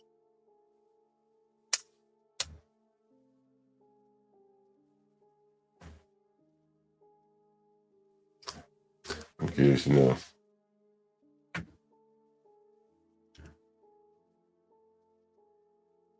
I'm curious to know who came up with that shit. I'm trying to think who the fuck came up with tragedy of the commons. Tragedy. It's an economic concept though. Tragedy of the commons. Who would it be, the creator? Tragedy of the commons. Oh wow, it's popularized by Garrett Hardin. And it highlights the conflict between individual rationality, which, a lot of times blacks aren't very rational, and collective well-being. You hear Stanley all the time on here. He says, you just got to be an individual. You just got to be an individual, so on and so forth.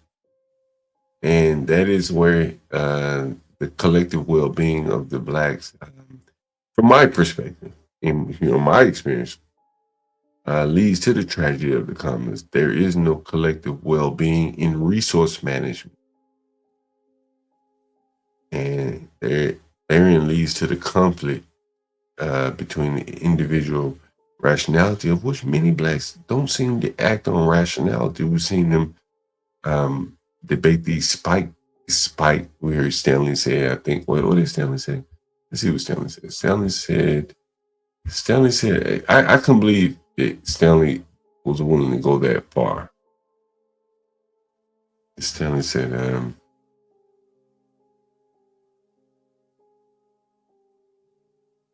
and see, I think I have the Stanley clip. Listen to Stanley.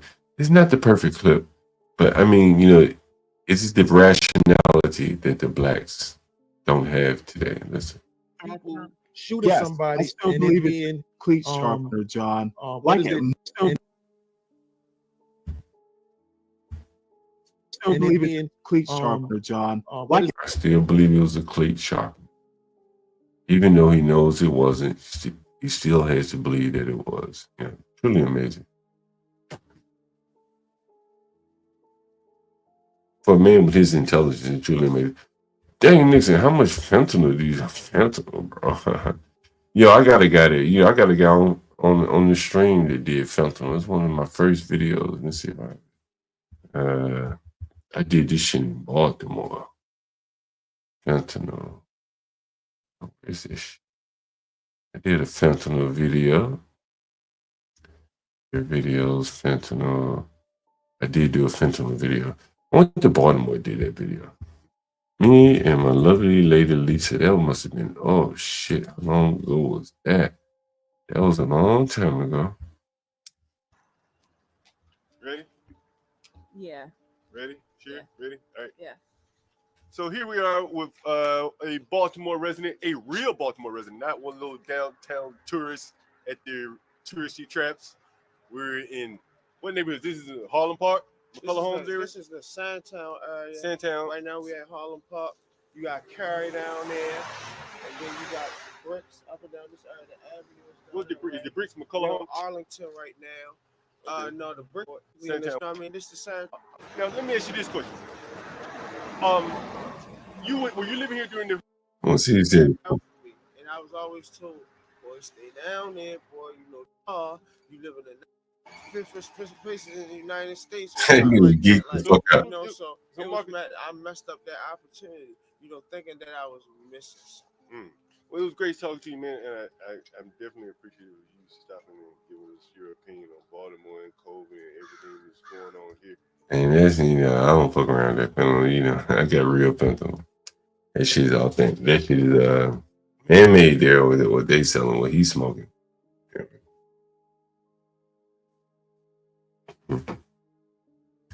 Herman says, not everything is a zero-sum game. I played that clip about Michelle Obama where she said someone's going to have to get a smaller piece of the pie.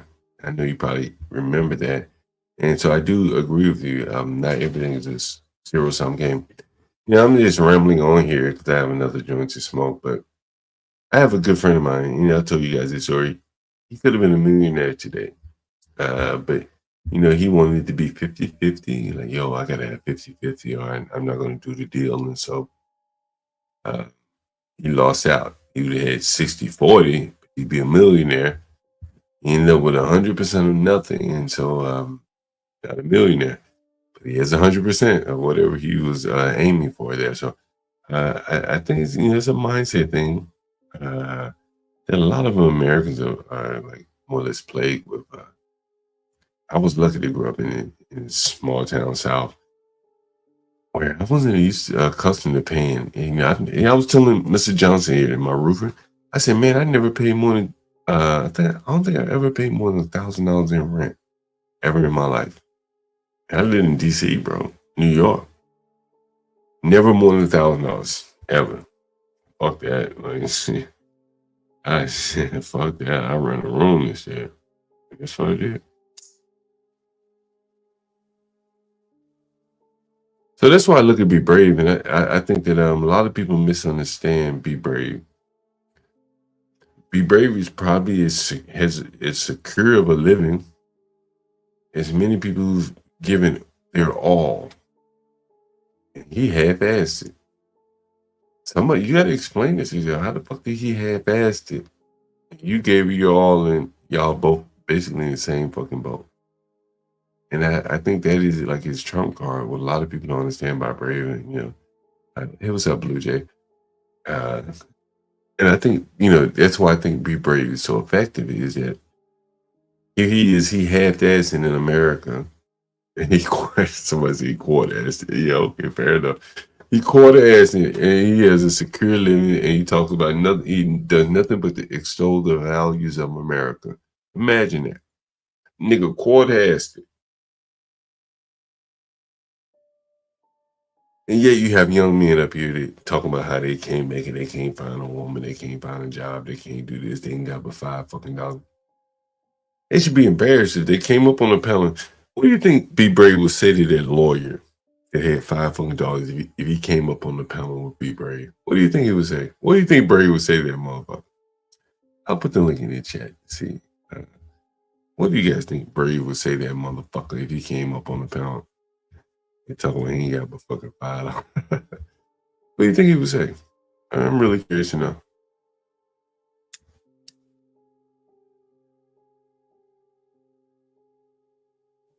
I think Be Brave would look at the motherfucker and just ridicule the nigga. Man, I wanted to play this, and since I have some time, while I'm like smoking my last joint here, I have one more. I do want to play this, and this is the perfect time to play it. Yeah. How many of you listen to American Renaissance? Yo, I bet Be Brave's home is paid off. I wouldn't be surprised if that motherfucker house paid off with equity in that motherfucker. How many of you guys listen to American Renaissance? If you don't, I suggest you should. Since we have some time, I'm going to play a little bit of this. I'll stop it where I think it's interesting.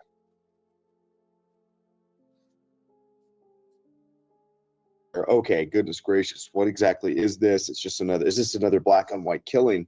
And because of the proliferation of honesty and truth and veraciousness on Twitter, this story has become something that I don't even think the late great Colin Flaherty would know what to do with it, Mr. Hood.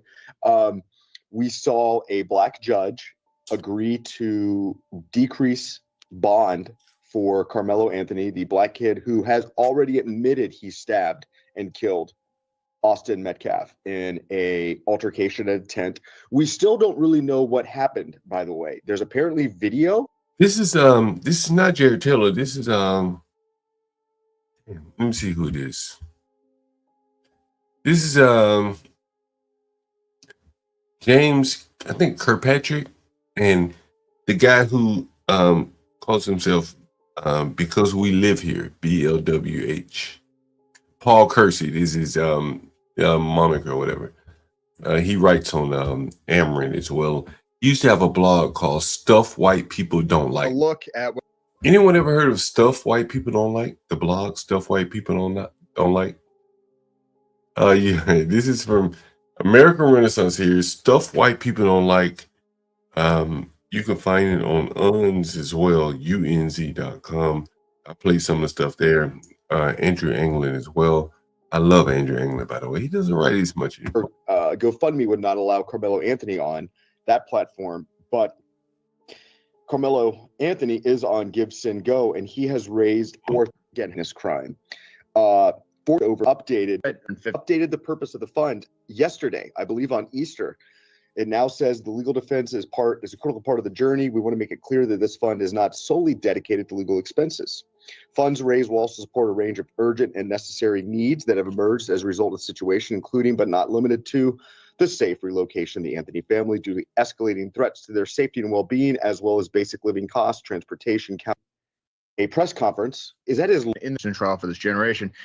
There's a whole organization. We don't need to get too much into the weeds of it, but basically it's sort of like a BLM type organization that's centered in that area.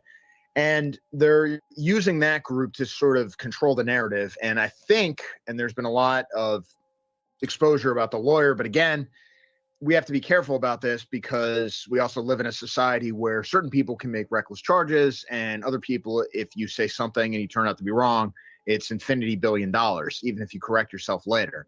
So I don't want to get too much into the weeds on that. But what did happen, and what is beyond dispute, is you've got a lawyer with kind of a shady past and a lot of allegations. You've got a racially charged organization which has taken the lead in shaping the narrative for the defendant. The victim's father shows up. Some people were saying that, well, maybe this is a sign that he's learned something. Of course, that is not true. What he actually wanted to do is he wanted to like pray with the family of the accused murderer. Of course, instead he was denounced from the press conference and kicked out by the police. The police escorted him off, and then of course he was swatted later. So nothing was the next day, I think it was the next day, but soon afterward there was a rally. Now again, it's a whole separate question, activism generally, but also like these sorts of rallies where it's like, is this really the most productive thing you can be doing? If you show up to this rally, there's 5 people, does it really help anything? But one thing you got to say is that these sorts of things, at the end of the day, they're fundamentally media events. I mean, one of the reasons that you should be, I don't want to say critical, but cautious of these types of things is it's inherently bad optics when you don't have a huge turnout, right? But let's think about what was achieved by this. They got the father on the phone and he denounced them, and then later he called them white pieces of trash. So all of a sudden, you know, the sort of thing like the David Frenches and all the rest of these professional Christian scolds, Christian goofballism as far as like the civic religion of the West, or it's not even Christianity. It's just kind of a vague, like we're going to take a certain moral righteousness and just being stomped on all the time. Suddenly the overwhelming forgiveness, and no matter what happens to you, you have to instantly forgive. You don't need penance. You don't need any kind of return to righteousness. You just need to instantly forgive. You need to glory in your martyrdom. You need to say that you being a victim somehow will make the world better, and this actually makes you a better person. Suddenly, all of that goes out the window. And furthermore, suddenly all of that talk about like, oh, it's not about race and we're all one people, and isn't it? Oh, it's so beautiful. Pastor Friendly and Father Smiley told me this is good. Suddenly that's gone too. And now you can start going after people's race. And I think that a lot of people are looking, because we see this over and over and over again. It was the same in the Molly Tibbetts case. It was the same in all these other cases that we've talked about American wrestlers over the years. You see this so many times. And I there's always this question of when are people going to have enough? And I think for a lot of people, this is it. Like they just can't take it anymore. No, and go back to last year in Ohio with the situation in Springfield. There was a white kid who was murdered, I believe by a Haitian refugee, and the guy was upset. Well, let's back up. I mean, I'm familiar with the case, and I'm familiar with what you're going to talk about, but let's not say murdered, because I'm not sure. It might. No, I don't even think it was that. It might be. We might be talking about the one that was a car accident. The car accident. Yeah. So that's very different than murder. So let's here's something say that. Continue the press conference though. Yeah. Here's something really important about the show. We're going to get things right in real time. You're right. It was a car accident, and the guy said that he wished, the dad whose son was killed. He said he wished his kid had been killed by a white guy, not just a white guy, but a white guy of a certain age. Exactly. And again, I'm a parent, you're a parent, and there's a certain squeamishness in talking about this because there is no worse fate, and so you can't put yourself in such a position, and you don't want to put yourself in such a position, because what people are dealing with is a kind of grief and insanity that is so beyond anything you can imagine unless you're put in that position. And I certainly do not ever want to be in that position myself. I want to die. I want to die long, long, long before anything happens to my kids. All that said, with somebody who has not been in that position, the way people act like this, or Molly Tibbetts' dad, for example, it's so bizarre and it's so off-putting because. Are you guys familiar with Molly Tibbetts? He just mentioned Molly Tibbetts. I think she was in Iowa. It's precisely because you don't want to talk about these things that you find this kind of behavior bizarre, because even somebody who's politically connected or somebody who cares about this kind of stuff, maybe even way too much, like us, if something like that happened to you personally, I don't know, but I think what I would do is probably just kind of crawl into a hole and not talk to anybody for like a year. Like the last thing I would want to do. is start doing interviews. Even I, like, let's say it was a black guy who did something, like, even I don't think me personally would go out there and start doing the American History X interview, which, by the way, is only happened in fiction. You never see that in real life. Even I don't think I would do that. I would probably just be like hysterical with grief and doing that by myself. But in all these cases, you just immediately, like, the first thing I'm going to do is go to the microphone and denounce the only people who seem to actually be upset about this. And furthermore, we're going to make a big show of attacking like these other people that the media don't like. Now, the thing is, Scott Greer tweeted about this or posted about this. And again, I don't want to like attack these guys, because I think that you have to understand that just by listening to this show, you're already so far outside the mainstream that maybe sometimes it's hard to think about it. White Americans have been so gaslit that to be a good person is simply to roll over for this kind of thing. And really you sort of see this in the way people talk about Christianity and things like that. Like, to be a good Christian, you don't even need to believe in Jesus Christ anymore. Like, the only real sin that exists, the only thing that makes you bad, is racism. And so there is sort of a existential terror that you're dealing with. And in moments of extreme duress, in moments of extreme grief and stress and everything else, what do? You fall back on the most fundamental bedrock of your worldview. That's not the time generally when you like change all your presuppositions about the way the world works. And so you shouldn't really be too surprised that you see these parents who are, I'm sure, hysterical with grief, falling back on the things that their society has told them their entire lives are the most important things to value. Because, if you go through the looking glass and you kind of end up where we have ended up, I mean, to us, it's just sort of cope. It's no, actually, like, the people in charge at best don't care when the Latino, you ever listen to American Renaissance? You're reading American. Not really, but I just sent you a link of somebody actually bringing up Austin Metcalf to Donald Trump. Oh, really? Did he respond? I didn't watch the whole video. I just like saw that little snippet and sent it to you.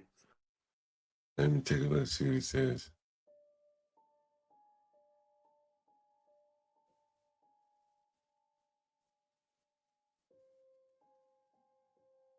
Oh, yeah, I see it. Okay.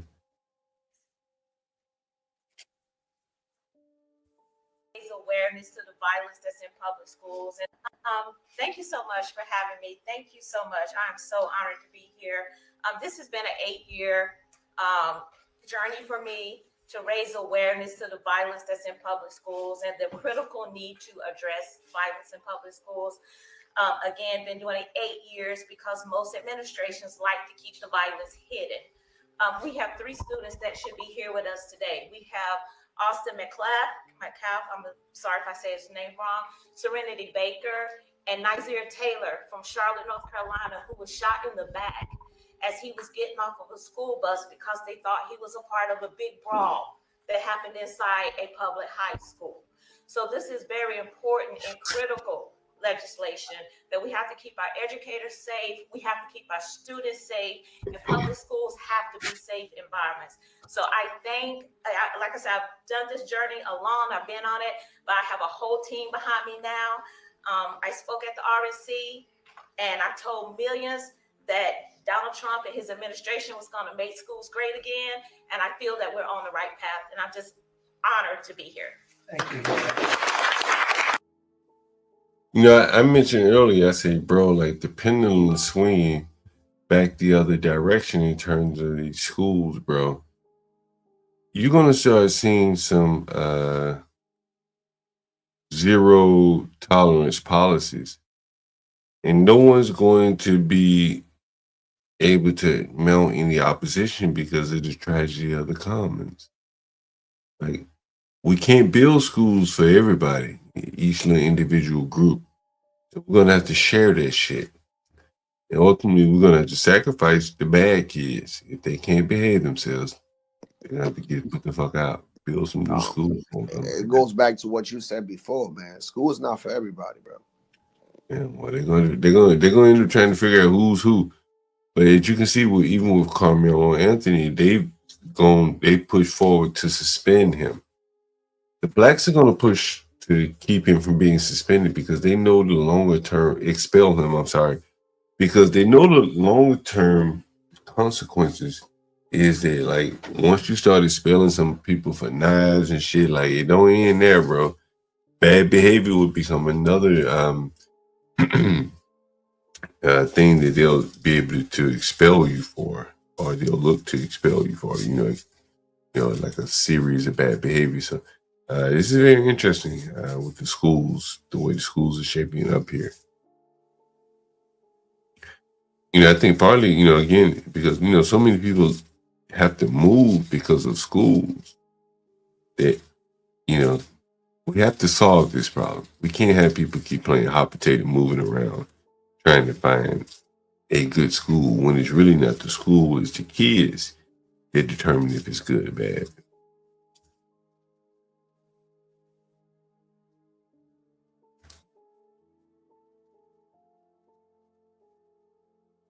But I didn't hear Donald Trump say anything about it, though, Latino. He was asked, but did he respond? He didn't respond, I don't think. You know, I think, but, you know, what's interesting, again, as I mentioned, the media won't bring this up. They can't, bro. That lets you know everything. Bro, they couldn't wait. They couldn't wait to bring up Trayvon, right? With, who's that, Obama, right? Because they can make hay out of that shit. They brought up George Floyd with Trump. But they can't bring up this boy here because I think they're scared of what Trump may say. Because that knife presents real serious problems. If they would have asked Trump, hey man, what do you think about the Austin Metcalf situation? Trump said, I don't think the boy should have had a knife.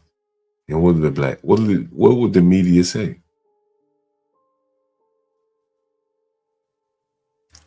What would the media say if that's what Trump said? So I think that presents a real serious problem for them.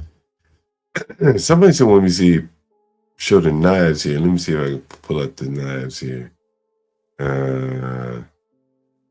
Badass. When we point out some knives here.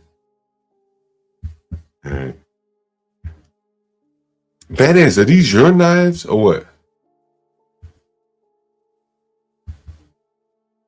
So Badass points out some knives here. He is measuring 3 inches. I think you need about 3 inches to hit the heart, correct?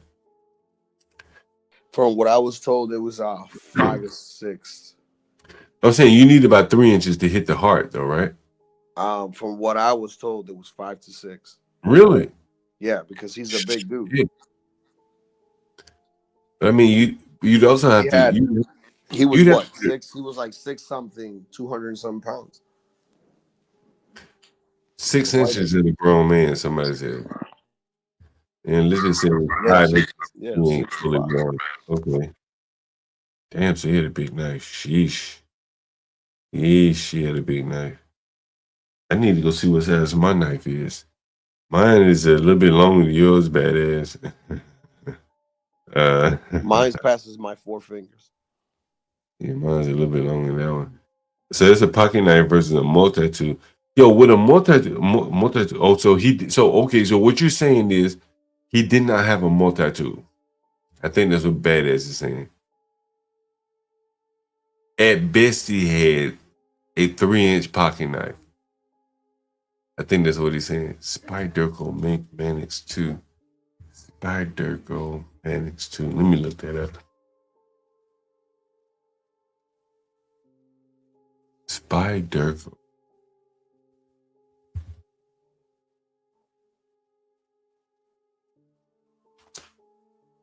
Manix 2. Damn, you paid $200 for this fucking knife? Damn, you paid $200 for that, Richard? You know, I haven't looked for the cleat shop. Like, why would I look for that shit? I don't believe that shit. Man, I don't believe that shit. So, pocket knife versus a multi-tool here. You paid $180 for a fucking knife, bro? What are you using that motherfucker for? So this is a pocket knife versus a multi-tool. So would you say that he couldn't have hit the heart with a multi-tool? Is that what you're saying? With a was No, it 2.5 inches? not even with both of those, he could have done anything. You don't think he could have hit the heart with a multi-tool? Unless we're not being told, that it might have hit an artery or something. You get what I'm saying? Then now that's a different story. But what we are being told is that it punctured his heart. So I don't know. Strider folder. What's a Strider folder? That's a knife? You got a $500 knife? Sheesh. Man. Some of my guns don't cost $5. It's the craft, John. Like you gotta understand, like Yeah, you could have the same knife made in China, but the quality of that knife is not probably the same as them paying that $200. American, you know what I mean? American product, American steel. Yeah, I can see that. Damn, 175 now. I don't have that kind of money, guys. Each 175 for a fucking knife, bro. Yeah, I'm with you on that. Yeah. Yeah, I had a Rambo knife. I paid like $150, dude. The Bowie knives. The problem is, I'll lose them motherfuckers. Yeah, I don't even know where that shit is, to be honest. That's why I got so many cheap ass knives, because I lose them so easily, You don't even know what happens to it. And people leave knives behind in the Airbnb and shit, so I pick up knives that way.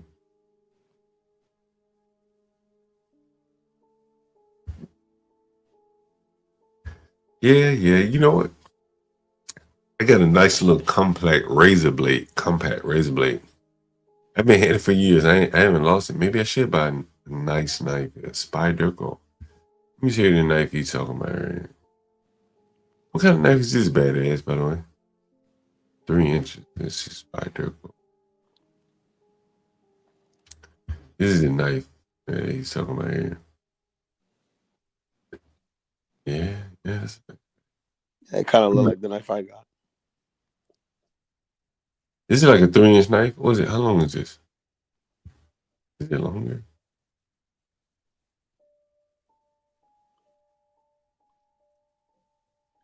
I don't see the length of this. Oh, it's specs. But John, Length 3 inches. Yeah. I had an incident happen with me. When was it? Yesterday. So Yeah. I'm driving. Remind you, I told you I live in the suburbs. I'm driving. My music is no louder than like maybe 15, and the music in my car goes up to like 35. So I'm driving in a neighborhood street, less than 20 miles an hour, and for some reason, some white dude in a pickup truck pulls over to the side and is like, "Slow the fuck down," and I'm just like, bro, what is up with this guy, bro? Like, you get what I'm saying, right? So that shit really pissed me off, and I'm like, man, fuck you. You the police? And if not, then keep fucking moving, right? So it got me thinking of that whole Metcalf situation, right? And I'm like, see, this is why shit happens. Because it's like, dude, just fucking drive your fucking pickup truck and go home. Leave people alone, dude. I'm not with the kid, doing that shit, but I can understand why this shit happens. Yeah, I mean, bro, like, you got kids, bro, you know what I'm saying? And like, you gotta keep pushing, man. You know what I'm saying? Like, you know what I mean? Like, shit, I let a lot of shit pass, right? It ain't because of, I ain't want to respond back, but man, you got bigger fish to fry, and that is living to the next day. And you don't even want to be in jail, bro. Like, you don't want to be behind bars for 5 days and waiting to bail out, no shit like that. The financial consequences that it brings to your family, you know what I'm saying? And like, I get all that. I'm gonna tell you this, bro. I'm gonna tell you this. Like, all that shit until you go to jail, bro, and like really face some real serious consequences. It will tame you in a way. You know what I'm saying? Like it really will, bro. And you know, I'm just being straight up honest with you, my nigga. And I'm a rough nigga, you know. Shit, I live real rough, you know. But that jail is some shit that I don't want to experience that shit. Not one day, not 1 hour if I can help it. And so I'm willing to swallow a little bit, you know, take a little bit of shit off a nigga that I otherwise would not have, because you don't want to be there, bro. Especially now that you got family, bro. So you have to let that shit roll off your back. To be honest with you, that's just my thoughts, man.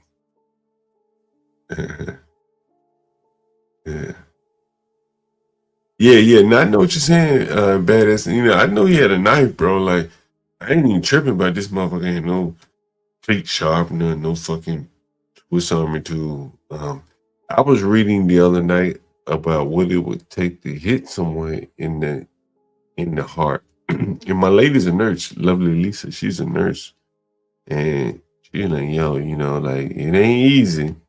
You know, your body is built to protect the heart, and you probably can bring the knife in straight on. It had to be sideways, and you know, slit to fit between the ribs, assuming he came in between ribs. It's very difficult. You know, it's very, very difficult shot. Yeah, man, because she's absolutely 100% right. This is why you have a rib cage around the heart area. Mm-hmm. And this is why I told you, I'm like, who knows? Maybe he stabbed him at an angle where it probably didn't stab the heart, but hit some type of artery, bro. And that's all it takes. Hey, better. So I guess one could extrapolate that a cleat sharpener wouldn't be longer than a Swiss Army tool. Is that fair? Yeah, John, but that whole cleat sharpener thing goes out the window, because guess what? Today's modern cleats don't use those type of shit. Look, we're talking about the 1930 cleats, man. Like the cleats today, bro. Like if one of your cleats is like messed up, whatever, all you got to do, it's like this little wrench that comes with it, and you unwrench the little spot that you want, and then you add the new spot, and then you wrench it back, and that's it. Yeah. There's no like whatever that cleat filing bullshit that these people keep talking about, bro. That shit hasn't been used since like 1930, bro. Yeah, that's just straight bullshit, bro. I think it was more like the knife on the left, to be honest with you. I think that's what he had, something, along those lines. I actually think he had something bigger, bro. Yeah, very, but it's along those lines. His bag, bro. It wasn't he didn't have it on his person. He could have. It was interesting. Having it on his bag would have been more helpful in the lines of self-defense, to be honest with you. It would have helped him. But by the fact that he had to make a deliberate action of going in his bag, he got to unzip your bag, look through the bag, pull out the bag. He never de-escalated either, dude.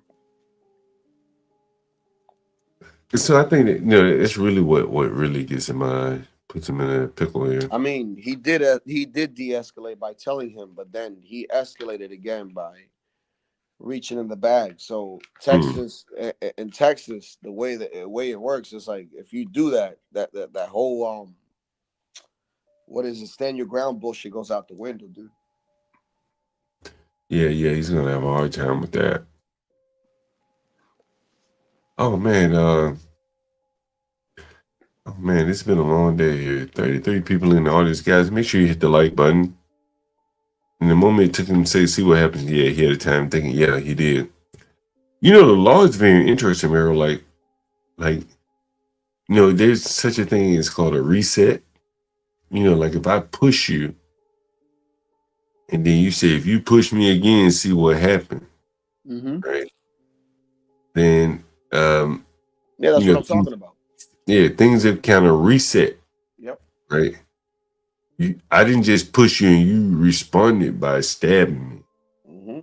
You said, hey, push me again and see what happens. And that warning right there fucked him. Right. Mm-hmm. That's what I'm saying. Yeah. The law sees that as like, okay, the first push didn't start the fight because you didn't stab him immediately. Mm-hmm. You warned him provocating him, and then you stabbed him when you provoked him to push you again. Like that creates a real serious problem. That's two different incidents. Yeah, it's the same thing here. Look, in Massachusetts, like for instance, if somebody breaks into my home, God forbid, this person has to be facing me in order for me to be able to take a shot. Yeah. But if he's facing backwards, let's say, leaving out the door, I can't chase him and then shoot him. Hey Richard, do you just do you shoot up your ammo or do you store it? Is that for me?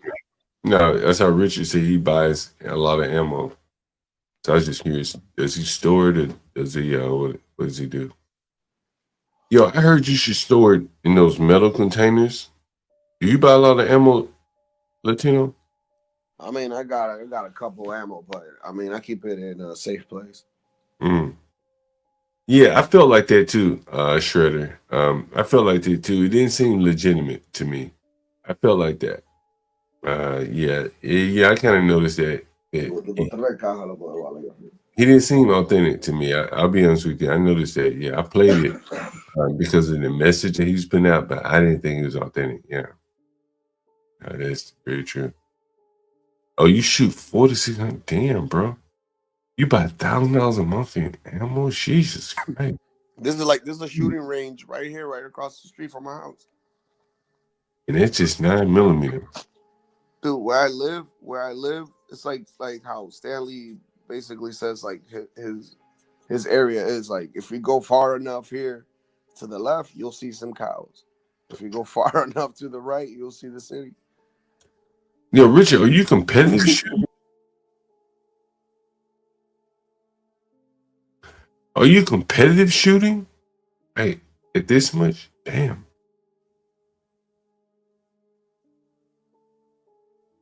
Yeah, that's a lot of ammo, bro.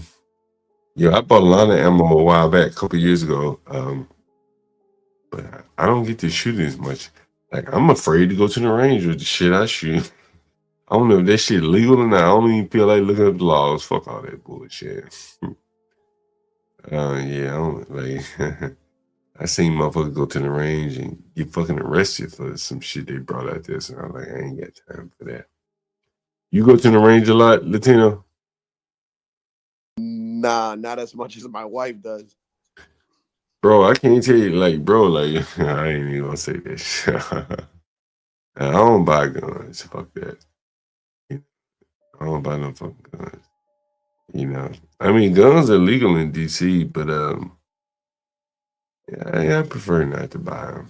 You know, yo, that's what I need right there. Yeah, I prefer not to buy guns, man. I bought maybe one gun in my whole life. You know what I mean? Seriously. Guns are trouble, man. Mm-hmm. I've had people give them to me, you know, trade them off to me and shit like that. But I refuse to go buy one. Fuck that shit. I'm not buying shit. Shit, in the hood, man. Fuck, man. Fucking crazy times, bro. I don't like filling out the paperwork, bro. Like, that shit might be public. Motherfucker look that shit up. Oh, he got guns and shit. Like, I don't want that. That's enough for them to come and search your crib if they wanted to. Mm. Yeah, dog. Like, because this is the thing, bro. Like, all these gun laws, right? Think about it, John. Like, who they making gun laws for? If the people that got the guns legally are the ones that are being searched and seized. Yo, I got a buddy of mine. He own guns, right? But he don't have the guns at his home.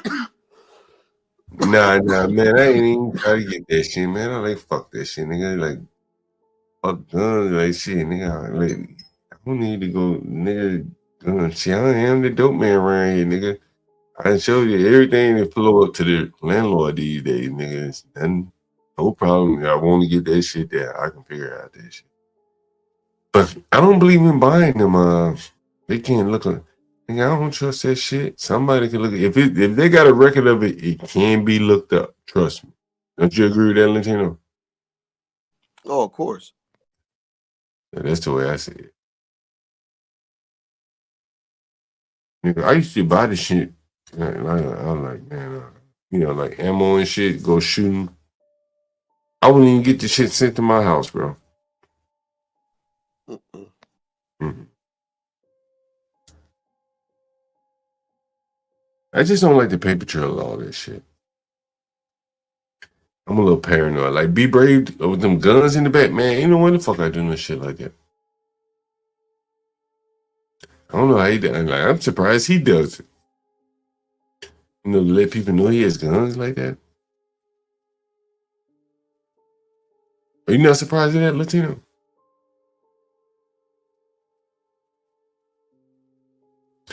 But like, I'm surprised Be Brave lets people know he has guns like that.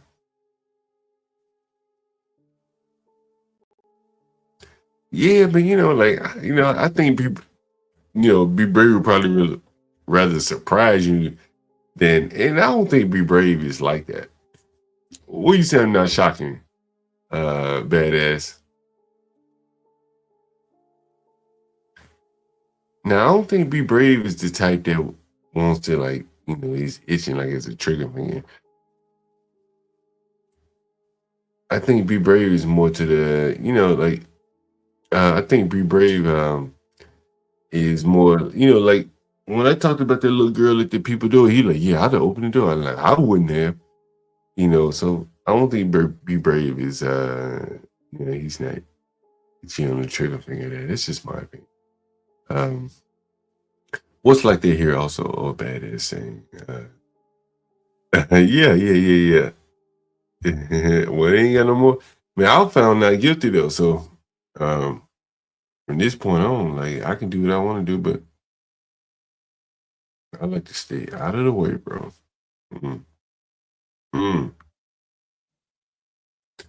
I just don't think it's a good idea, bro. Like, just me personally,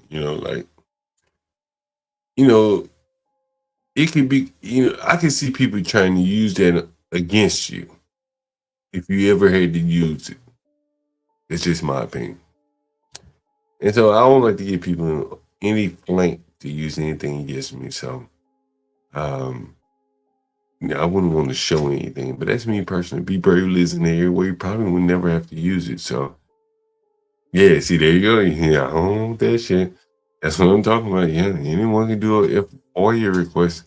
And I don't want that shit on my name. That's correct. I don't want nothing on my name. So for y'all, for your way, my friends, for your way. Yeah. Yeah. But I think, well, I honestly, I believe, like, bro, think about this shit. Let's say Be Brave had to use his shotgun on somebody. Throughout the whole prosecution case, you see him up there talking about black people with shotguns behind him. Bro, they bury his ass. Like, you can't give them people that kind of ammunition. Luckily, he doesn't live in the area where he likely to have to use it against a black person. But if he lived in a neighborhood where blacks live, that image of him with a shotgun talking about black people, woof, my God. They should be able to do the whole court. They just be playing Be Brave on CT's panel with a shotgun behind him. Bro, they be like, hey, man, he got to go in and plead before the jury can niggas be protesting outside, threatening the jury, convict this nigga. You can't give him that kind of ammunition, bro. Fuck that. I can't do it. Maybe Brave can.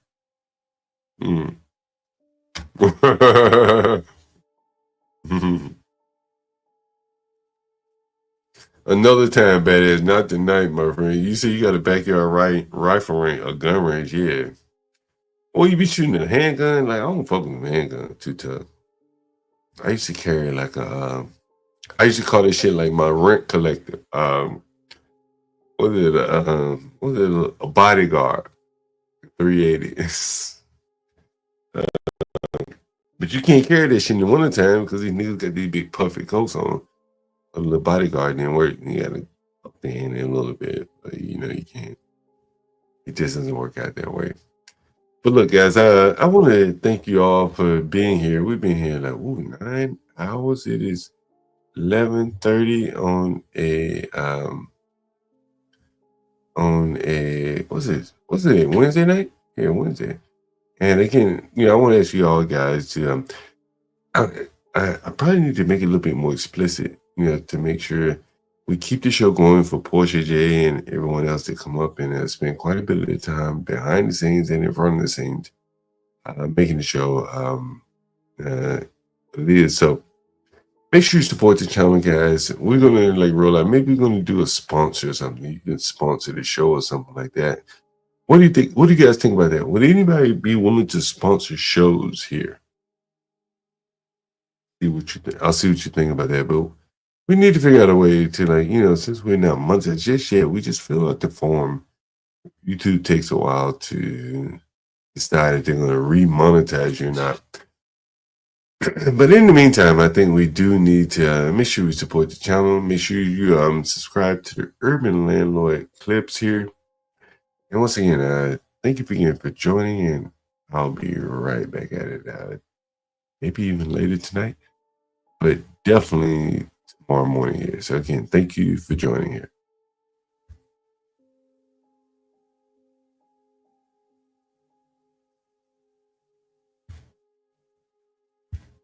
This nigga high as a motherfucker, by the way. Let me go fast forward. I am the nigga Young Hog. This high ass nigga. They don't dance no more. It's all about the lean. Back in the day, crack was jumping on the scene. Now they slumped on the sidewalk. Can't talk. Golden era faded, but we still feel the rock. They used to be kings, now they lost in the scheme. Popping them bottles, throwing money, living dreams. Now they zoned out and mumbling, fumbling. No rhythm in the city, the whole shit crumbling. They used to rock the house, they was riding through the streets. Remember there was dancing, sliding to the beat. Now it's poison in their veins, ain't no pulse on the street. Guess it's over now, they accepted defeat. Back in the day, the rock had them wild and free.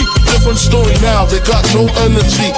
New drugs got them slow with the hit unload. Eyes closed and they don't dance no more. Block used to be jumping, type shit they was on. Now it's lights out, guess the thrill is gone.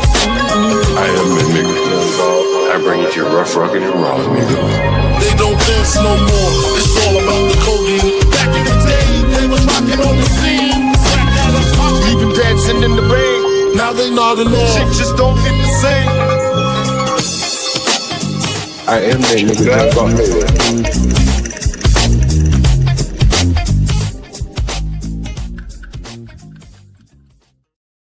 Give it